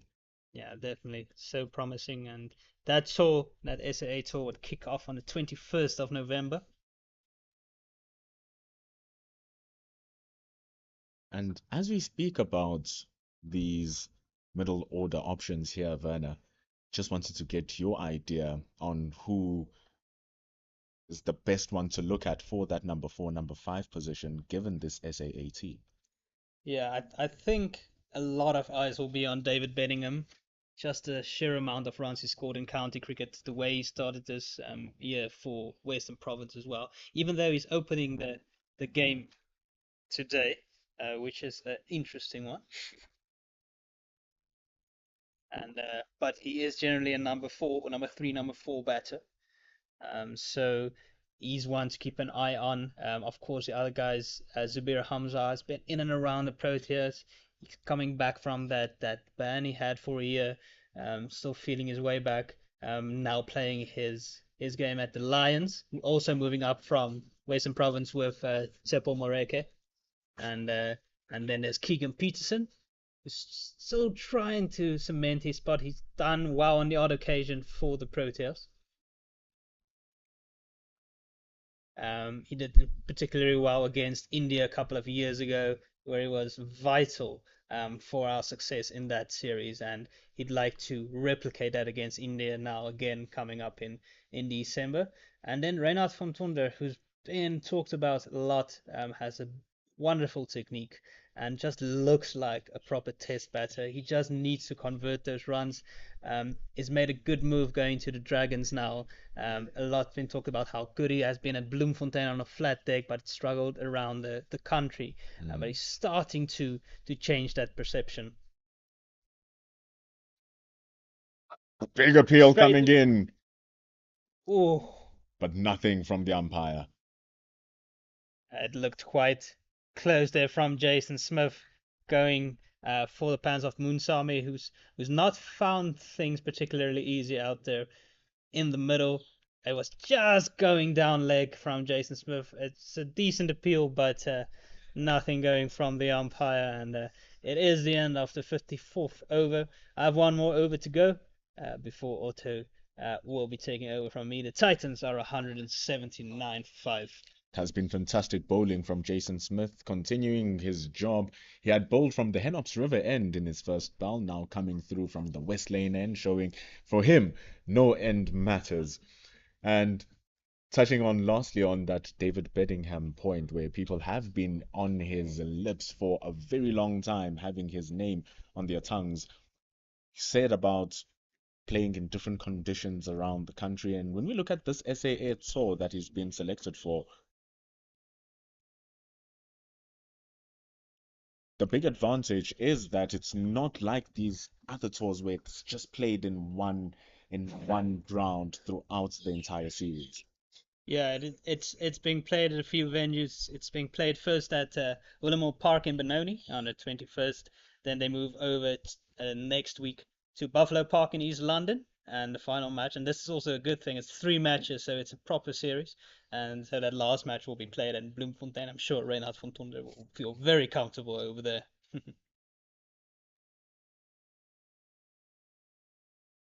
Different conditions throughout the entire country here. Willamore Park in Benoni, up in the Highveld, East London in the coastal regions of the Eastern Cape, and right in the heart of the country in Bloemfontein and the massive Mangaung Oval. Yeah, Mango Oval had massive boundaries, which doesn't matter that much in the 4-day format. It's a bit different in T20 where you want to score big boundaries, go for sixes, where it's not quite as easy as some other venues around the country, like here at Supersport Park. Just drifting it down the legs here, Uguhle, and he rightfully gets punished by Rivaldo Munsami. He gets yet another boundary, pushing that very gently as it rides around to the short part of the ground, 4 runs behind square. And just getting a bit of an inner off of the bat, but it's well played by Munsami, well controlled. Hele thought he was in the game there, thought he could potentially go for an RBW. But yeah, getting back to the Mangon Oval with big boundaries like that, what it does open up is the opportunity for twos and threes, and so you need to run hard at venues like Bloemfontein. It's a good place to play cricket. And yeah, plenty of opportunities in the SAA tour. The New Zealand series coming up, of course, all the SA20 contracted players not available, and so the whole bowling lineup is basically wiped out of the test team. So that's why you see Shukri Conrad going back to players like Hardest for Union for some pace, Duan Willifear for some bounce, Dane Pete, as most of our spinners are out of contention as well, so he's back in the mix of things.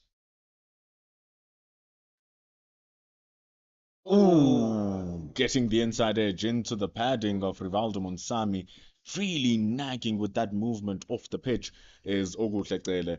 Survival for the wicketkeeper batter. Yeah, again, such beautiful bowling from Taylor. He's been very accurate. Just had 1-4 over earlier in the over, but other than that, he's been brilliant today. So you see a fielder going out to the deep point boundary. It looks like Slade van Staden moving out there, probably the shortest man on the field, and it looks like they want Munsame on strike for the next over. Drifting it down to the leg side does Okuhle, ending the over. 55 done. It's 184 for the loss of 5 wickets for the momentum multiply Titans as they still trail by 109 runs.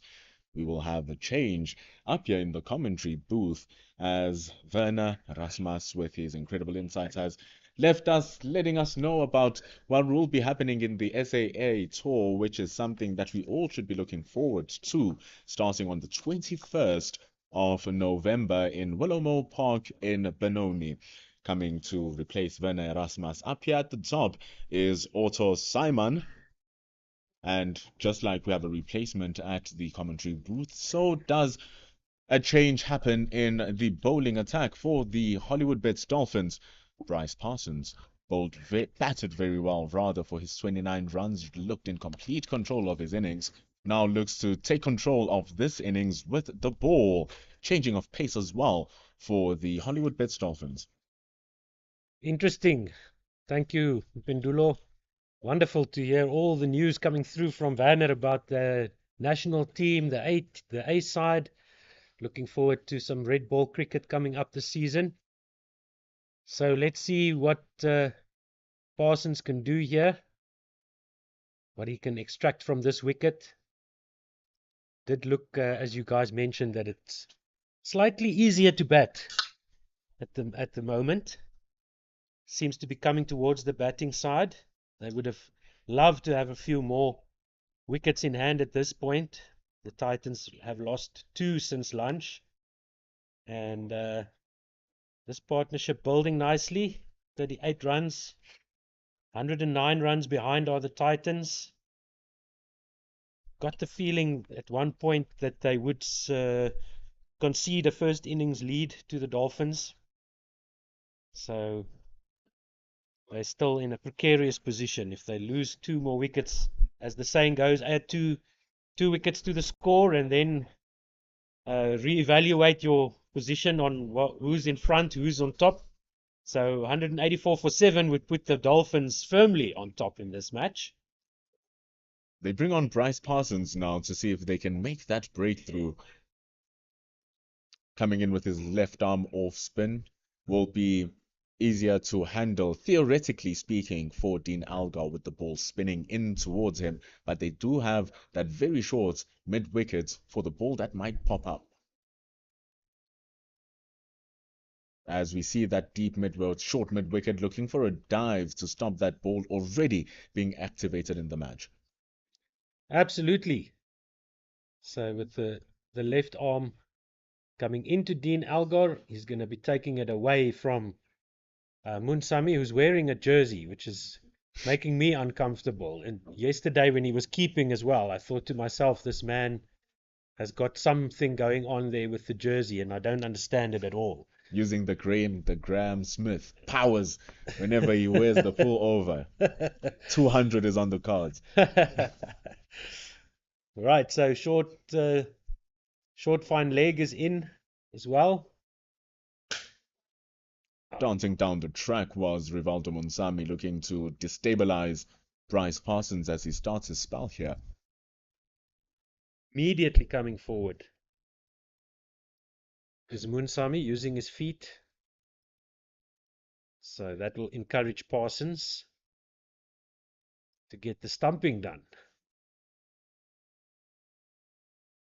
Goes back onto his back foot. It's gonna be a test here for Rivaldo Munsami, something different that he has to deal with in the context of the match. All of the other 5 bowlers have been pacers.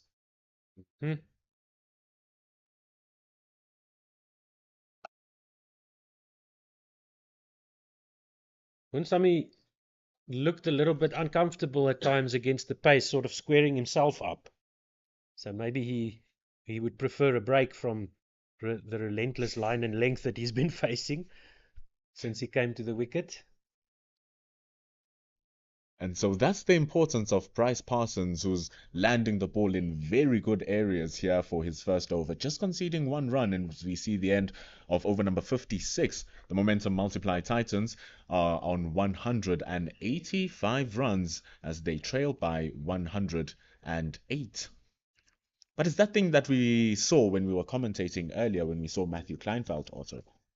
Came in, never really looked like he had his eye in, but when he was around 20 runs, he started getting those drives moving. Indeed.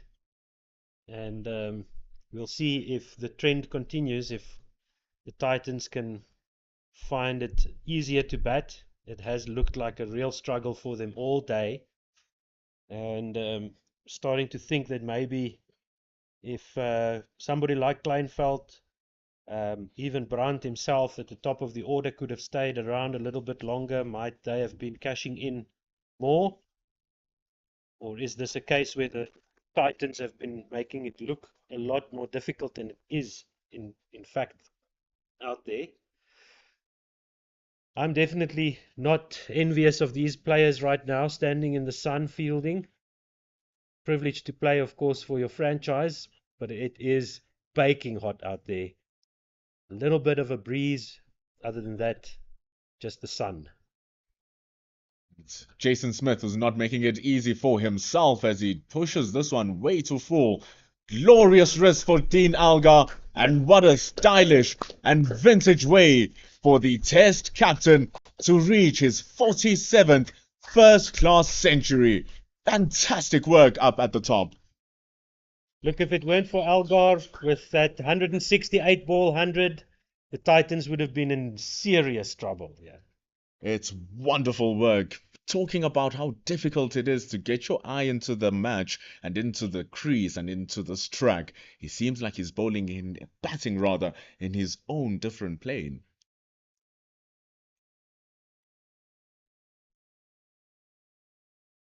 Maybe that's the ball Smith was looking for. Just outside the off stump. And once again, the same tactic by the Dolphins. They're sticking with that plan. It was successful for them on a few occasions already. They want these Titans batters to drive. They're leaving lots of space on the offside, lots of big gaps. Lovely green outfield, fast outfield. They're saying, just get it through. Just stroke it through. You can do it. And Dean Algar is the man for the occasion, as we saw with the very first ball of the over, instantly switching the pressure back into Jason Smith, who has been rather phenomenal throughout his entire spell of bowling. Can say that's the first boundary, or one of the very few boundaries he's conceded where his bowling has been questionable. Take away that boundary and he's got seven and a half overs, conceding 15. That boundary just pushing him up closer to the 3-run and over mark.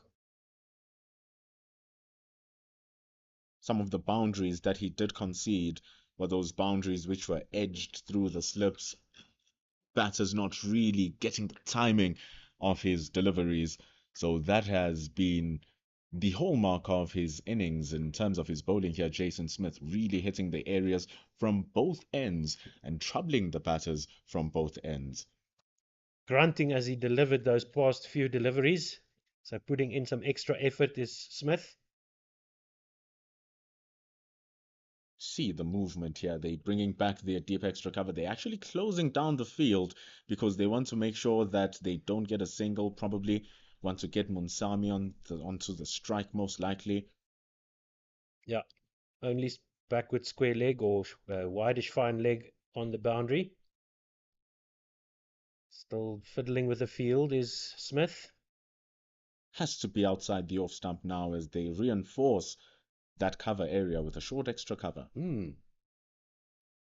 Doing the good work here, Jason Smith, just landing it onto a good area. Just keep nagging at that off stump line. Good work here from Smith. So I wanted to get to Parsons' figures. We'll get to that if he bowls again. His career figures. And maybe go through Munsamis as well.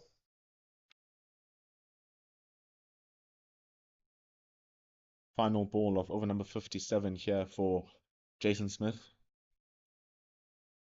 Well left from Dean Algar, well bowled, getting an extra tinge of bounce there to close his 57th over for the Hollywoodbets Dolphins, Jason Smith. Very good one here. 19 of his 8 overs so far.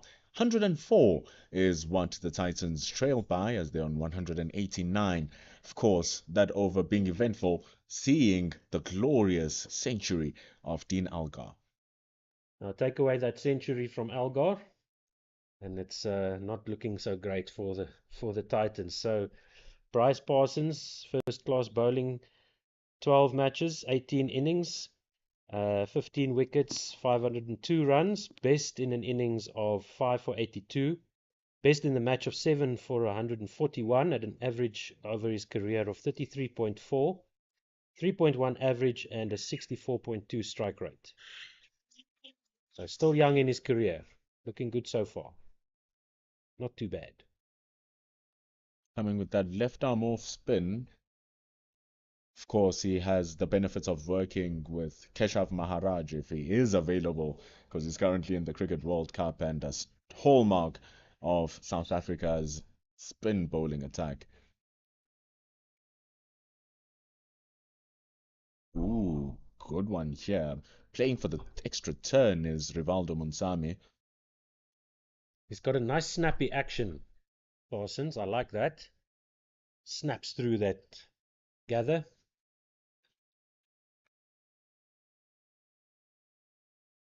Really rotates himself, twisting his hip through his action. High, very nice and high release from him too.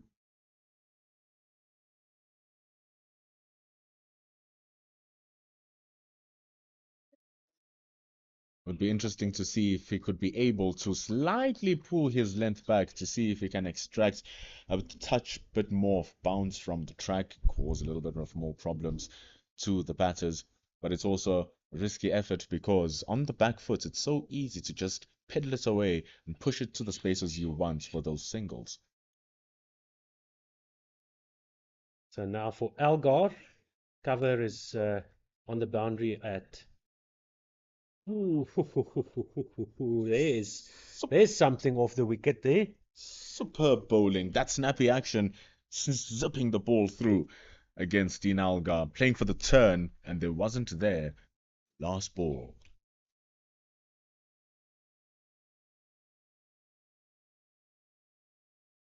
Good end to the over for Bryce Parsons. Fantastic bowling. Only 2 runs given away from his 2 overs as we see the end of over number 58. The momentum multiply Titans still trail by 103 runs. It's so nice to see a number of players in this match at the start of their first class careers or going into their second season. So it's really good to see, and reminds me of the talk that was going on about Australia's first class competition, where they at one stage started they stopped picking their old experienced players in their first class game, and that quickly displayed results at national level.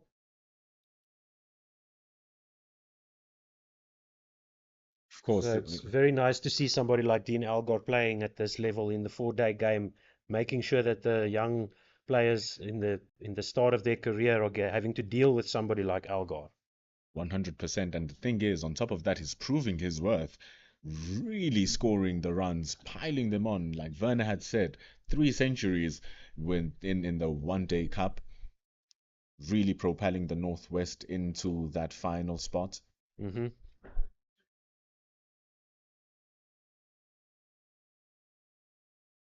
Don't know why I spoke about Northwest when he plays for the Titans. I was just about to say, did I miss something? Was he contracted there for a while? In the SA20, it's quite a mix and match. But no, that's. So he did really well for the Titans, Yeah. scoring those 3 centuries. He scored another one last game, going into the India series.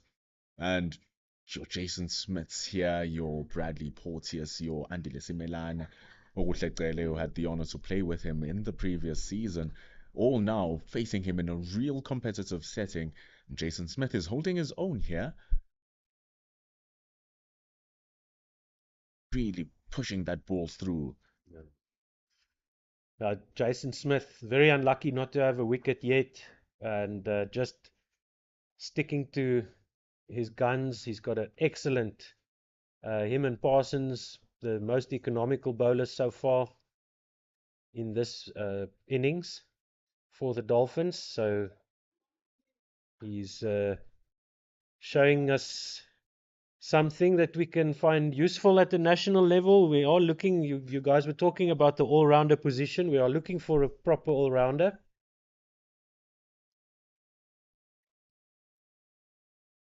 And he really is bowling well. And speaking about the fact that he could have gotten a wicket, he was dropped earlier on, dropping Dewald Brevis on that first slip. It was a dolly off a catch that could have been and should have been grasped at this level. However, at least it wasn't an expensive drop because eventually Dewald Brevis was dismissed for only 8 runs. Well, that could have been a costly mistake for the Dolphins.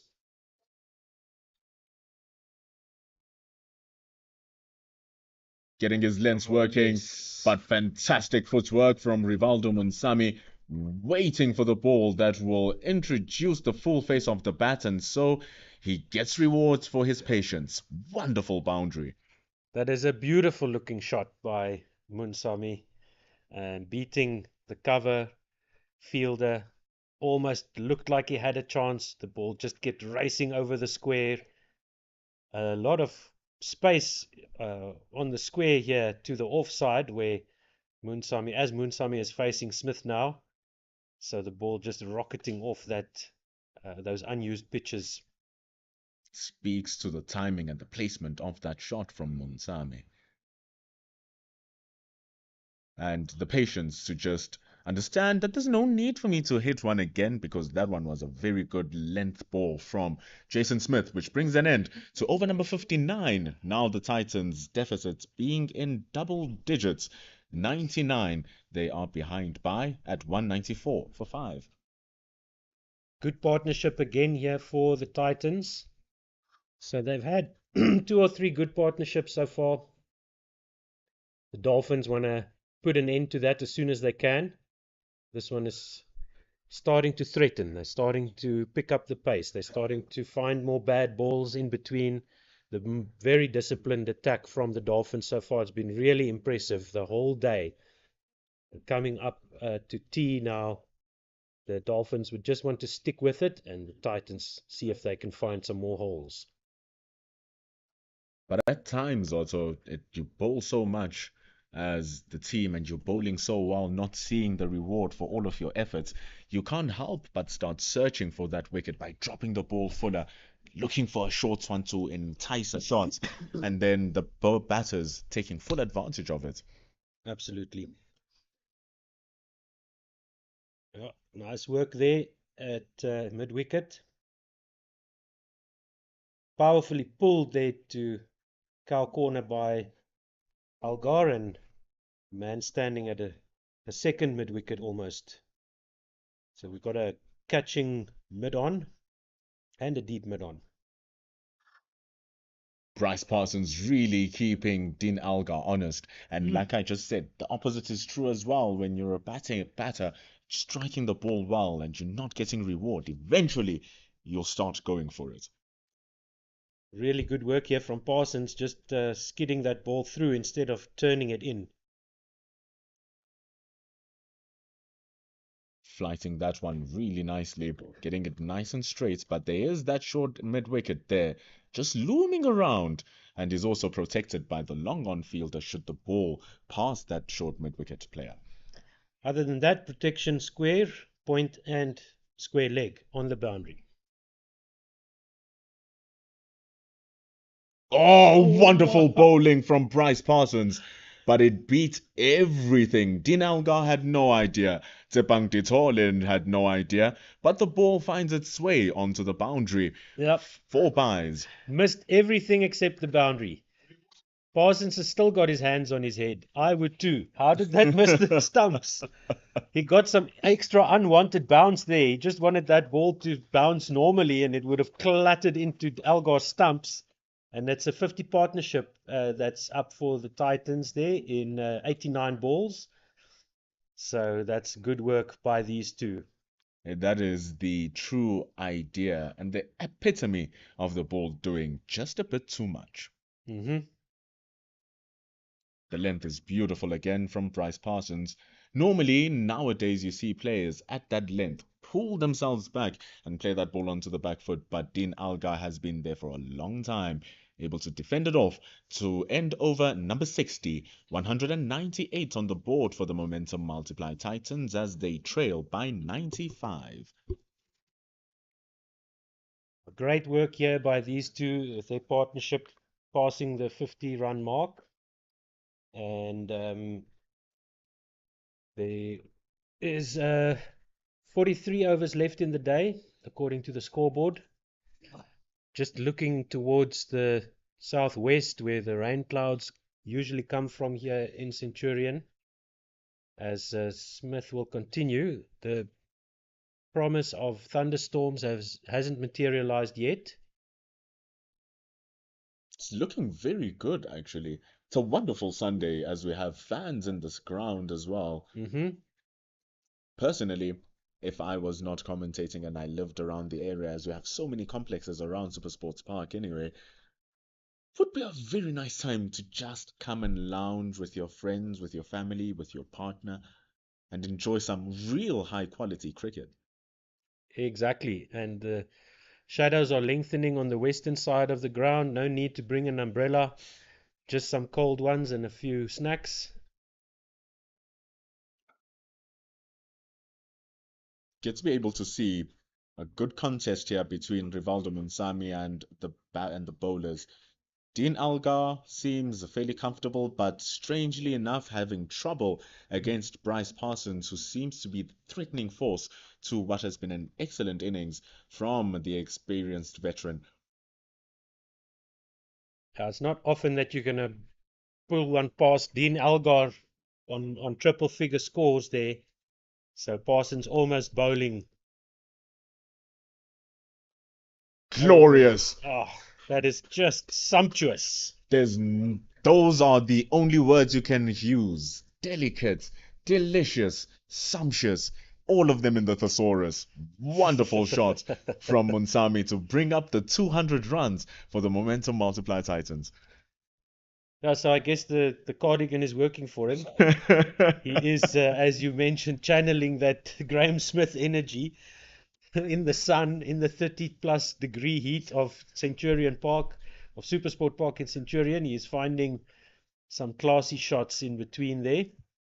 The timing was exquisite. Yeah. From the moment it left the bat, it just carpeted its way to the boundary. That's wonderful. Wonderful stroke play here from Munsami. Looking a little bit more comfortable now. And that offside field is packed. Mm-hmm. Doesn't matter as the ball just trails down to the legs, but that mainstay fielder at the squarish fine leg just there to offer some protection. Munsami got rid of a slip there. They took a slip out to put some more fielders into the covers. So well done to him. Mini battle victory for Munsami there against Smith.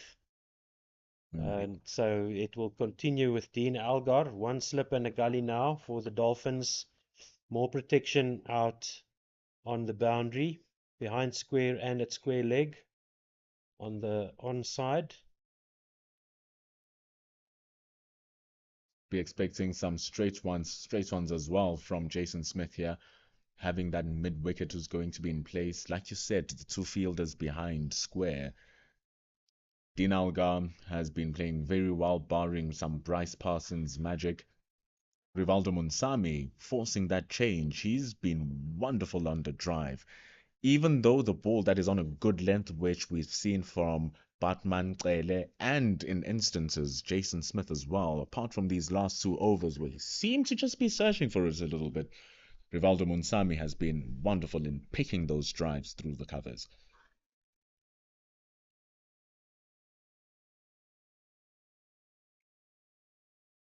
And those are those straight ones we're talking about from Jason Smith against Dean Algar. Yep, you called it.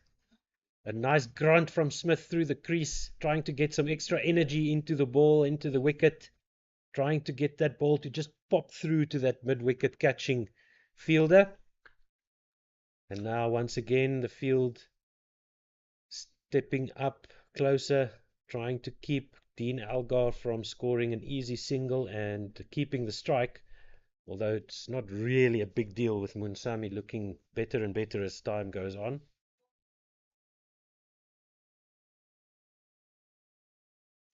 The funny thing is that with the way Bryce Parsons is bowling to Dean Algar, I would have given Dean Algar the single to get Bryce Parsons to bowl to him, as we see the end of over number 61 Good here. point. Good point. I think Parsons would want to have a word with his captain. So listen, just keep them back so that I can bowl at Algar. No, don't worry about me. I'll get him. It's 61 overs gone, 203 on the board, and here he is, Bryce Parsons, still on the board, still on the money. 3 overs bowled, just 2 runs given away, and a lot of oohs and ahs in between. No, the Dolphins fans would be saying, why is he only coming into the attack now? So definitely helping out the Dolphins attack, being able to rotate the other seamers from the Henops River end, where you mentioned that is the end that the seamers want to bowl from. That is where they've been getting the most off the wicket. The most wickets have been coming from that end.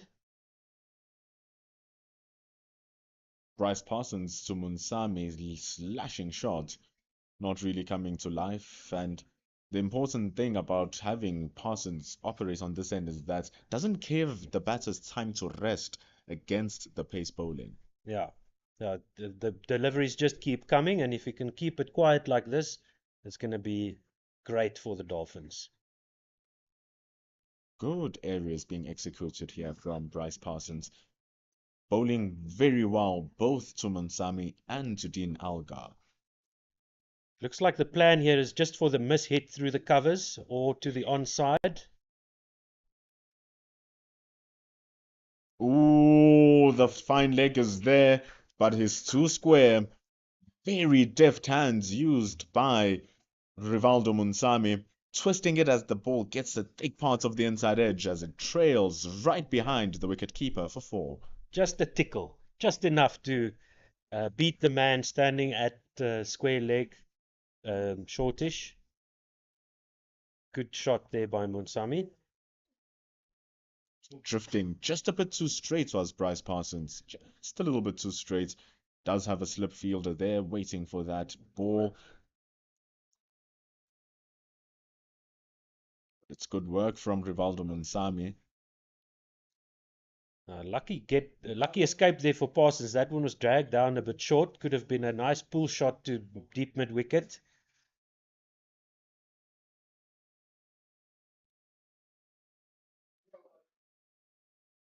Using the crease pretty decently, trying to open up some space, but it's just not there. Lack of pace from Bryce Parsons, just giving that one so much time. Now this time the temptation is the short boundary on the offside. Are you brave enough to go for over the top? Doesn't allow him to do that as he closes his over, Bryce Parsons. Just that little tickle behind for Rivaldo Munsami, which was the only damage to what has been a great over from Bryce Parsons and a good spell. Also, now trailing by 86 runs are the Momentum Multiply Titans. It's 207 for 5. Nice solid work here by Munsami and Algar for this sixth wicket partnership. Now 61. Somewhere there the Titans went past the 200 mark. We should have marked that more markedly. So we'll see as Bradley Porteous will now continue from the Henops River end, allowing Arvia to swap around the pace bowlers from that end. He's been bowling brilliantly, has Bradley Porteous. But starting it just on the hips, the one thing he's going to be very wary of to look to change is that overstepping. He was guilty of it in his first spell. We're looking to see if he's going to change it in his second spell. Still seemed to be a slight problem, not as bad as in the first spell, of course, but still a small problem that he had to deal with. And right now, as the day is about to end, just want to ensure that you are keeping your foot behind the line. Absolutely. There's maybe an excuse, the first one of the match. After that, what are you doing to make sure that doesn't happen again? You know, should you move your marker back? Should you just start a little bit behind? You can't bowl 3 no balls in a spell and say that I'm sorry, you know, it's no, Doesn't work like that at all. not at this level, no. Yeah. The game at the end of the day is about solving problems. Dean Alga right now is a problem for the Dolphins. They need to solve that issue as to how they contain him. And if you are going to be the one who's bowling and if you are overstepping, you have a problem that needs to get solved in that instance. So Bradley Porteous right now, the only thing he's really struggling with, because other than that, he's been phenomenal. Absolutely brilliant. Other than those little basic mistakes, not too bad. Delivery that. Once again, that Munsami, his technique gets him into that awkward position where he looks like he's been squared up. He seems to be doing that all the time against all the fast bowlers. Might be something on the pitch still, regardless of the fact that the pitch is now well over 150 overs used. Well, close to. It's close to being 150 overs used. The fact that it's still giving so much life, the ball is 63 overs old, and it's still also giving some juice. So you're never truly in, even when you think that you are. Yep, you're absolutely correct. 85 and a half overs, 86 overs the Dolphins batted yesterday. So right on the money there. 150 overs. Slashing Oh, chance what a for backward catch. point. No. Almost. That was so close. That would have been a brilliant catch. I thought he had that when he was rolling down. Let's see the... It was fantastic work. That wonderful shot from Rivaldo Munsami, wide from Bradley Porteous, and diving for all his worth at backward point. Goes for 4. That was a crowd catch from my side. Apologies for that. So, almost a chance there. So close to another wicket for Porteous.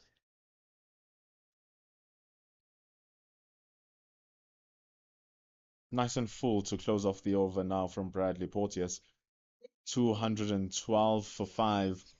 Trailing by 81 runs. Small chance created. 4 runs nonetheless. It's time gone by.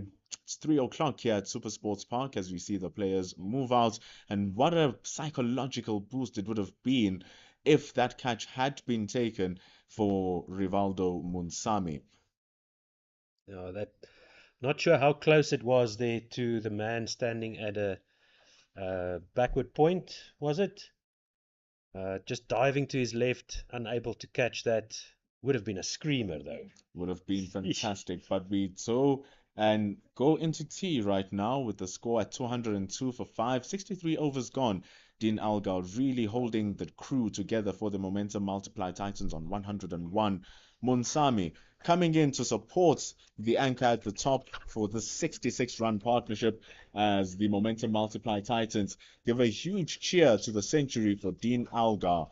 We will see what will happen when we return after tea as we are here for day 2 of the Momentum Multiply Titans fixture against the Hollywoodbets Dolphins.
Welcome back to Supersport Park Centurion for the second day of this 4-day match between the Momentum Multiplayer Titans and the Hollywoodbets Dolphins. I am Werner Erasmus, and with me is Otto Simon. And the Titans are currently on 212 for 5, with Dean Algar still sitting there comfortably at the crease. He's gone and made a century for the Titans. He's on 100 without loss on 184 balls, and Rivaldo Munsami has joined him. They've formed a good partnership. Munsami on 30 of 54, as we see Bryce Parsons continuing after the tea break. But short, easy tuck away for Algar to get himself going after the break. Probably exactly what he would have liked. Just a gentle push to get to the other side. Yes, thank you very much, Werner Erasmus. And this broadcast, remember, is brought to you by the Momentum Multiply Titans and pitchvision.com.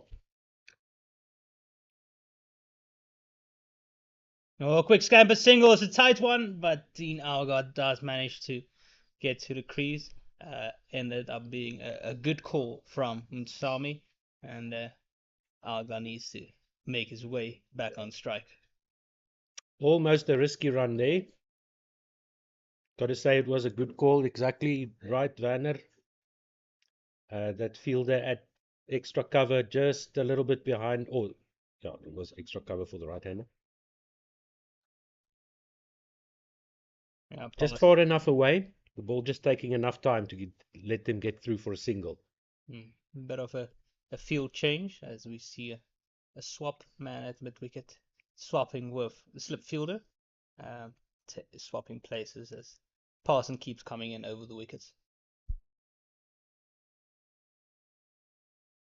It's the plan for Algar to chip that one into the hands of that short mid-on or that extra cover fielder this time. Not reaching either of them. Nicely flighted by Parsons, and Dean Algar comes forward solidly.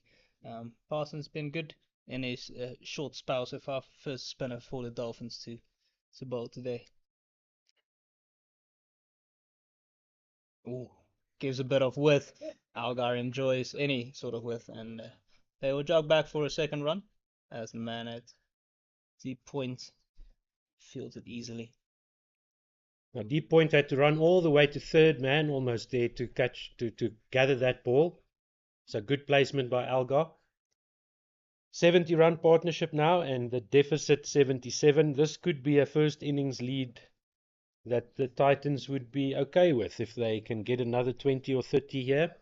Obviously, the plan would be to bat until tomorrow sometime and set the game up. Well, if they bat too long during the day tomorrow, they might set up a draw. But see. Yeah, still plenty to do for the Titans. Still a deficit of 77 as things stand.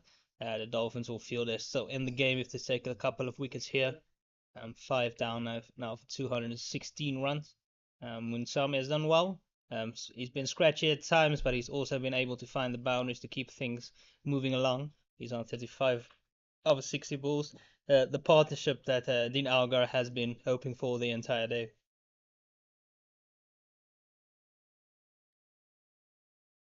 Oh, on the legs and just sweetly clipped.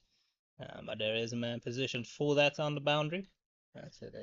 Indeed. So the plan here from the Dolphins continues.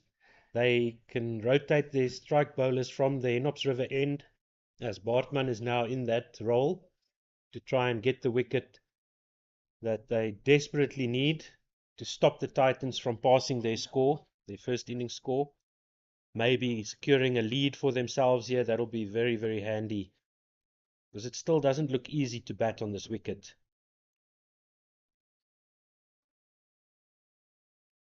Oh, a bit wide there from Bartman. Yeah, that's all they had a bit of work to tie that up behind the stumps. Over at the Knights Northern Cape's Heat match, the Knights were able to seal a comprehensive victory.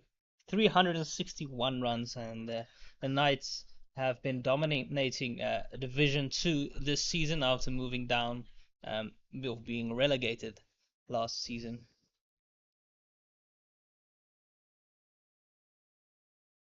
And the Tuskers moving up to Division 1, giving a good account of themselves, not really letting things get too out of hand, and doing well against Western Province so far.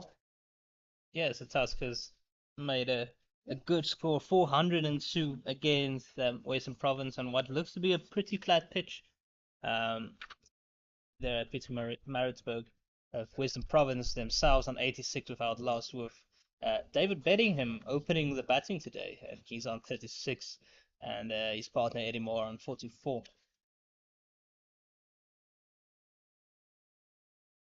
Hartman will just look to get that one a bit closer to Dean Algar, not giving him any easy leaves as he has so far.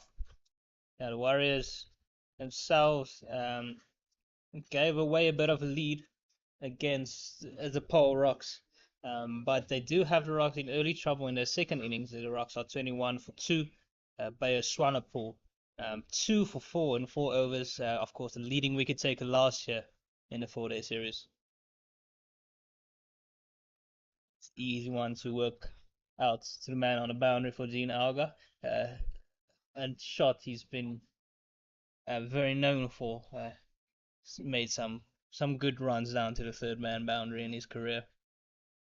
Yep, just a little touch, just enough on it to go past the slip cordon and behind point on the offside. And still the Dolphins have wide open spaces behind the offside fielders who are quite tight in, inviting the drive. Another good one from Kent Steelman to end the over. The Titans have moved up to 218.5 after 65 overs. Munsami keeps squaring up. I'm not sure if that is the way he usually plays. He sort of brings his right shoulder over a little bit too much and gets square on facing these seamers. If he doesn't do that, he's just exquisitely stroking the ball through the covers. He seems to get himself in that awkward position, what looks like an awkward position. He might be one of those players that just looks awkward but is really effective, and he certainly has been quite effective so far from the Titans' point of view. Yeah, it still has his wicket. It's actually very similar to how Dean Algar plays. It's two players who play it in a very similar manner. And even though it might look awkward, it's okay as long as he's playing the ball late, and there's not too much bounce. I see. Dean Algar comes on the front foot right now against Bryce Parsons, who is varying his pace nicely, floating a few balls up and darting a couple.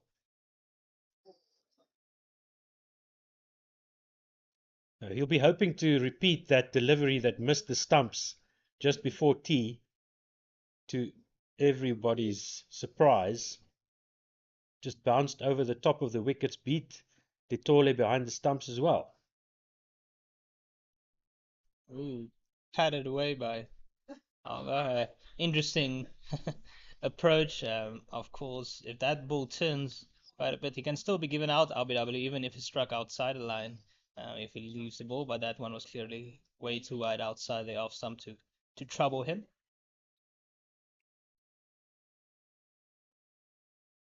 Straight to the fielder.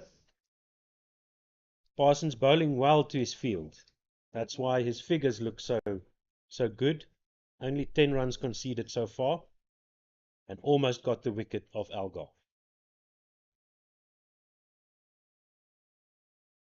Bryce Parsons, of course, was the CSA under-19 captain back in 2020, so a couple of under-19 World Cups ago. Opened the batting, I believe it was with Jonathan Bird still at the time. Floated are beautifully stroked by Dean Algar, just placed beautifully between that short cover and the man at mid-off, all the way to the boundary. Parsons thought that man was in the play, as it was struck a bit airily, but right into the gap, and Dean Algar picks up another boundary as we come to the end of the 86th over, and the Titans move up to 22. Threading the needle expertly. Dean Algar, the short extra cover there in the catching position for that specific shot, to the left of that man and to the right of mid-off. Beautiful. Yeah, getting back to Bryce Parsons, there's been a lot of talk about the youngsters as an all-round potential. He struggled at the initial start of his career, but I think a bit of a breakthrough last season with his century he made for the Dolphins in the 4-day series. I think that really put him on the right path, and he's also now been picked up in SA20 as a rookie player for the Durban Supergiants. So a lot to a lot to look forward to for Bryce Parsons. It's a nice rule that came in, so the youngsters will get an opportunity to see what it's like in a competitive tournament and learn from the pros. I believe the Durban Supergiants have roped in Morne Morkel last season as a bowling coach. Same down there at the Sunrisers Eastern Cape, where the likes of Andile Semelane and Glenton Stierman and Aya Kamane will learn a lot from Dale Steyn. So lots of opportunities. Good forward defense. Almost an excellent forward defensive cover drive there. Just picking out the fielder. I'm so happy to hear about that rookie rule that they brought into the SA20, because it's something that we clearly saw, and India is still picking the fruits of those rookie players, those inexperienced players that they were forced to pick in the IPL. Since the start of the IPL, and every team that had good youngsters in, all the teams that won the IPL were teams where those young players that they were forced to pick actually stood up and played a big role. So this is excellent news from my point of view, that we're doing the same thing with the SA20, forcing the teams to pick younger players, and that hopefully will bring through some awesome talent in the future. Yeah, plenty of talent. Of course, the Under-19 World Cup coming up in January, scheduled to take place in Sri Lanka. And so we'll be keeping a close eye on that tournament to see how the Under-19 players go. There's a few of them that will also be playing in ASA20, or at least form part of the squads and be learning from the older pros.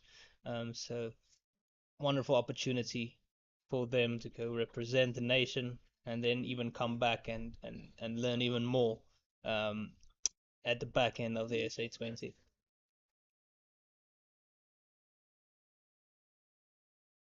Bartman continuing to bowl very good areas from the Henops River end, just asking questions all the time from Munsami.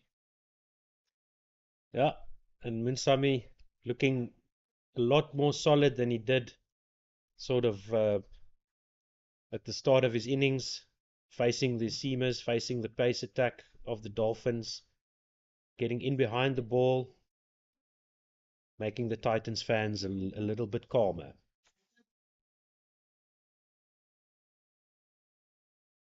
Good lead from Munsami to end the over. 222 for 5 after 67, and it was a maiden over by Bartman, who's been doing a good job from that, and as did Kuhlekele earlier in the day. He's been bowling brilliantly and could have had a couple of more wickets even than he has so far. Oh, he'll definitely tell you he should have had two. They looked so convinced, the Dolphin players, but the umpires didn't agree. If you missed that earlier, two chances behind the stumps, caught behind, and both of them, umpires saying no catch, no edge. Dolphins players were absolutely livid. They were running all over the park celebrating, only to look back at a unmoved umpire. Bradley Porteous coming into the attack, taking over from Bryce Parsons. Interesting move.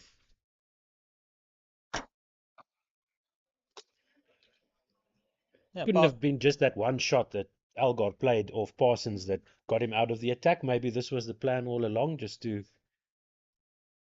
change an end for Porteous. Yeah, it seems likely that they were going to go back to pace as it's assisted the pace all day. Not much for the spinners.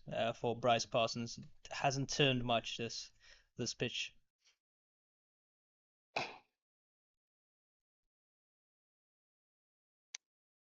So that line attacking the stumps, he doesn't have a lot of protection out in the cow corner mid-wicket area. It's only square leg and fine leg, quite wide on the boundary, point as well.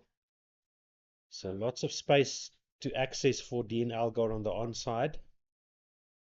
One slip and a gully.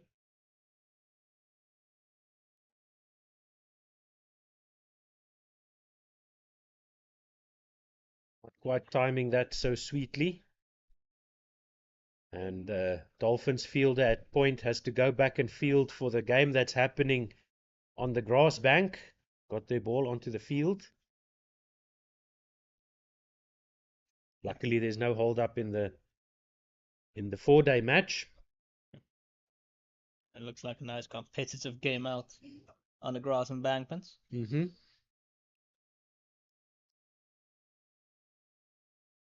Ooh, nice bouncer from Porteous, Mm-hmm. getting that ball or hitting the deck hard, and Dean Algar just swing out of the way, not really troubled.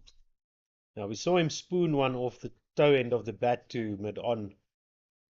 Off, don't remember who the bowler was. I think it was Smith. No, it couldn't have been Smith. It was from this end as well. No, it could have been Justin Smith. Either way, the trap is still there to see if Dean Algar can maybe get a top edge down to fine leg or square leg, mistimed shot to mid wicket or mid on. Yeah, I don't think it was Jason Smith. I believe it was Ukuhle from that Yes, side, that's right. from the Yeah. Enops River side, and he tried to pull it. It was a That's surprise right. short ball because the field wasn't really set for it, and it ended up dropping just short of the man at mid on. Yep.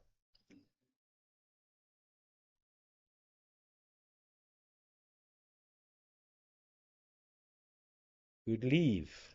Another maiden over for the Dolphins, 222, double Nelson for 5 after 68 overs. The Titans won't mind the maiden overs too much. They're just looking to occupy the crease, it seems, just punishing the bad balls. I don't think they can afford to be too attacking until they've passed the Dolphins score, or at least gotten within 30 or 20, and then maybe look to cash in at the end of the day.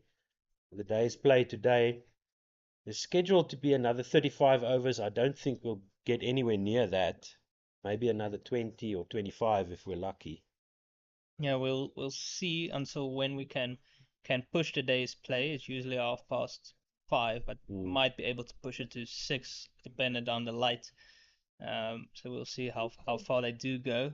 I often say that you want to get into that third or fourth spells of bowlers. Then when they're really tired at the back end of the day, then you can cash in. Someone like Jock Collis is very good in doing that. Now it looks like that's the plan for the Titans. Just hang around, wait for the Dolphins to reach the end of their stamina levels at the end of the day, or get close to it, and then cash in. Yeah, Andile Similane into the attack. Was a bit wayward in his last spell, and so that one didn't last too long. So he wants to start a lot better. This time from the Henots River end. So he's bowling from the end that's been more helpful to the bowlers all throughout the day. So let's see if he can use that to his advantage.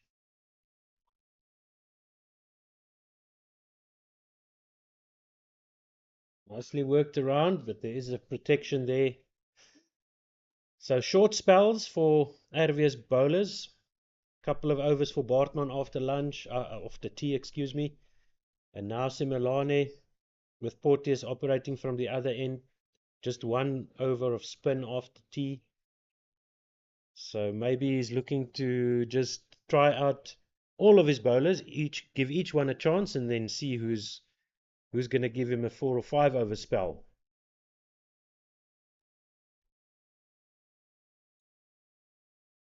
Easy single out into the outside. Not really too many attacking fielders too. Dean Algar at this stage of the match. I mean, he's moved up to 110, so he's looking comfortable as he has all season. Dean Algar's been very impressive. When he's gotten in, he's made it count, and it's been either 0-1 or a century basically for Algar all season. So you know that if he gets going, he's making it big.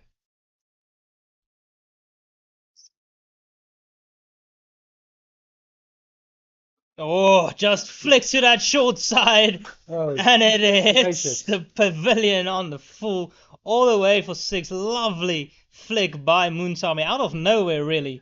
Suddenly, Andile Semilani strays onto the pads, and that is just beautifully lifted.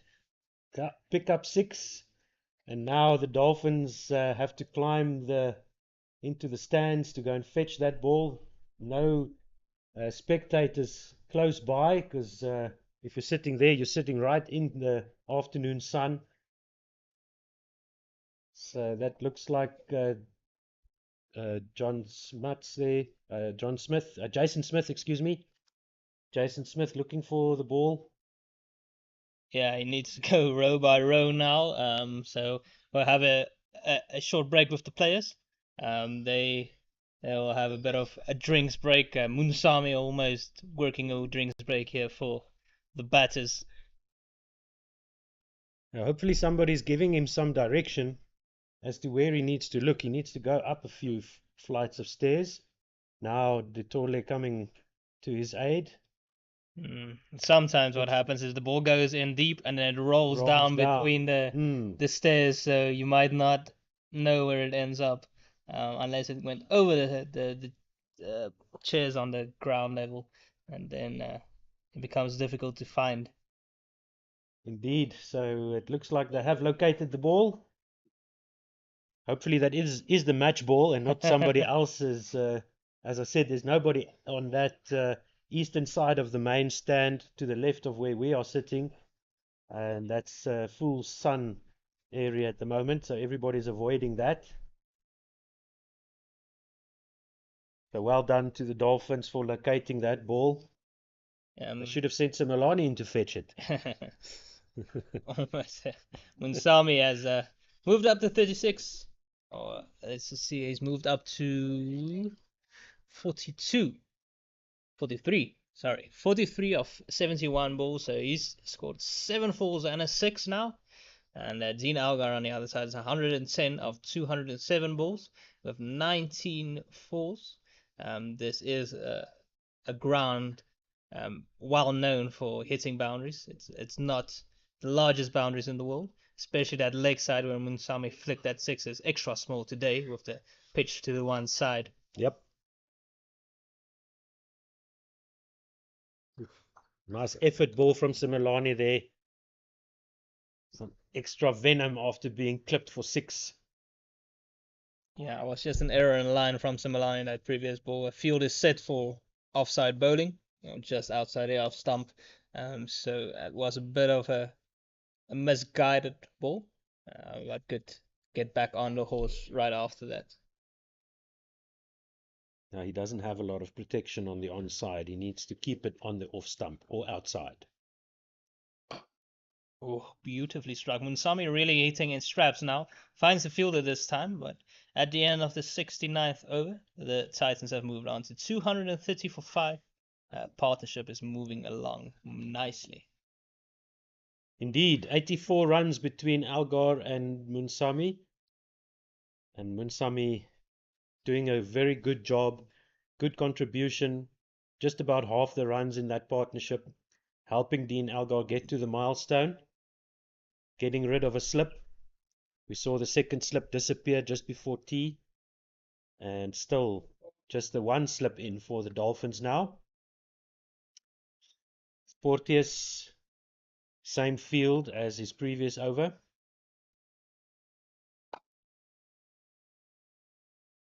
Portner is just looking to hit a hard length on this pitch. He does get some nice bounce with his action, nice full action, and gives it a nice go. He's got protection square either side, point and square leg. fine leg at the 45 angle.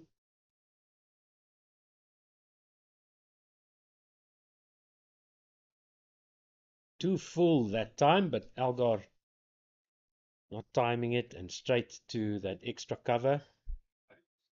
Yeah, just digged out by Algar. And such a lovely day here at Supersport Park. We thought there might be a chance of thunderstorms as was predicted, but the clouds have just moved away, and it's yeah, no signs of rain. Seems to be passing us at the moment. Oh, short and wide, easy put away for Algar, but there is a man sweeping who just cuts it off. Still bowling to the field, Porteous. Algar would have wanted that a little bit finer to beat the man at the backward point fence, who's now more a wideish third man. Excuse me, now he's at that fine leg 45 position for the right-hander. So we can see some thunderstorms building in the area, but nothing close to where we are. Bright sunshine here at Supersport Park.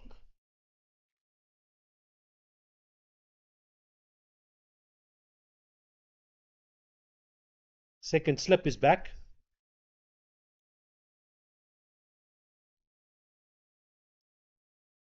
Yeah, interesting match playing out in Division 2 between the Limpopo Impalas and Eastern Cape Liniati, where Eastern Cape still need 110 runs to win, but they're 5 wickets down now.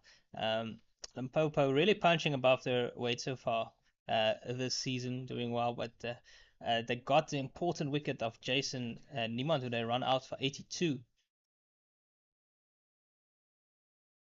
Oh, good work by the Tole there. Yeah, very short from Portier's. It just a bit of a tennis ball bounce over the batter, and therefore it's called wide. And the run added to the score. Extras now moved up to 25. 25 extras by the Dolphins. I won't be too pleased about that. Fourth highest score in the innings is the extras.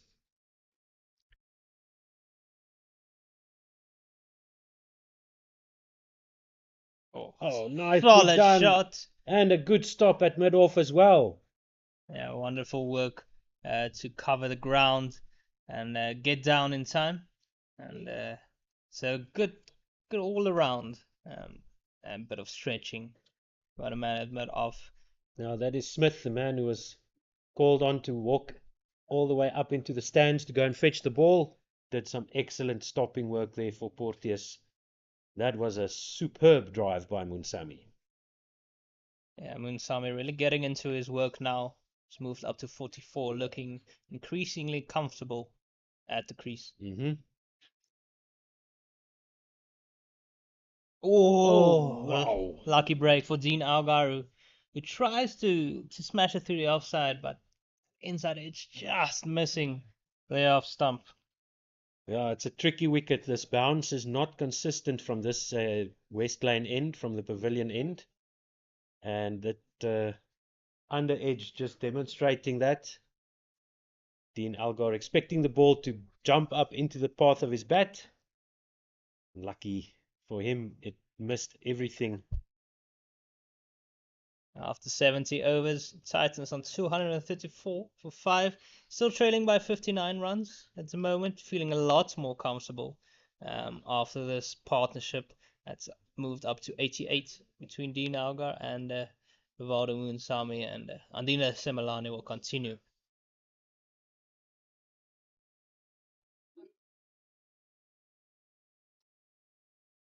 Andile Semelani, another one of those SA under-19 players who played in the same World Cup as Dewald Brevis, and lots of potential. He's an excellent fielder, can hit a long ball with the bat, and of course is very valuable with the ball as well. He just needs to hit some good areas, be consistent, not try to look for too much, but a wonderful all-round prospect.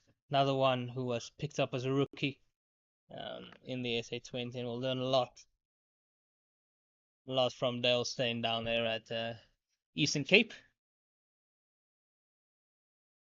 Yeah, and good over so far from Similani. The first two balls, nice and disciplined. No space for Algot to work with, just keeping it outside off stump. Forcing him to play.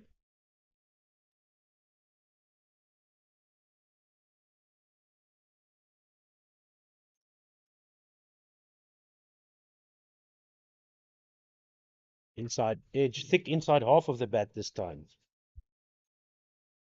Yeah, some of the life in the pitches seem to gone out a bit in this third session of the day. Not as much happening as there was earlier on, and also Dean Aga being left-handed has less movement from the areas they're bowling to him right now than there were to the right-handers earlier on. I don't think it will be too long before we see Kuhle back into the attack because he has looked the most threatening.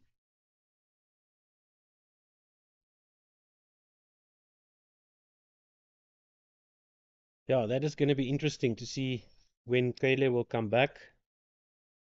How is his body feeling? He's, along with Bartman, done the most work for the Dolphins, 16 overs each so far. And both him and Bartman with 2 wickets. So maybe earning a bit of a rest standing there at mid-off.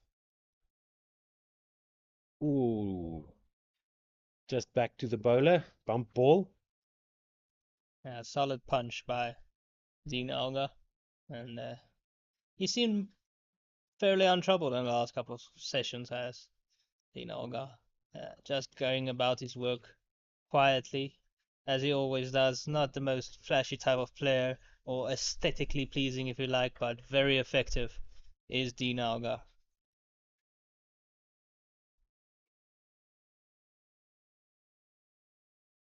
Similane with a lot better um, balls in that over consistency that the Dolphins have been looking for. And the Titans remain on 234 for 5 after 71 overs.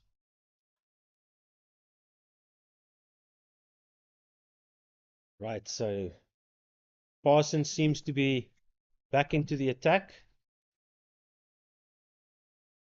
Now there's 9 overs to go before the possibility of a second new ball. So the Dolphins might be looking to rush through a few overs here to try and get to that second new ball. See if there's a bit more life in this pitch with the new ball on it. Indeed. See if they can emulate what the Titans were able to do yesterday evening, where they caused a 3 wickets for not many runs collapse by the Dolphins after the new ball was introduced. Took them only 5.5 overs to get rid of the last 3 wickets and give themselves some time to bat yesterday evening. The Titans, of course, the inverse of that, they'll be looking to survive until the end of the day. The man at mid-off has been pushed back a bit, not all the way to the boundary, it's 3/4 of the way towards the boundary. So it's for maybe asking the batter, can he go over him? Try and pick up the wicket here, so you might see a few flighted. Oh, Munsami sets off for a quick single, but Dinaga wisely sends him back. So yeah, saying passes might just look to flight a few balls up here. Ask Munsami to try and go over the top. Yeah, he does have those catching fielders. Just again not fine enough. Good work by Taylor running around from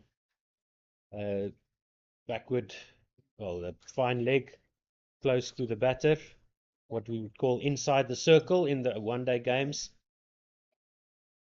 Moving over to that same position for the left-hander. So Yeah. they've got those 2 fielders catching, the catching cover and the catching mid-wicket for that mistimed shot, or the thick outside edge, or the thick inside half of the bat. Yeah, it's a bit of an in-out field. A couple of close catches, and then also a fielder on the boundary, a deep square leg long on, and at almost a deep point backward of square.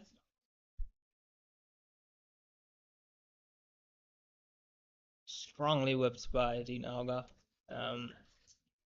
It's looked so good, and that's good for the Proteas, as he's the one constant in the team, who will probably also be going to New Zealand, so a lot rests on his shoulders. Bump ball, crowd catch. It's the end of the 72nd over. The Proteas, the Titans have moved on to 235 for 5 partnerships, moving along nicely, and they seem comfortable at the moment. And Andile Semilane will continue. So it's the two youngsters in tandem at this moment, Semilane and Parsons. Indeed, so these two have now spent 32 overs together at the crease. The end of the 45th over, the wicket of Ferreira fell when he was bowled by Bartman. So since then, no luck for the Dolphins.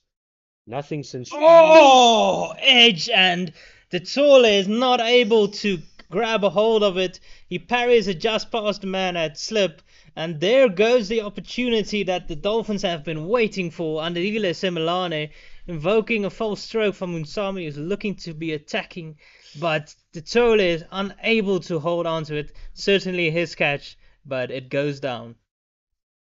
Second drop of the innings for the Dolphins. Another one behind the wicket. This time the wicket keeper. First one was not that expensive. Brevis was dropped on 4. This time Munsami just lets it go. Dolphins will be disappointed with that. They do need a breakthrough now. Ideal time now with only 7 overs to go after this to the new ball, and having a new batter or even 2 new batters at the crease would help them immensely, and even look to potentially run through the lower order. So that was such a crucial moment there.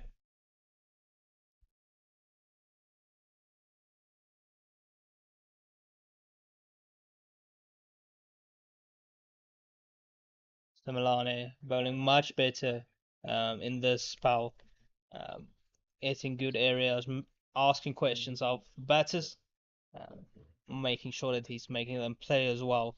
And after that one, he straight down the leg side at Munsami, flicked for 6. He's come back strongly.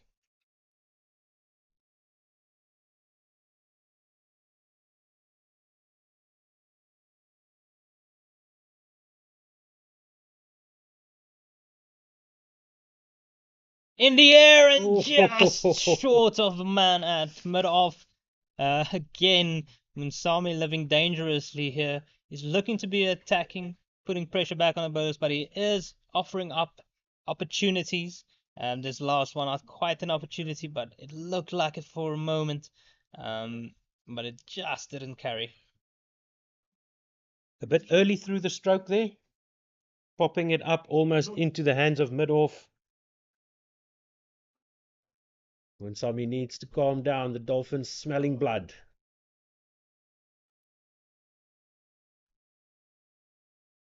Good, confident leave by Munsami there.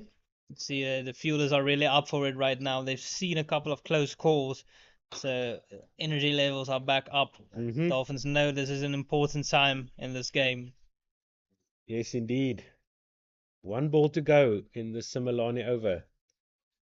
1 drop chance, 1 almost chance.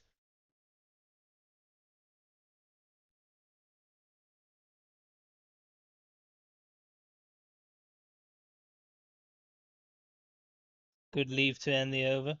237 for 5 of the 73 overs. Now we do see some drinks quickly being brought on for the batters. Just quickly want a refreshment, not an official drinks break. And Dean Algar certainly deserves it after his hard toil the entire day. Umpires laser focused on the drinks carriers here. They better get off the park quickly. Maybe some messages being conveyed there to the batters in the middle. It'll be interesting to see what Dolphins' plan is here to try and pick up a wicket before that new ball. What are they looking to do here? How is Parsons looking to pick up a wicket? It looks like it will be Dean Algar on strike. They do have a man down at long on. He's asking, is that where he should be? Is his angle right? Man at deep square leg. Also man out at the deep backward point region. So with Dean Algar, it seems like they want to give him a single. If he does hit the gap, just to try and get Munsami back and strike, who is the more attacking of the two currently, and might offer more chances. There's the slip in place as well, of course.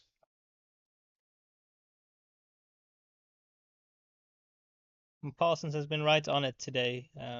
Been bowling very well. It's not giving anything away. Trying to build some pressure. Hasn't had a lot of help out of the pitch. It's not offering him much, but that he's doing well, as any good spin bowler does, is then just keep in a good area, try and take a wicket through pressure. Yeah, and he's stringing together the dots, as they say. And just as we said, he drags it down, and it's a misfield.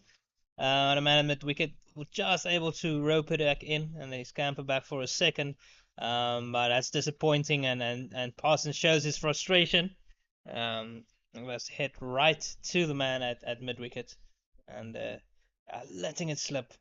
Just talked about that pressure Parsons was building, and let it go a bit.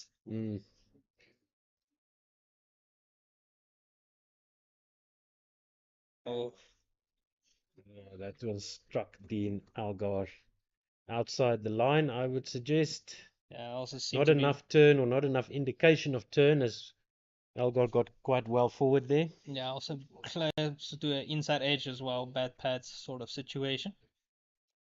This time just whips comfortably by Algar, and he trudges over to the other side.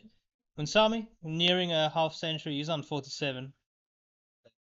His look to be more aggressive since he's gotten in, and he's helped take this partnership into the 90s. Well, he almost lost his wicket to Detole of the bowling of Simelane, and then almost presented a chance, so maybe just temper his aggression a little bit. He won't be on strike. That's the end of that over. 75th over, we'll see Algar back on strike. Looks like Simelane will continue. So keeping Bartman and Tele powder dry for that new ball. Yeah, definitely looking to keep them for a new ball, and they're looking good are these two. I have been seeing it of course, opportunity presented, not taken by the Dolphins. Something they'll look to rectify given the opportunity again.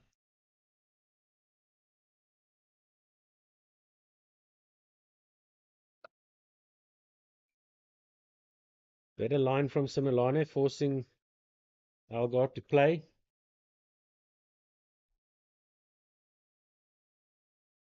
And nice game on the grass embankments. Kids enjoying themselves here on a Sunday afternoon. Yeah, they're a lot more vocal than the Dolphins were earlier. The Dolphins calmed down a little bit as well. But there's some fierce action going on there. Yeah, still free entry here at Supersport Park. Still a time to come and join us and enjoy some lovely cricket. Free entry, and nice with the sun lowering down now. Temperatures are going down a little bit, so nice day to be out. Comfortably worked away. It's just about survival now for Dean Algar especially. So he just wants to be there at the end of the day. And hopefully the Dolphins can get 2 or 3 more wickets here before the close. See if they can emulate the Titans and get all 10 wickets in the day. That'll be the top of their minds. Waiting for that new ball to come through. 4 balls to go for the end of the 75th and Simelane's 10th over. I see what you mean now with Munsami's technique, that he does look a lot like a mirror image of Dean Algar, with that right shoulder coming forward and the body squaring up as he plays the ball, and makes it look awkward. It But does. it is effective so far. Yeah. I will say though, Moonsam is a lot more flowing on his drives than Algar is. And he does like to pick that ball up on the leg side as well, as we saw earlier. Mm-hmm.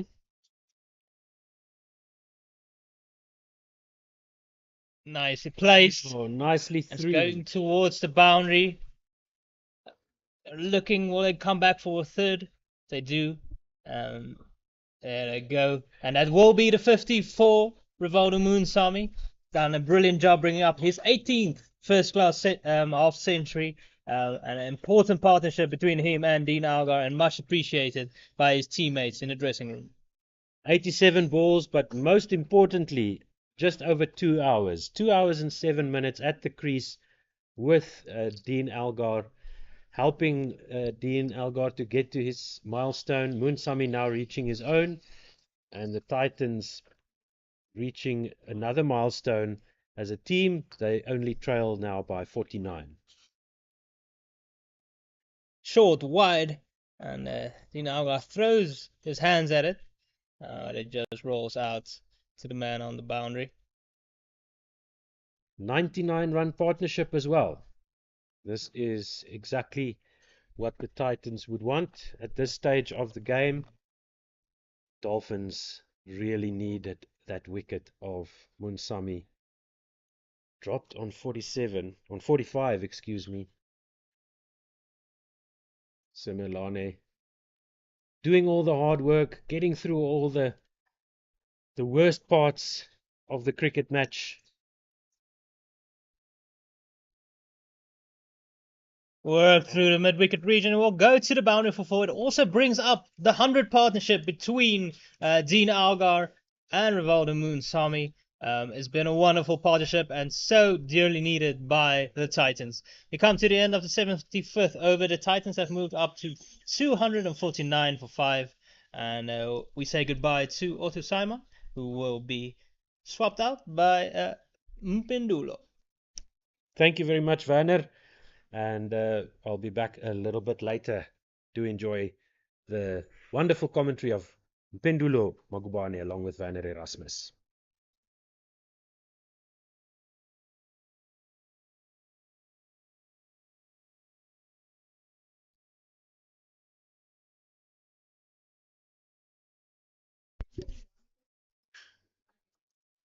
Bryce Parsons will continue as I'm joined by Mpendulo, and Titans looking a lot more comfortable than they did a couple of hours ago.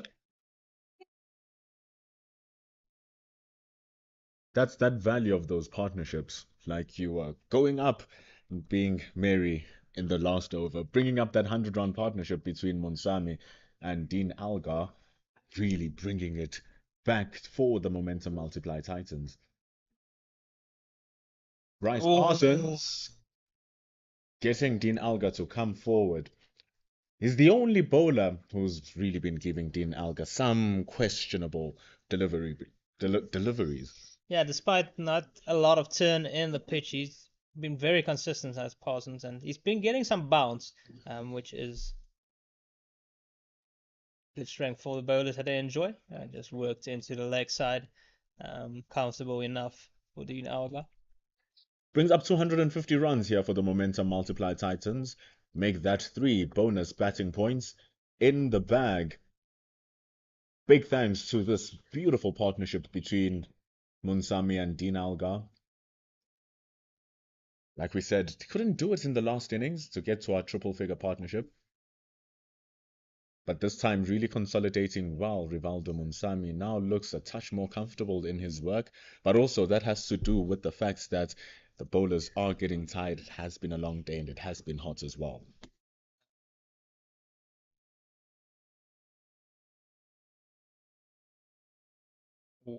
Good, nice cracking sound for Munsami's bat, straight on to mid off. Kaya Zondo patrolling that area. Yeah, it's the advantage of taking the day deep, tiring the bowlers out. And when it comes to this stage of the day, you have some tired bowlers to try and put away, some easier boundaries usually at this time of the day. But they will be wary of the new ball that will be available in 4 overs. Ooh, that's very good bowling from Bryce Parsons. Very high release point from his bowling action, and like you said, extracting that extra bounce. And after 76 overs, the Titans are 42 runs behind now. Yeah, the nice thing about the pitch that's not turning much is the one that slides on is also um, it can be deceptive. You're expecting a bit of turn because you're used to it on most pitches, but then sometimes it can skid a bit more on a pitch like this. It's a bit greener, and you're playing for some turn. It skids on, maybe takes the outside edge. So it's what Protestants is looking to do. That last one of the last over, that just go past Dean Algar's outside edge. And it doesn't matter how many deliveries you've been there for as a batter, doesn't matter how many runs you scored, those ones will give you if it has your name on it. So, things to keep wary of. Another thing to keep wary of is that new ball, like you said, which is overs away. The one thing that the Dolphins are really looking forward to now. And the last thing to look forward to is Jason Smith, who'll be taking us over at the Henops River end, has been bowling really well throughout the course of the day, actually. Starting off Oh, wide. Ooh, just a nasty bounce in front of backward point, bouncing into the square and kicking off straight to the boundary. yeah, Slade van Staden usually a good fielder. That was an awkward one for him. Bounced just in front of him, um, but it did slip under him, and so he won't be too pleased about that.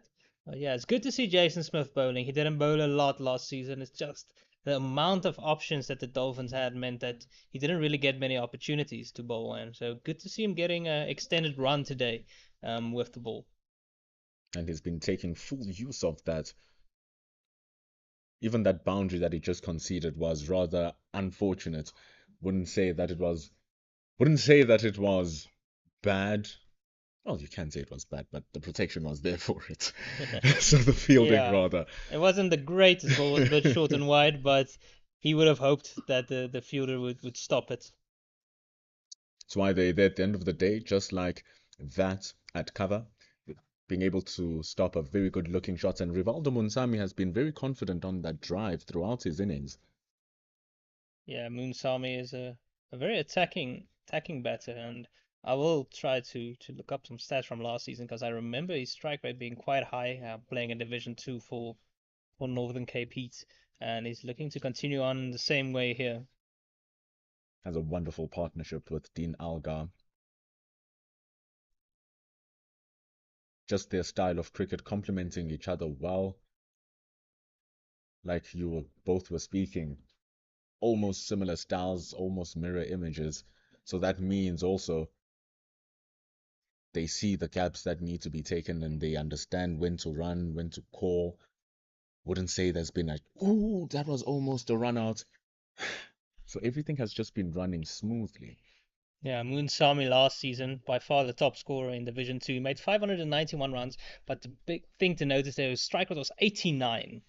89 was considerably higher than most players in Division Two. And he scored 250s and 3 centuries. So he literally batted his way back into the Titans lineup, and looking to do more of the same here. By far the most. And you speak about that aggression, the boundary counts. No one comes near his numbers. 82 fours, 11 sixes. Those are 93 boundaries. If you're taking down, look at the list, closest we can find is somewhere in the 60s, 66. Brutal.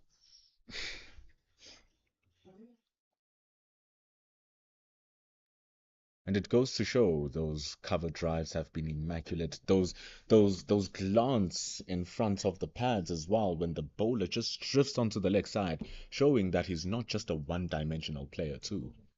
Yeah, he's very strong, especially square off the wicket. So Jason Smith needs to be careful here not to give him too much width. We've already seen one boundary in the over, and he does enjoy a nice cut shot. So he needs to try and keep a consistent area on that, as we call corridor of uncertainty, for that 4/5 stump. area. But Dolphins just trying to get through a few overs here. Do foresee Kukurekele and probably Bartman bowling in tandem and not too long from now. Looking to get that breakthrough now will stand them in good stead.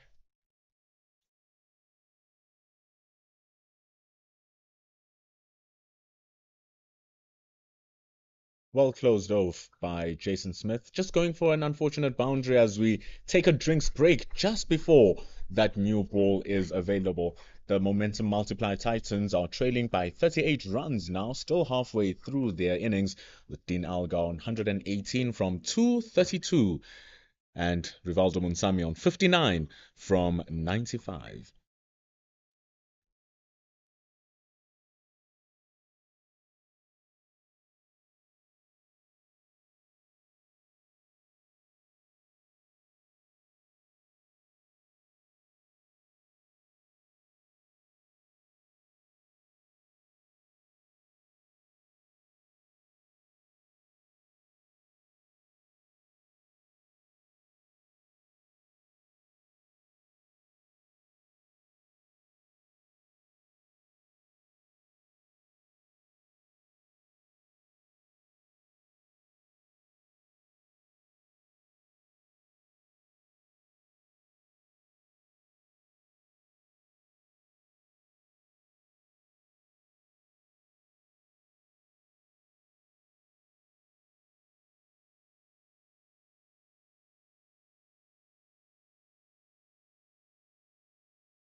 255 for 5.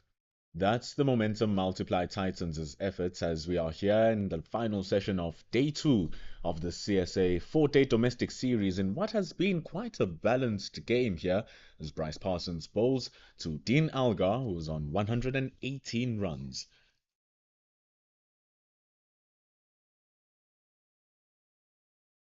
And we start off with a nicely flighted delivery and the typical Dean Algar opening up of the wrist, just guiding it up into that open field.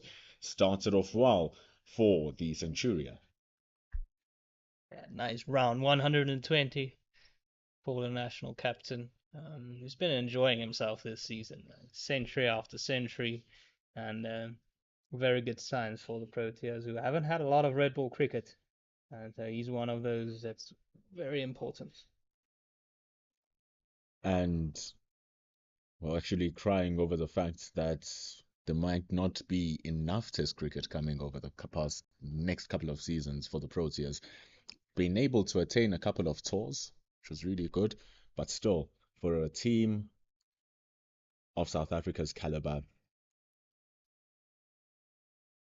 for a team of the exciting talent that we have, it would be so much nicer to see them perform in more games and play in more matches with the red ball.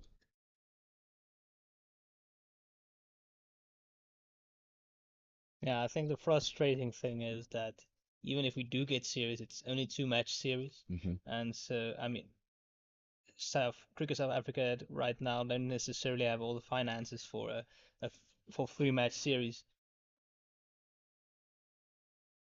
and it's true that Test matches cost a lot, and so even 2-match Test series you tend to lose money rather than making money. Apart from maybe playing India at the end of the year, that's gonna help.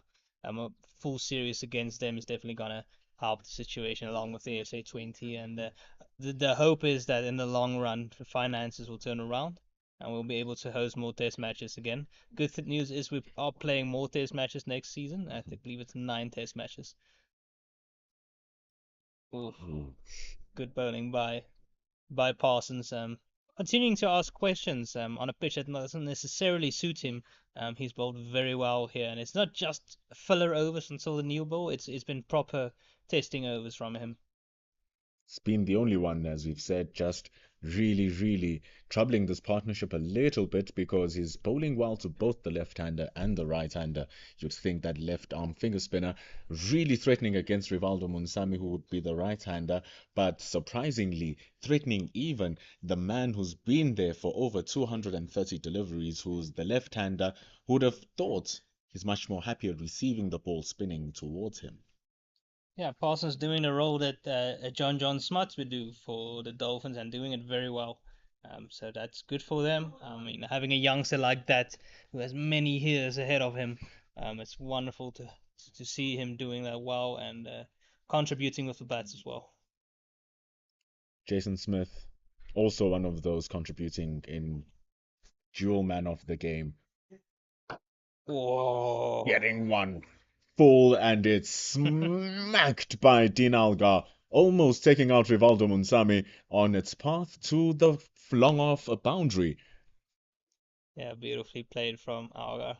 I also always talk about that being the best place to hit the ball back down the ground. Never a fielder there, and Sami had to duck for cover as it bounced over him. Phenomenal shots from Dean Algar, just leaning into it so nicely. The economy of his movement is so impressive.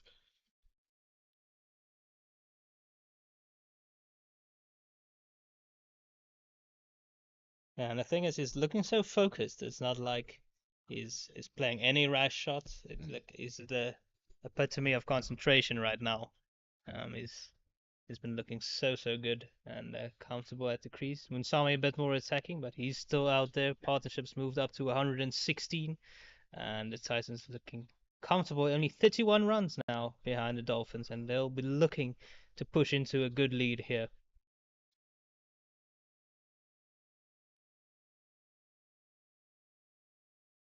The way it's set up, it looks like they've laid a perfect platform to get that big lead.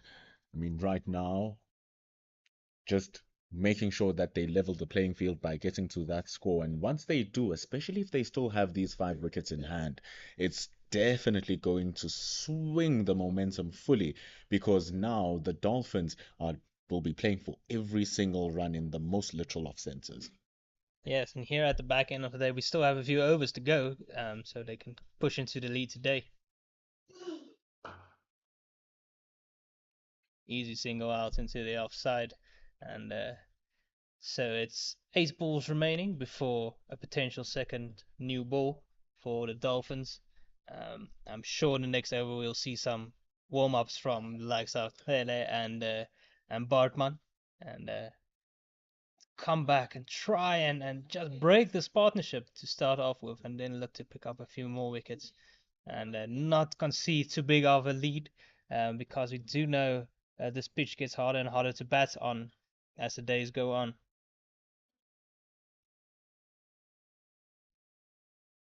And with the new ball coming through, it's more of a double-edged sword.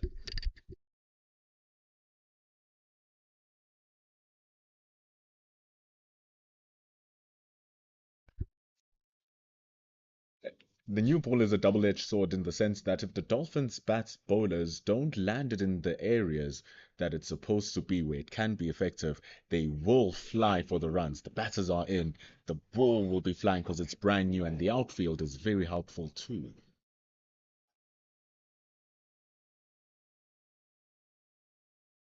And we see the end of over number 79. There's just 6 balls remaining until the availability of the new ball. It's 263 runs for the loss of 5 wickets. Yeah, it is definitely a double-edged sword, a new ball. Opportunity to take new wickets, and then the opportunity for the batters to cash in on anything loose. Often seen that as a dangerous time for bowlers and batters. So it's a lovely time to be watching cricket, because I remember watching the Proteas, and if somebody like an AB de Villiers is in at the crease, he's coming in at the number 5, he might be facing the second new ball, and you think, if you can get him out here, then you're might be into the tail, pick up a few quick wickets, but you might also end up conceding a lot of runs because he's just that good. So if you're slightly off your line, you end up conceding a lot of runs. So important for the Dolphins to use that ball effectively. But I have no doubt they will look to take it, because not a lot has been happening off this pitch in the last 10 overs or so. And the Titans had a lot of fortune yesterday, because when it came to these overs, the 79th overs where they broke that partnership of 113 runs, getting rid of Slate van Staden, and that gave them a huge boost to bring that new ball coming through. Then we saw what Merrick Brett did, just sealing the deal and completing his fifer with that new ball. So in essence, what the Dolphins will be looking to do is to give the Titans a taste of their own medicine. But the way it's going right now, neither of these batters look to be giving it away. Yeah, Dean Algarve seems solid as a rock. And while Moonsami has looked more attacking, he's also been very good in his defense. And Bryce Parsons has been getting that extra help of extra bounce. Every now and then we see it give trouble to Dean Algar, who has bowled to the most between the two right now. But that time in the crease has been here the whole day, literally. Just allowing him to pick his shots, pick his opportunities. That one just hitting it straight to the middle.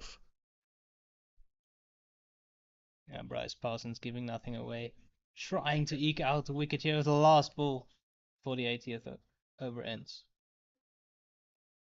With all the concentration and ease in the world, Dean Algar parries that final delivery from Bryce Parsons away. It's the 80th over here. 263 for the loss of 5. The deficit is now 30 with the new ball available. See that some field changes probably going to happen right now, and don't know if the new ball's been taken just yet. It looks like Jason Smith might continue on from the Henops River end, and sometimes happens that they take the new ball uh, just slightly after the 80th over. Maybe they want to have a situation where their ball is still new tomorrow morning, so we know there's still quite a few overs left in the day's play, so they might not want to take it immediately. It's also a bit of a catch-22 situation. You want to take it now and get wickets, but you also don't want to not take wickets and then by tomorrow morning the ball is already older and it has no trouble for the batters.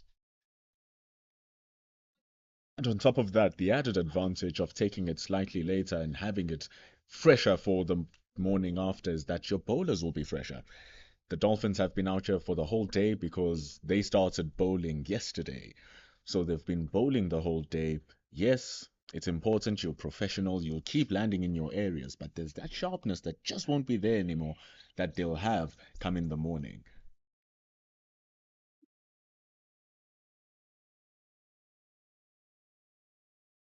Jason Smith just drifting to the legs, and that is properly punished by Rivaldo Munsami, picking it up and lifting it over the short boundary for 6. Yeah, Munsami has shown he has no troubles going in the air the moment it's on the pads.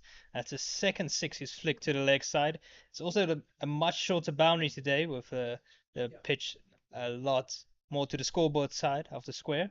And so that was easily picked up by Munsami.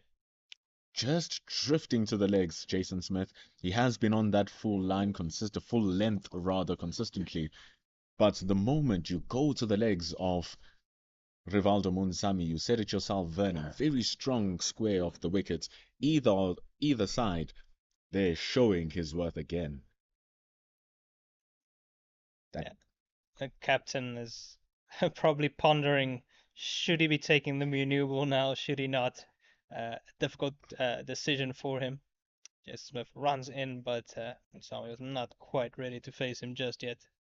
it could also just boost the energy around the team. See the body language here, not really positive from the Dolphins.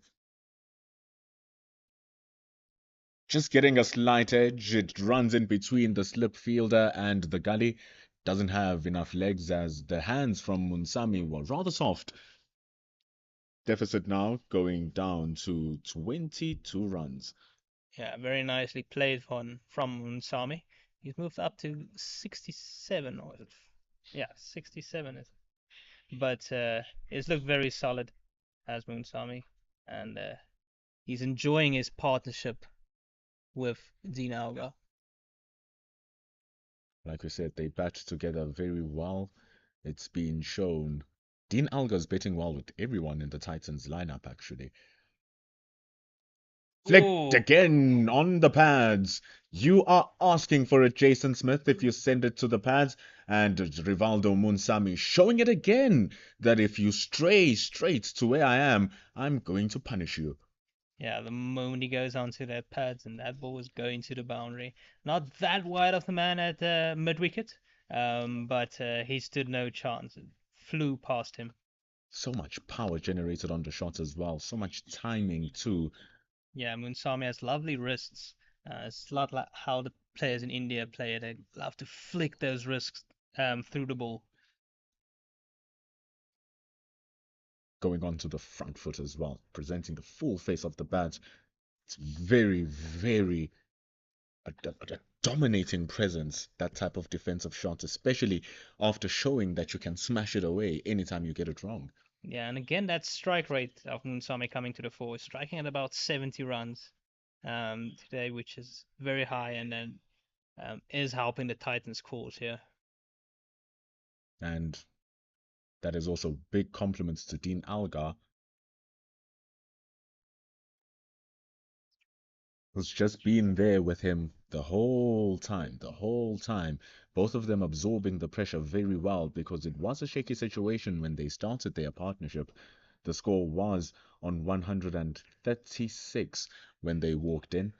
136 for 5, and you're looking, my word, I still have to chase down over 160 runs and then build up on top of that. this partnership is exactly what they had been wishing for. The two contrasting styles working very well together, with Munsami now able to drive that pace and Dean Algar still keeping it steady, just rotating the strike whenever the opportunity presents itself. Yeah, there would have been some nerves after Sebs Makanya and uh, Donovan Ferreira foul in quick succession, and it looked like the Dolphins were on top at that stage. And Munsami did offer an opportunity earlier as well. Yeah, the Toli was unable to hold on to a catch when Munsami was still on 45, and now he's quickly moved on to 71, and it's really hurting the Dolphins here. Must keep their heads held high. It happened a long time ago, but it's just gonna be a lingering thing every time he scores. And we do see Bartman doing some stretches in the outfield. Down the wicket, and lovely placement again from Munsami. You can see he's looking very positive right now. He's moving his feet well and looking to put pressure back on the bowlers before that new ball gets taken. Again, we're talking about those wrists, and he's using them so well, even as he's advancing down the track, trying to bring back the pressure to Bryce Parsons. But I think it's a good idea now to see your big fast bowlers stretching. It's actually gotten quite quiet as more of Jason Smith and more of Bryce Parsons bowls. That sting that Parsons had at the beginning of his spell seems to be fading away.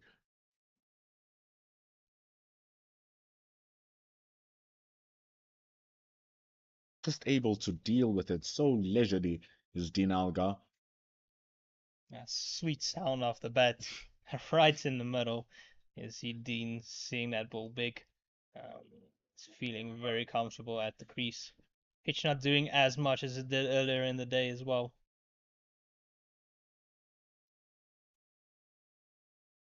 Parsons bowling it a little bit flatter now. It's not but giving it quite as much air as he did earlier, especially after Munsami came down the crease. So see if he tries to beat him in the air here.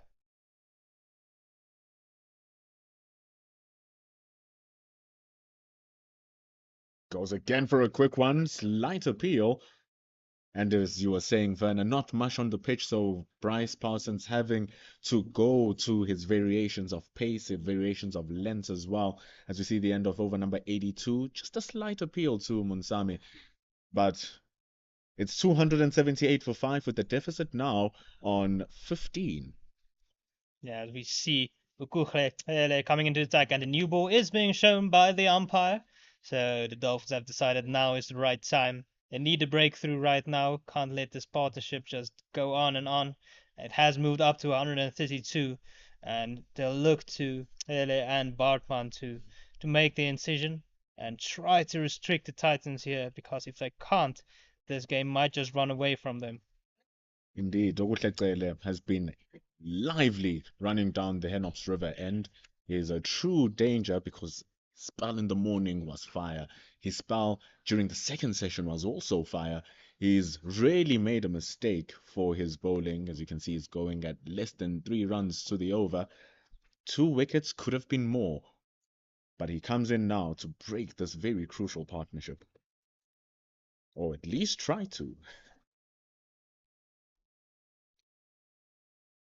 On the pads. Oh, and it's just hit beautifully down the ground from Dean Algar. Presenting the full face off the bat. Important to do against a new ball to not head across the line.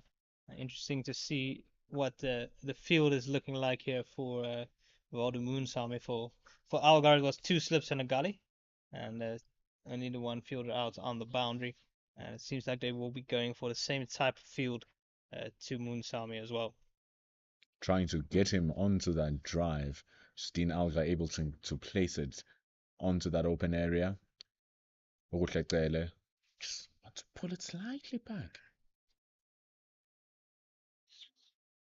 Ooh, That's the one. that keeps low. That keeps very low to Moonsami, but unexpected all of a sudden. So the new ball already doing something different that we haven't seen in the last 10 overs. So it's been very docile, and then all of a sudden something happens, and he'd love that one to be online with the stumps.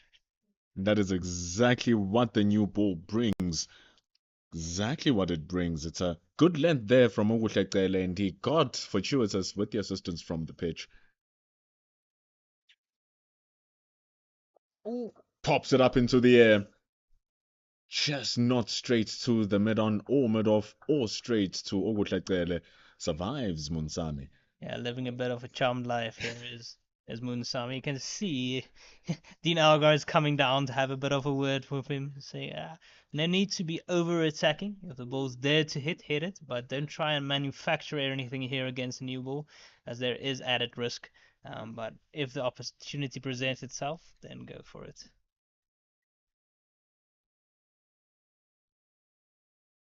Ooh, good bowling from Ogutlekele. That is the one, that two nature of the pitch. Previous one lying low, next one just zooting off that length. Yeah, as I said, nothing was happening. All of a sudden, they're back into the attack, hitting the right areas with a new ball. Munsami just feeling for the ball outside the off stump, and definitely needs to rein himself in a little bit here, and still trailing by 14 runs, and the Titans would dearly love him to go on and make a big one here.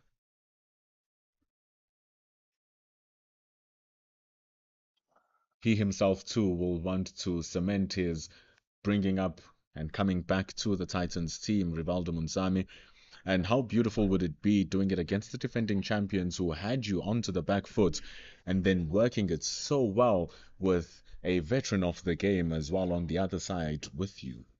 Yeah, Dean Algar is the right sort of calming influence at the other side. And Munsami is a free-flowing player. He does love his shots, but there is always a time and place.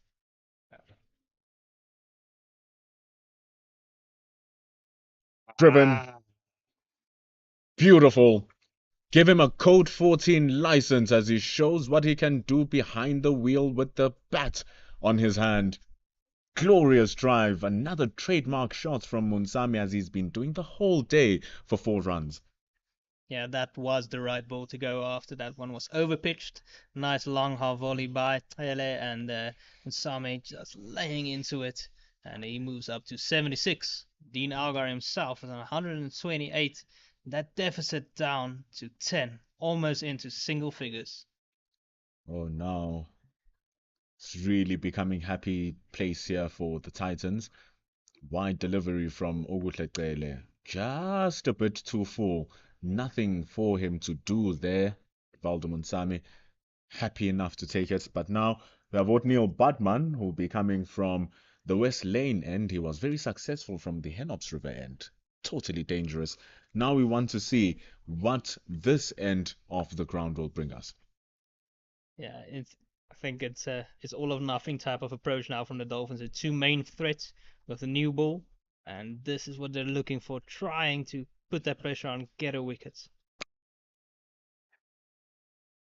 Drifting down the legs, and how often do we see those becoming the culprits of breaking a big partnership? Yeah, but not the ideal start for Bartman with the new ball. He's a bit of a loosener. It's been a while since he's bowled, and he'll look to get into his work quickly and bring those slips into play. Be very good for them. They'll be breaking a season record here if they take it out because this partnership between Munsami and Alga now is the highest sixth wicket partnership of the season.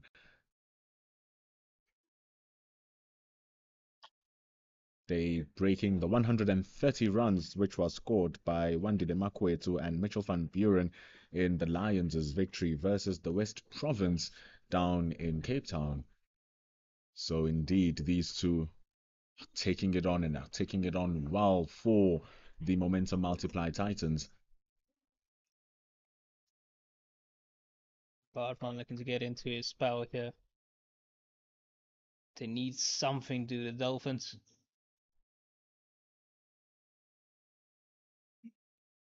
Bowling it nicely onto that full-ish back of a lengthish area, forcing Dinalgar back, but it seems like easy play here. And that's what I see now, Werner. Like we were saying, even in the previous Ogutlekele over, that bite is not on every ball. You see flashes of it within the 6 balls, but can't keep it going for all 6 deliveries. Yeah, and that's the difference between domestic and international levels, though, at this stage, is that consistency, that consistent threat. That's an easy put away, full toss on the legs, and Dean Algar says, "Thank you very much," and just puts it away to the boundary. And that's exactly what we're talking about. They need to string 6 good balls together.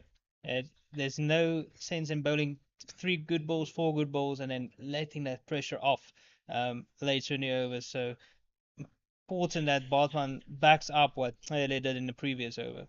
And the worst thing is that it's not just letting the pressure off loose with a good delivery that's part of the plan that forces the batter to do something splendid. It's them just giving those boundary balls away. So Batman will look to tighten it up here and look how we can do it differently. Much better that, Werner. Much, much better. It is much better.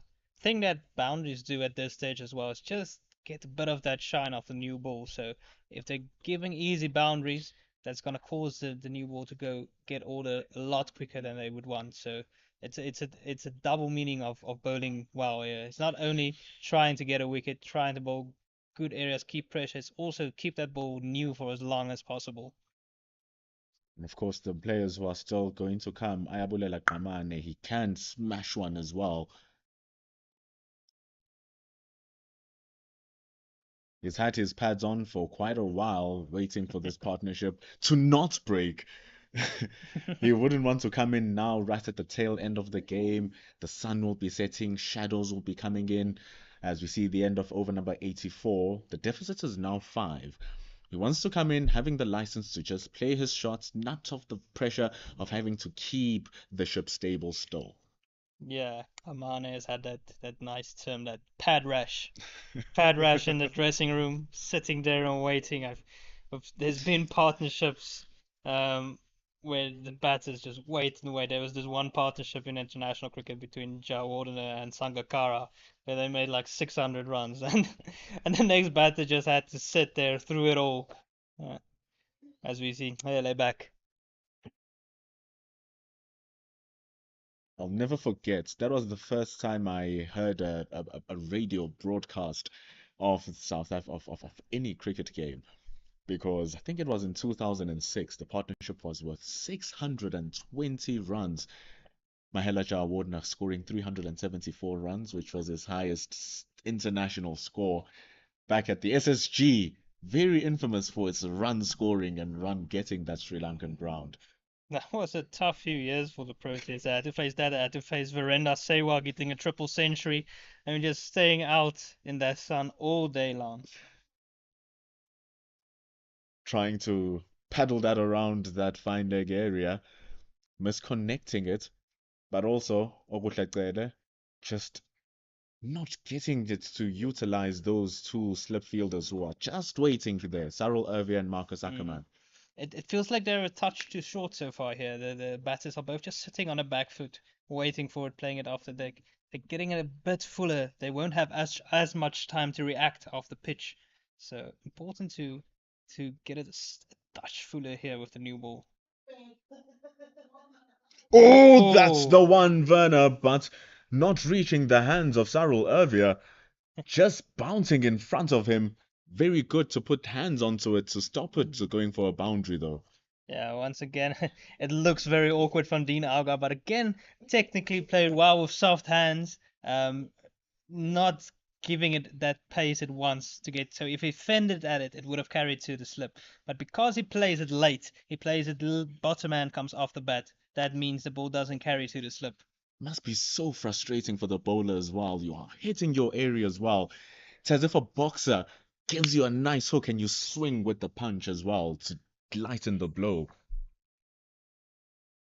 Again, short, wide, and again cut away by Moonsami. We've talked about this. So strong square of the wicket. You cannot offer him width. You cannot bowl on his pads. And they've been doing it too much to Moonsami. And we were talking about the importance of using this new ball well. But now they've evened the score. The match is all square right now, and from here the Titans can go on and get a lead. And it's a very critical time right now for the Dolphins. This session can get away from them very quickly from here, so they need to strike. Still an hour and a half. An hour and 10 minutes left of play. Still a long time to bat here for the momentum multiply Titans. And the way things are going, the mindset of what's going on as they take the lead here, the momentum multiply Titans, is now that they are on the upper hand. They can now play with a touch less of pressure, and all of that has been pushed now to the way of the Dolphins because now they're thinking, oh my God, these are minus runs.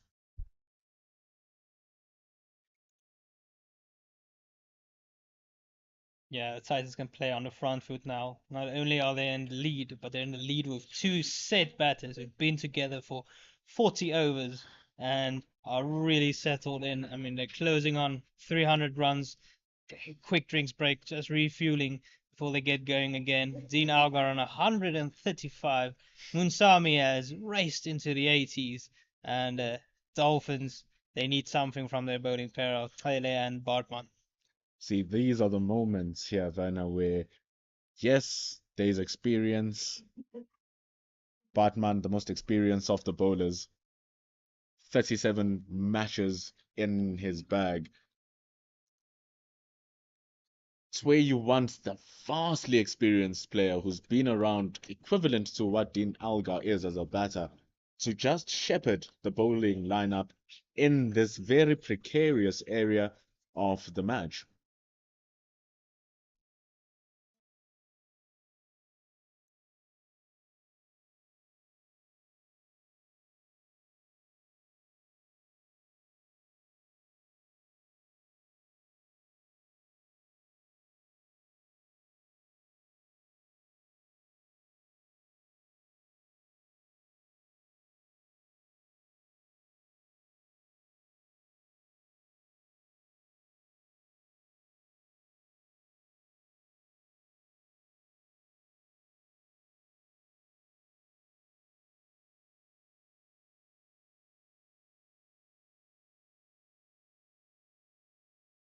Okay.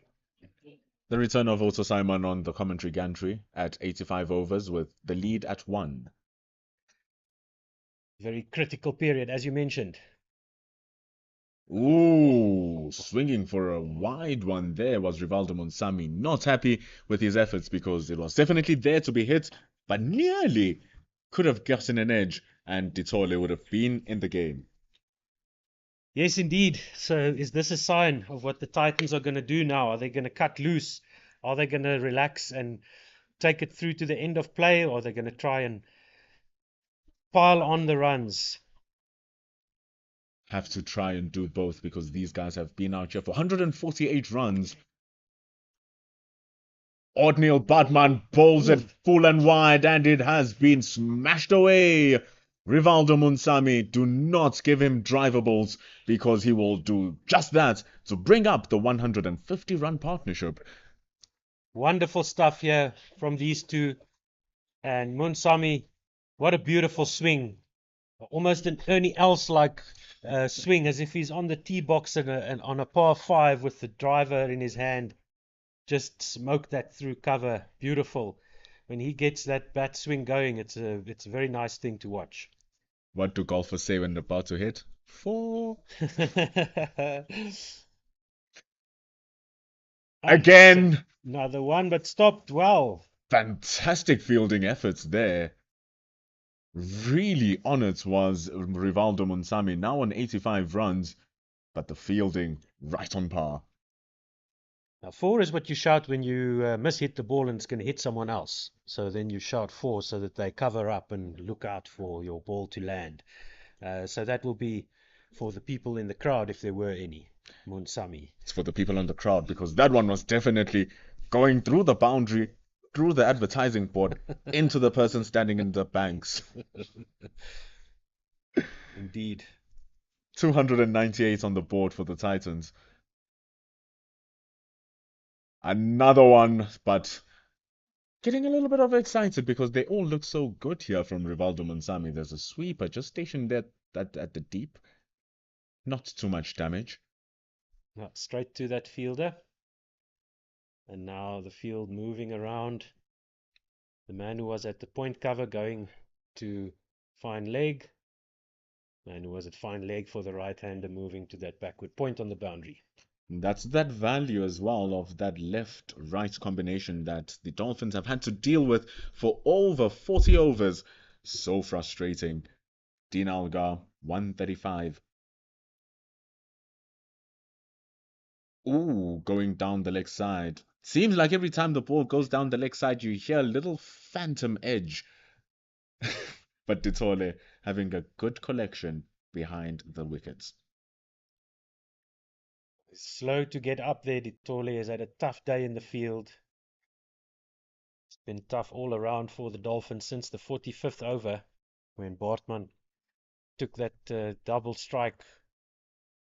And since then, they've been searching, trying everything, just not getting the rub of the green, as they say.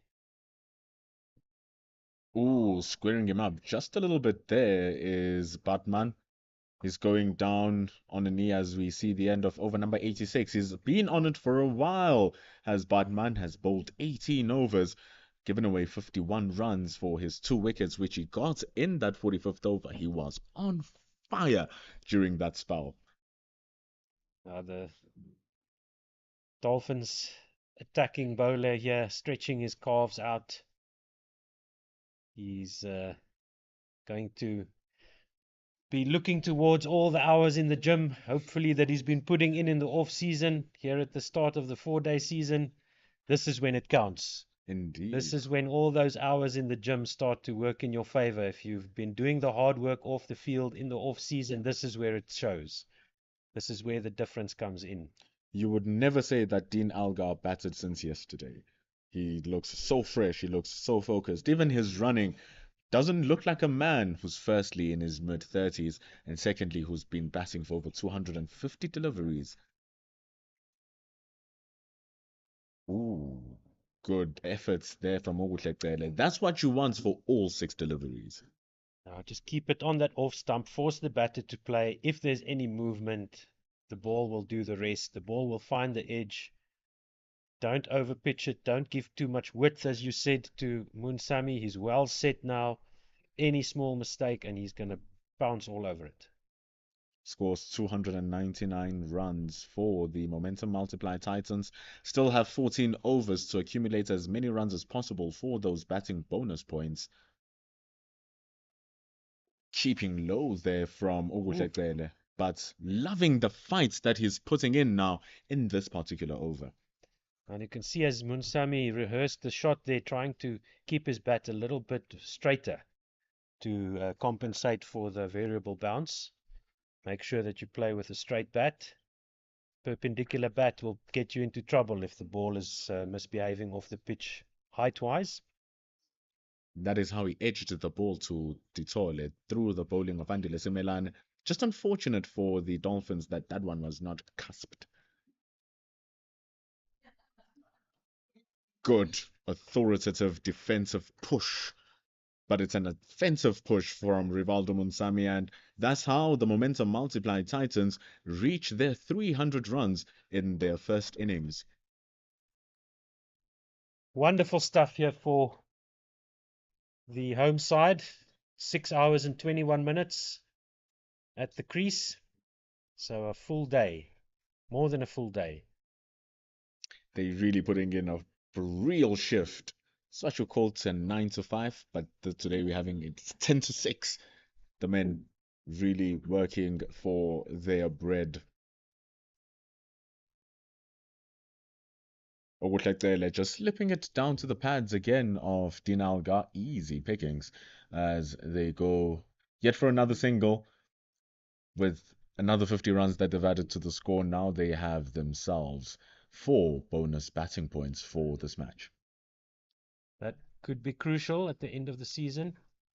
Not many matches in the season, as you pointed out. There's only 7 matches that each team will play. home and away against the other sides. So every point is crucial. 100%, making every match count. And in the new restructured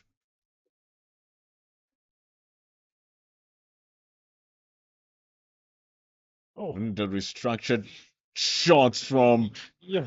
Rivaldo Munzami, playing it behind square, normally plays it in front of square so well, but anything square is one that will fly away to the boundary.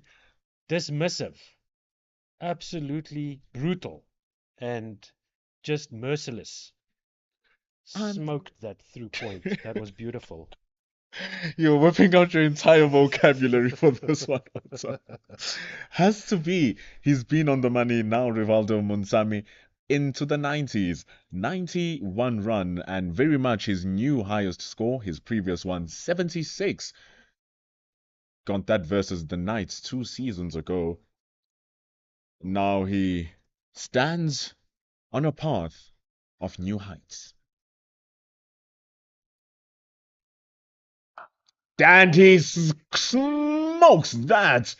New heights it is, and he takes the ball to new heights as well. That's how you close up and over. 6 runs over square for Rivaldo Munzami, and the lead jumps up to 18 runs. Absolutely magnificent. Over the castle corner, so back out into the Weber Braai area at the back, where you can't even see the pitch when you're standing back there. So that was a wonderful 6 by Munzami. Too short, the wrong line, just picked it up. Backward of square on the leg side. If he's hitting it to the Braai corner, I shouldn't have said he smoked it, should have said he bried it. He bried it. Really, really did. The ball was marinated with all the spices and sauces the moment it came down the leg side. He now moves to 97 runs, and they bring back Bradley Porteous. It does look like the thunderstorms are building, but they are missing us. Off to the south and the east they go as they build through from the southwest. Now, if there's something coming our way, we'll be able to spot it over the hills of Centurion here to the southwest. It's actually a wonderful view that you have when you're seated in the media center here of Supersports Park, overlooking the Gautrain rail, and over that bunch of greenery, a lot of trees. Yes, there's infrastructure, but the greenery is fantastic for an area in the Highveld. Yep, it's can think of many other worse places in the world to be today. Most definitely. This is definitely not one of them. The breeze coming through, the birds are chirping, there's a touch of humidity as well. So it all feels like a good Sunday, a way it should be. Bradley Porteous bowls it nice and full, and it's a good stop at gully, a quick single. Rivaldo Munzami makes it home, though. It does seem like the Titans are just content to sit and wait for the bad deliveries. They're not particularly attacking. So they just want to get through to the end of the day, have a rest, have those 5 wickets in hand. Maybe they'll go hard tomorrow morning to see if they can bat the Dolphins out of the game, put pressure back on them, get some quick wickets and win the game that way. It's only 4 days and we're down to the end of day 2 now. Cracking shots over the top of the mid-on fielder, and what a stylish way for Rivaldo Munzami to bring up his 9th first-class century. What a beautiful stroke, and what a wonderful innings. Cardigan and all in the hot sun. Obviously it's working for him. Somehow he manages to regulate his body temperature. Maybe he's got some ice packs hidden underneath that thing. But that was magnificent by Rivaldo Munzami, lifting it over mid-on and diving mid-on, can only watch it sail over his head. Had to go and look for the ball as well to add insult to injury, to rub the hand sanitizer into the paper cuts of the Dolphins. It's Rivaldo Munzami's first century in the CSA 4-day series. He's done it 9 times before, 8 times before in his building it up to 24. Even Bradley Porteous has lost that little bit of a spunk. It's very difficult conditions to be bowling at now for the Dolphins. 171 run partnership. That is stunning. Absolutely knocking the wind out of this Dolphins side for the moment.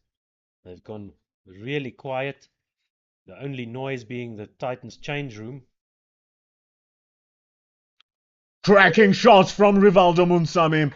Did you hear that? And did you see that? I'm sure you didn't, because No. it flied over the boundary before you could think of it. 4 runs for Munsami. Algar. Oh, it's Algar. I'm still in the Yeah, hype of. Algar. That's why they're looking at me funny. Jeez, I'm also in the hype. Algar sent that right into the side screen that protects the castle corner pool from, or protects the ball from the castle corner pool. So that was a magnificent shot. I didn't see where that went, so no worries, man. It's been a long day. It's Dean Algar now is getting into the act of striking runs. Swire's taken a back. That's how we bring over number 88 to a close with the lead on 28 runs. That cracking shot from Dean Algar now takes the partnership to 175 runs, and it is officially the highest partnership this season. They overtake the Dolphins' opening partnership in the previous match between Sarel Ervia and Tsepang Ditole, which was worth 174 runs for the first wicket, and this 6th wicket partnership of Algar and Munsami worth 175. This has just been merciless by the Titans. These two specifically. They would have been really worried when Munsami came to the crease. The score was pretty much half of what it is now. They've battered this partnership.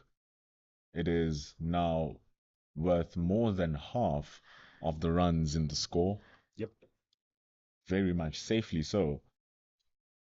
Yeah, that wicket of Ferreira, Macania fell on 146 for 4. And they're now on 321 for 5. Ferreira fell for naught shortly after Macania. So the Dolphins have been toiling since then with only the one dropped catch, the only chance they've had to take a wicket. Ooh, here's Oguhletele almost creating another chance for himself and the Dolphins, but fortuitous is it for Rivaldo Munsami. Now, he was dropped by Ditole in the 73rd over on 45 off the bowling of Andile Similane. And that was the only chance that the Dolphins were given by these two. Other than that, they had those two caught behinds that they vehemently opposed, but were not given. Another smoking shots from Munsami, but there's protection for him. He's dropped catch now worth 58 runs. Quite expensive.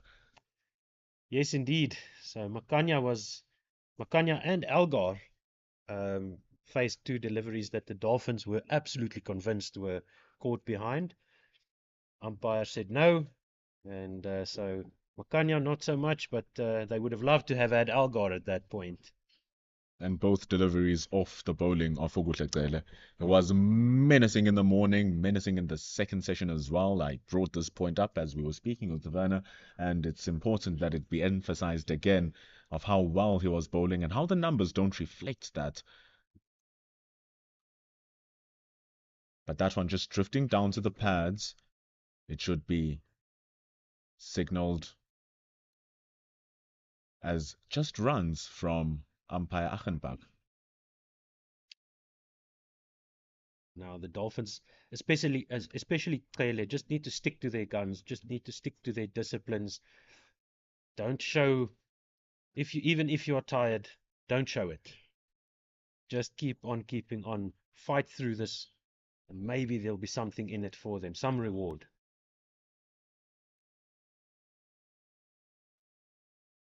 It's one of those things where we said it's easier said than done. The batters, they are already world class, they're already good enough. How better do they become after they've been in there for over 43 overs? Now they just seem to be getting stronger and stronger, and their weak points just disappearing in front of the Dolphins' eyes at the moment. So, in the face of all that, the Dolphins just need to keep their chins up. Otherwise, these two are going to fillet them.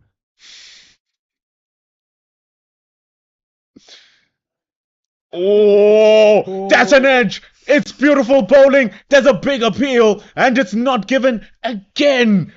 Okuhle does nothing but fall to the ground.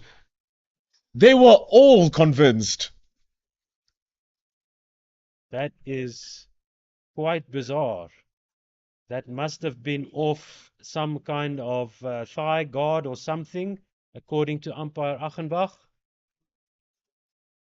Yeah, and our co-commentator here off to the side, Werner Erasmus, indicating what I saw as well, that Munsami was shaking his hand.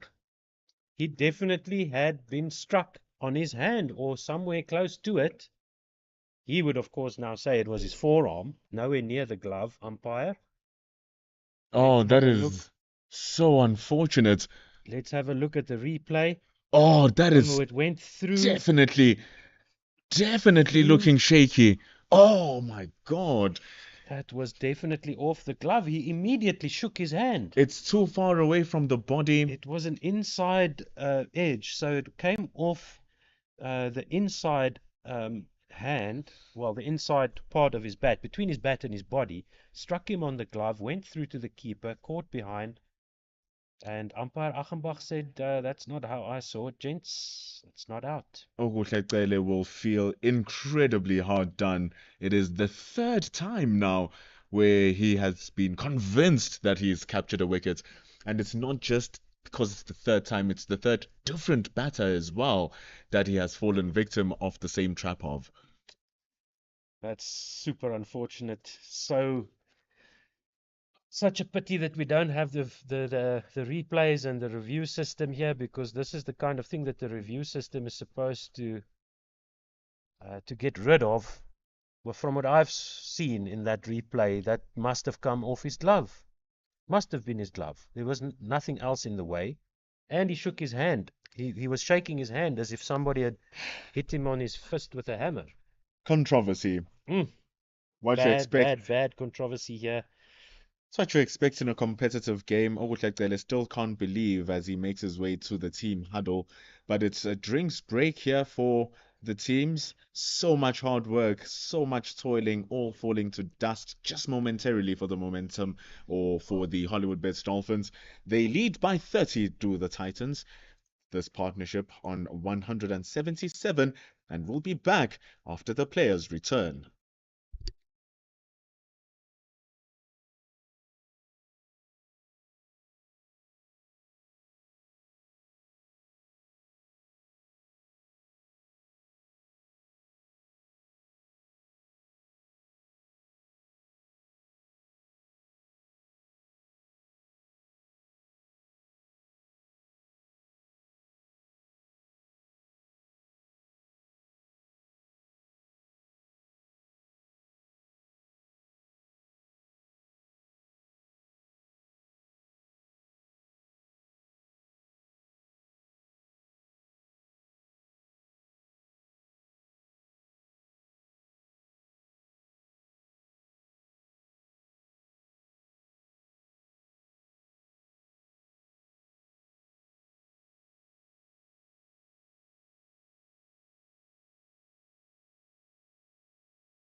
We come back with an oh my god, as it's a wild swing to bring us back to a lead of 30 for the momentum multiply Titans as we ended up the drinks break with a touch of controversy.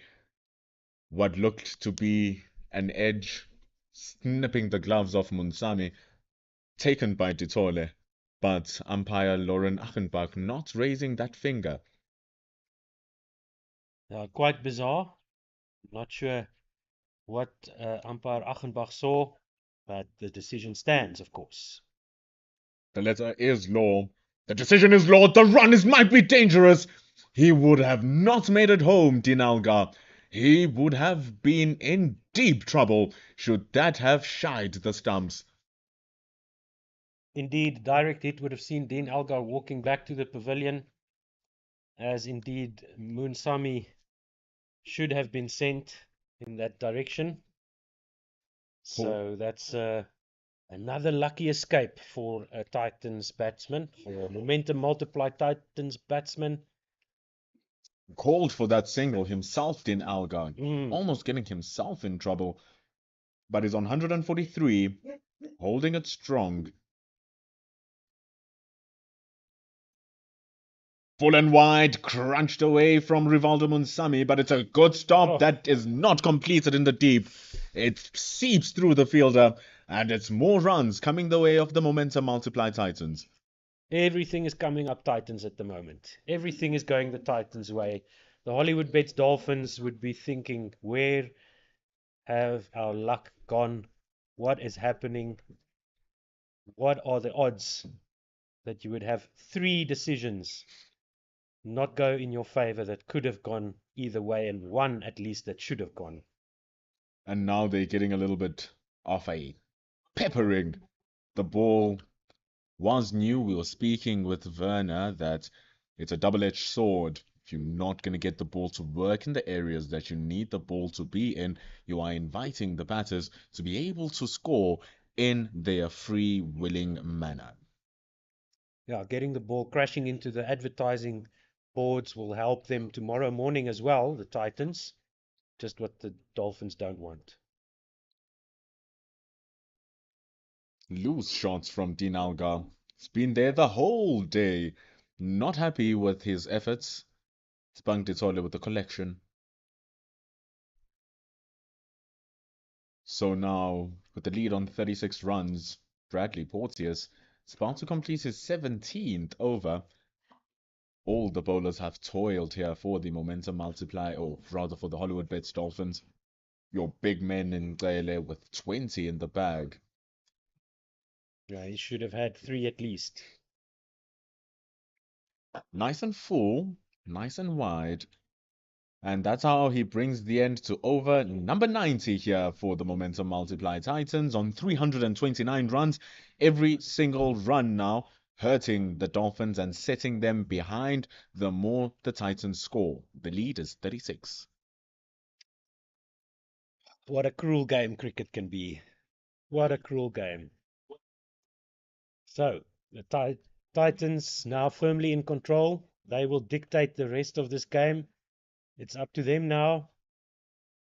If the Dolphins want to get back into this match, they need to get rid of these 5 wickets sooner rather than later. And that will also now put pressure on the Dolphin batters to either score at 4.5 and over to force a result, or play for the draw from the start of day 3 whenever they get a chance to bat again. Taylor comes in. What a good shot. Rivaldo Munsami now having a free flow of the bat straight to Simelane.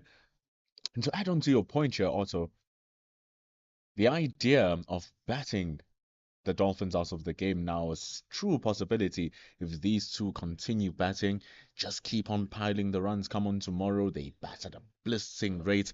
That scoreboard pressure of having to cover that lead that they are growing now should definitely weigh on the Dolphins.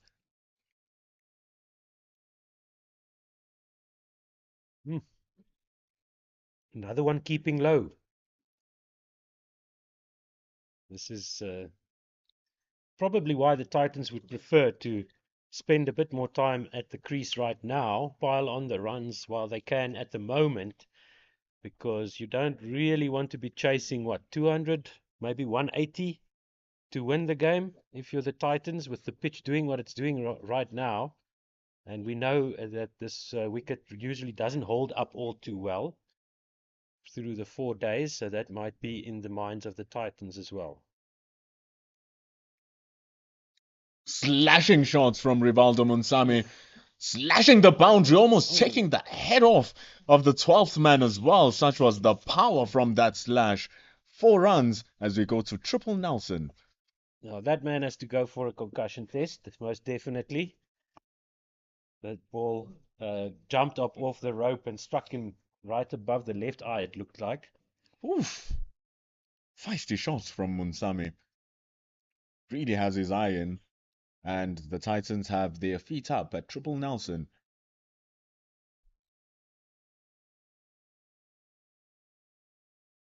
Dancing down the track into the block hole. Oof. Munsami got his glove hurt the previous over. Now he's getting his footwear tested out. I think he smacked that ball into his own toes there. So he tried to work that to the onside, got an inside edge onto his front foot.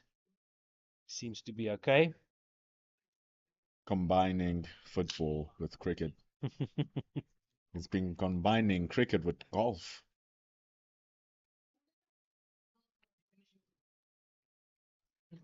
Oh, just a tentative push from Munsami, dropping short of the fielder at gully. Wonderful stuff there from Pele. He keeps making things happen for the Dolphins. It's just not going his way today. He's been so lively as Okuhleqele. You love the energy that he's feeding through. Reminds me of Ayakamane, actually. They have the same energy, same hustle as well. He would do well to note which foot he used to get out of bed this morning. Oh, inside edge. So close to snacking on the stumps, but it's not a meal for Okuhleqele. It's a survival as they move away from Nelson. Nelson causing footwear to be hit. Nelson causing inside edges that almost hit the stumps, but they are out of that mess after over number 91. 334 for 5. Dolphins will be happy to hear that it looks like the thunderstorms are getting closer. So they're still passing us by, but the system is moving closer to us from the southwest. So we'll keep an eye on that, but it should miss us. We should be okay. I don't think we'll get anything before 6 o'clock. We might be driving home in the rain, though. Seems like it came in 5 hours too late for the Dolphins. They would have wanted the rain to come in as scheduled, like you said. It's around 12 o'clock. Bradley Porteous dropping it short, and it's beautiful. Absolutely magnificent from Munsami, using the pace of Porteous against him and just guiding that down the open third man boundary for 4. Beautiful control all across the top of the ball, no risk, just guiding it past that gully fielder. Backward point area, no chance for a wicket there for the Dolphins. Not even a chance to stop the 4 runs. They didn't even bother to chase for it there, Otto. The ball from Porteous, very questionable as well. Cracking shot! Oh, wonderful batting from Munsami. This is Super Sports Park and he's making it his home. Call it Munsami Park. 342 for 5. Another beautiful flowing cover drive. Thuds into the advertising awnings. And if that had caught the rope, it would have bounced up into the seats again. So one lucky thing for the Dolphins there. Just skipped over the rope slightly to thud into the advertising awnings, because that went absolutely smoked. It's pure entertainment from Rivaldo. When you take the name Rivaldo, you think of the Ballon d'Or winner from Brazil who played football with so much flair and was a lethal striker off the football. Now you see Rivaldo, who comes and is playing here in cricket for the Titans, who is striking that cricket ball just as sweetly. 121 runs. He's really making hay while the sun is shining here. But he's also showing that he's still cautious once the Dolphins bowlers get it into those right areas, Yeah. as you see with that defensive shot against Porteous. Now he's really cashing in on a tired bowling attack. Demoralized Hollywoodbets Dolphins team. Nothing going their way. All the 50-50 calls coming up Titans. It's tough work for the Hollywoodbets Dolphins.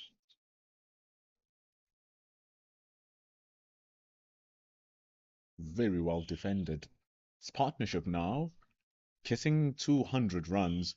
They can smell each other's breaths, the partnership and 200. The lead, the same thing with 50 as they now on 49. Effectively, the momentum multiply Titans are on 49 for 5. That 50-run lead is a psychological thing, isn't it? When you're sitting in the change room, about to go out to bat, and you need to score 50 runs before you're actually scoring runs. And that is exactly what's happening to the Dolphins now. The Hollywoodbets Dolphins, 50 runs behind. Good stop there in the field. Could have been worse. And the partnership now 197. 92 overs gone, so the run rate has gone up to 3.7. And there's 11 overs scheduled in the day's play. I'm not sure if we're going to get all of them in. We might get another 2 or 3. I'm not sure. Bryce Parsons is going to try from the Henops River end with the newish ball, 11 overs old, excuse me. Let's make a note here. They took the new ball in the 82nd, right? Yeah. It only took 10 overs. Only took 10 overs to get rid of your paceman and bring back Bryce Parsons, who was bowling well prior to the new ball being taken. Just 26 runs from his 12 overs, looked very threatening against both Algar and Rivaldo Munsami, and Sarul Ervia, thinking now it's the time to bring him back to see what he can do with the new ball at the end of the day. Now the Hollywoodbets Dolphins seamers obviously tiring, straying in their lines and lengths and just getting punished too much.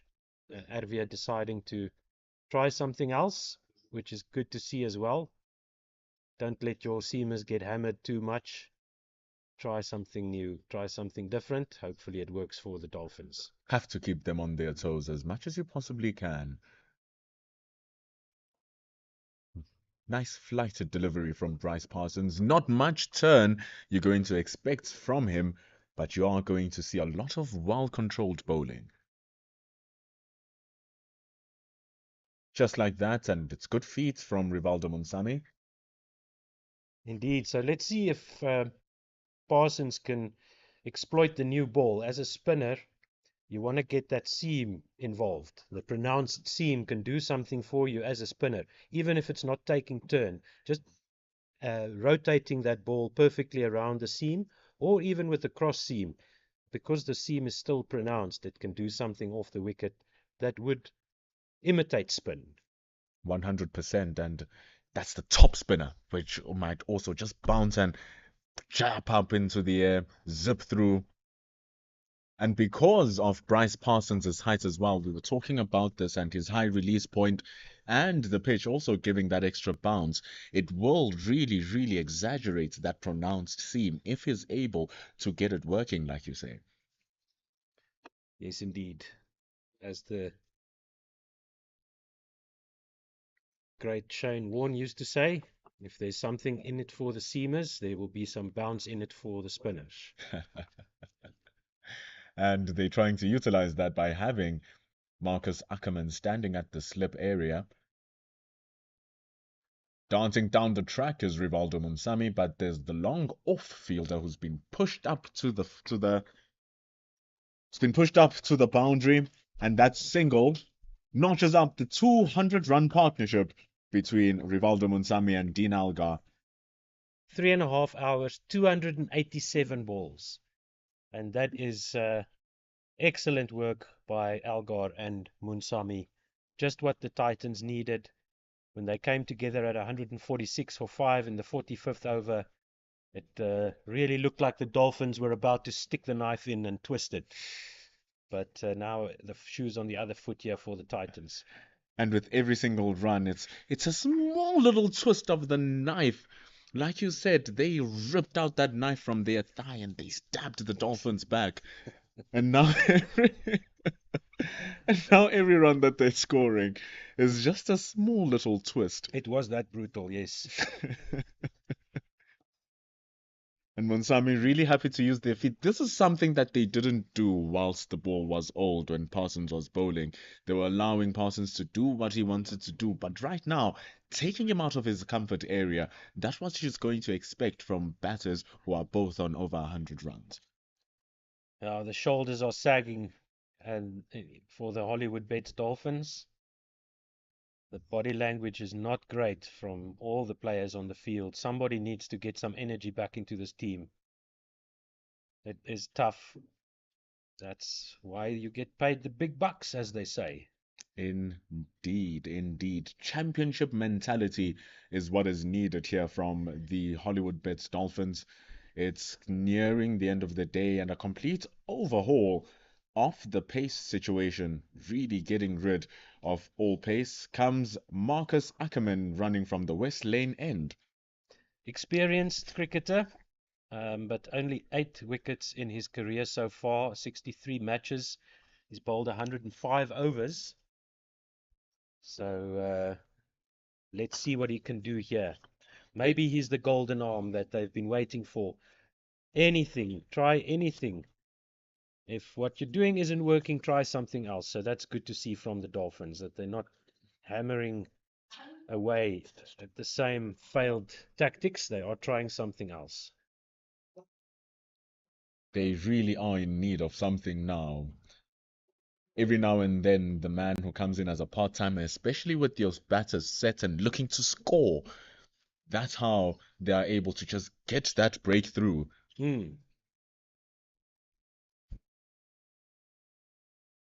Oh! That looked very good.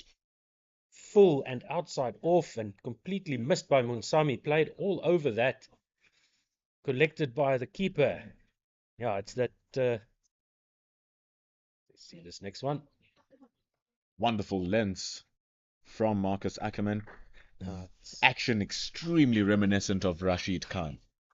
Now the part-time bowler trying to exploit the hubris and the ego of the set batsman. Couldn't have put it in a better way. Stroke their ego. Yeah. Get them to take on the part-timer, to show how dominant they are as batsmen, and that could be their downfall. Marcus Ackerman now is really bowling good lengths. Not that one particularly.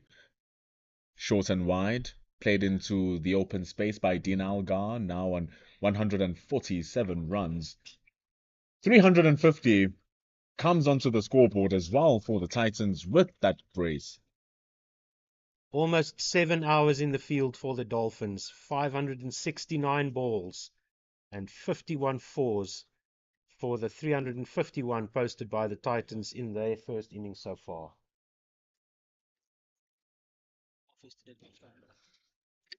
Interesting observation here by Werner Erasmus, our colleague, as they take a single there to long on. That Marcus Ackerman is actually bowling leg spin to the right-hander, and he's bowling off spin to the left-hander to keep the ball going away from the batter. So that is a highly skilled bowler right there. The leggies seem to be working well. It's a very difficult skill controlling the wrist spin, and he's doing it well here, Marcus Ackerman, to end over number 94. 352 on the board. It's 59 that the Titans lead by. You saw a flash of lightning there, Otto. Yes, yes, please. This is why we love the Highveld. The thunderstorms are out. They're a bit late this year, but they're very welcome. So, and as Vanner pointed out, it's not only the leg spinner bowling the wrong one or the googly. It's changing the action. It's a completely different style of bowling if you're not familiar with cricket. So that's a very talented um, bowler that can do that. Bryce Parsons keeping it nice and simple. On the other hand, left arm left arm finger spin, left arm off break is what it's officially licensed as. It's been bowling well, coming from the Henops River end now.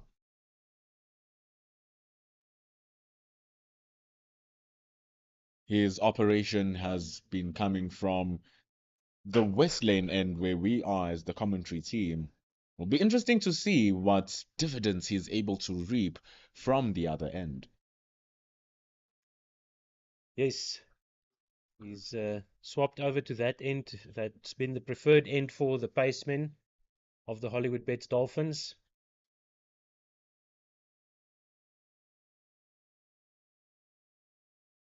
Saw the ball getting a lot of zip, a lot of movement, coming to the batters very nicely for the pace bowlers, which is why they were able to stroke so freely. Because the Dolphins bowlers were not putting the ball in the areas where the new ball can be effective. So indeed, this end might come with something for Bryce Parsons. That would be very welcome for the Hollywoodbets Dolphins. Anything to break this partnership, anything to get them back into this game. How valuable would John Sean Smut be now? That golden arm of his. Yeah, he's usually the one that the captain of the Dolphins would turn to for a breakthrough.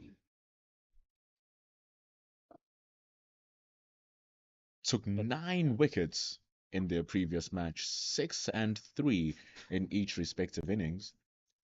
These are hard lessons for the young men in his stead to learn.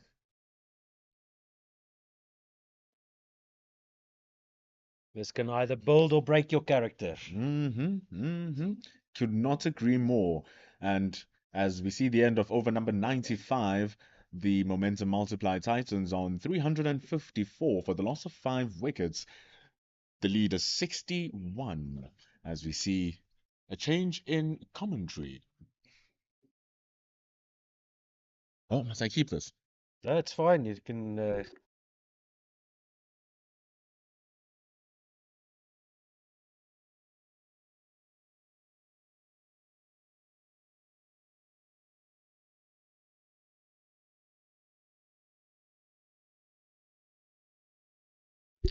Thank you very much, Mpindulo Magubane.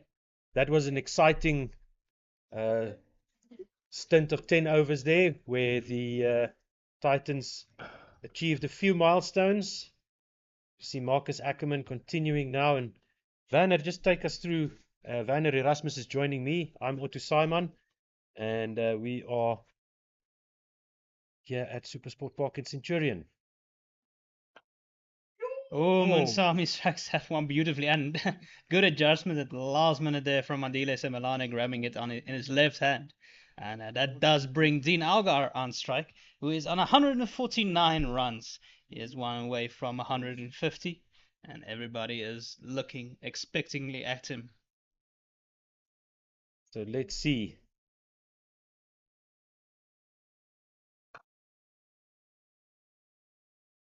Bit short there by Ackerman, almost dragged down. No run there.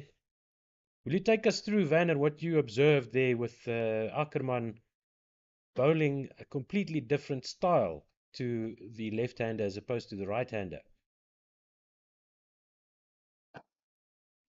Yeah, Ackerman coming around the wicket to Dean Algar, bowling off-spin deliveries, trying to take the ball away from the left-hander, not give it in from easy, just turning into him. Pitch, he goes for a big shot, and Dean Algar throws away his wicket on 149. It had all the hard work, and it just loops up, and Marcus Ackerman does get him. Dean Algar flips his bat, very frustrated, for it to end that way. But breakthrough nonetheless for the Dolphins. Dean Algar goes for a wonderfully compiled 149 of 283 balls, and that breaks that vital partnership and has been building and building all afternoon long. And you can only stand and applaud Dean Algar for another magnificent effort. Yes, indeed. And as the scoreboard indicates, as we mentioned, highest 6-wicket partnership for the Titans against the Dolphins, with the previous being De Bruin and Albie Morkel, 116 undefeated. So that's one of the milestones that Algar and Munsami went past in the previous 10 overs, and now Dean Algar almost disconsolate, missing out on 150. Wonderful innings by the Proteas captain, getting appreciation from the sparse crowd here. And it is going to be Ayat Tamane, it looks like, in next. Ayabulela Tamane, indeed. It seems like our fellow commentator missed a moment, but it was wonderfully played by Dean Algar, and Marcus Ackerman doing exactly what he set out to do, turning the ball away from the left-hander. Dean Algar throwing his hands at it, but just getting an outside edge or top edge, loops to that point, and so Marcus Ackerman's natural ball to the right-hander is his leg spin deliveries, that he's been doing well since he's come into the attack, and he's been bowling that to Moonsami. And so it's a good variation from him. And the international scene, Liam Livingston is someone else who tends to do that bowl leg spin to right-handers, off spin to the lefty. So it's a good skill to have from a bowler that doesn't bowl that often, and so it's clearly something he's worked on. And we do see the diminutive figure of Ayankamane coming to the crease, and he'll face up to the last delivery of the over from Marcus Ackerman. Things are getting a little bit darker around here. Sun is starting to set, and some dark clouds coming from the south. Indeed. So just a little bit of turn and a little bit of bounce, enough for Ackerman to bag the wicket of Dean Algar. What an innings, what a partnership. Back to 0 goes the partnership counter. And Tamane will see if himself and Munsami can pile on the hurt here for the Dolphins. Goes for an ill-advised cut shot, too close to his body, does Amane, and it just sneaks through, but misses the off stump and ends the over. The Titans are 355 for 6 after 96 overs. Amane has joined Munsami, who's still on 128. It looks like they're going to go for the 7 overs that are left in the day's scheduled play. The lead 62 runs. And what a turnout for Ackerman. 2 overs, 5 for 1. And that all-important Dean Algar wicket. Breaking that record partnership. Finally something working out for the Dolphins. And well done to them for trying something different, giving the part-timer a go. Yeah, we'll see how many overs they do get in. I think the cutoff is around 6, and with the weather creeping in closer, it might go a bit dark here without any floodlights. So we'll see how many they get in, but still bright sunshine on the field itself for now. Sami solid in defense. Well, at least they're going for it. The Dolphins trying something new, working for them. Oh, nicely done. Bump ball. Crowd catch. I'm caught out by a crowd catch once again. Otto has been having a day of crowd catches. Yes, or indeed. near misses, and yes, indeed, that is true. Moonsami not too phased by that, just going along nicely. He's been batting very well. Scott's unlucky, we feel. First a drop catch and then a call where we're not too sure about later on.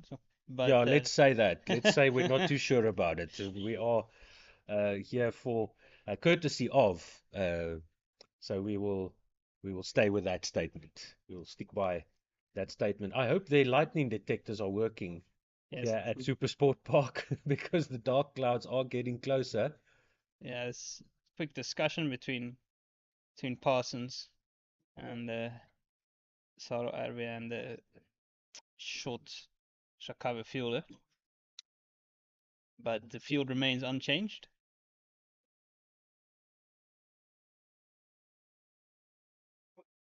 And it just punches it. And yeah, it's just seemed all at ease as Munsami. Early in his innings, he was a bit scratchy, had a few close calls, also that dropped catch on 45. But since then, he's been free flowing. He is a very attacking batter, and that's probably exactly what the Titans would have wanted in the afternoon session. And you do see the sun going behind the clouds now. Umpires looking at each other a bit like, okay. And so we'll see how long we keep on going here at Supersport Park. I also wanted to mention, well done to the umpires for keeping us going. Oh. Did that one drop short, or was that also probably a bump ball as well? Yeah, it hits into the ground and a bit of miscommunication between the batters, but the end of the 97th over, and the Titans are 355 for 6. Right, so we've been handed a note that you can analyze for us there, Werner. 62-run lead. Not much to analyze, but with 100 overs, it's important for the Dolphins to try and get the next wicket, 7th wicket. If they do manage to get that before 100 overs are done, they do get a bowling bonus point. So that does That's contribute important. to the lock position. So the Dolphins will try to sneak another one here before they go after Park. Indeed. And that's important in the context of the season, short season, not many opportunities to get points. So if they present themselves, that you should go out and get them, because you're going to struggle to fight back from a deficit later in the tournament. You never know what might happen. Short and cut to the boundary for 4. Too easy. That is what you can get sometimes from a part-timer. Just the odd drag down, and easy for the new batter coming in. And Kamane does rate his own batting, and he pounced on that one very quickly. Down there at Habaha, the Warriors have dismissed the Rocks in their second innings for 137, so they'll be chasing 165 for victory, most of it tomorrow. So the Warriors have put themselves in a very good position going into day 3. I was just about to ask. That is also day 3, right? So all of these games, all of these 4-day games, starting on the Friday, on the Saturday. Yeah, it's only Division 2 that is starting on a Thursday. And in Division 2, the Limpopo Impalas have beaten Eastern Cape Linyathi by 78 runs. So they managed to dismiss them there for their first win of the series. This one straight to the fielder by Kamane, gets off strike. So not much cricket left in the day, I would venture to guess, as the sun is now going to struggle to find its way through the clouds. Been impressive from Ackerman, apart from that one he dragged short. Somebody who doesn't bowl too much. He's shown a lot of control, both leggies and offies. So it's been good from him. It does bowl it quite quick, but he's been bowling in good areas. Indeed. Lightning off to the south and southwest now, coming ever so slightly closer. We'll see how many overs we still get in. 6 overs left in the scheduled play. I don't think we're going to get all 6 of them in. Dolphins have so many bowling options. It's crazy. It's almost like India bowling to Netherlands today, where apparently Virat Kohli has bowled, and Shubman Gill has bowled, and Surya Kumar Yadav has bowled. All players who you won't usually see bowl in a World Cup match, but they bowled today, and so the Dolphins themselves, they have used 7 bowling options today, and so even their 7th bowling option picking up a wicket. I would guess that the motivation for the use of so many bowlers is very different in India than it is here in Centurion Park, in Supersport Park in Centurion, excuse me. Now the umpires are having a chat. I think they're going to call stumps.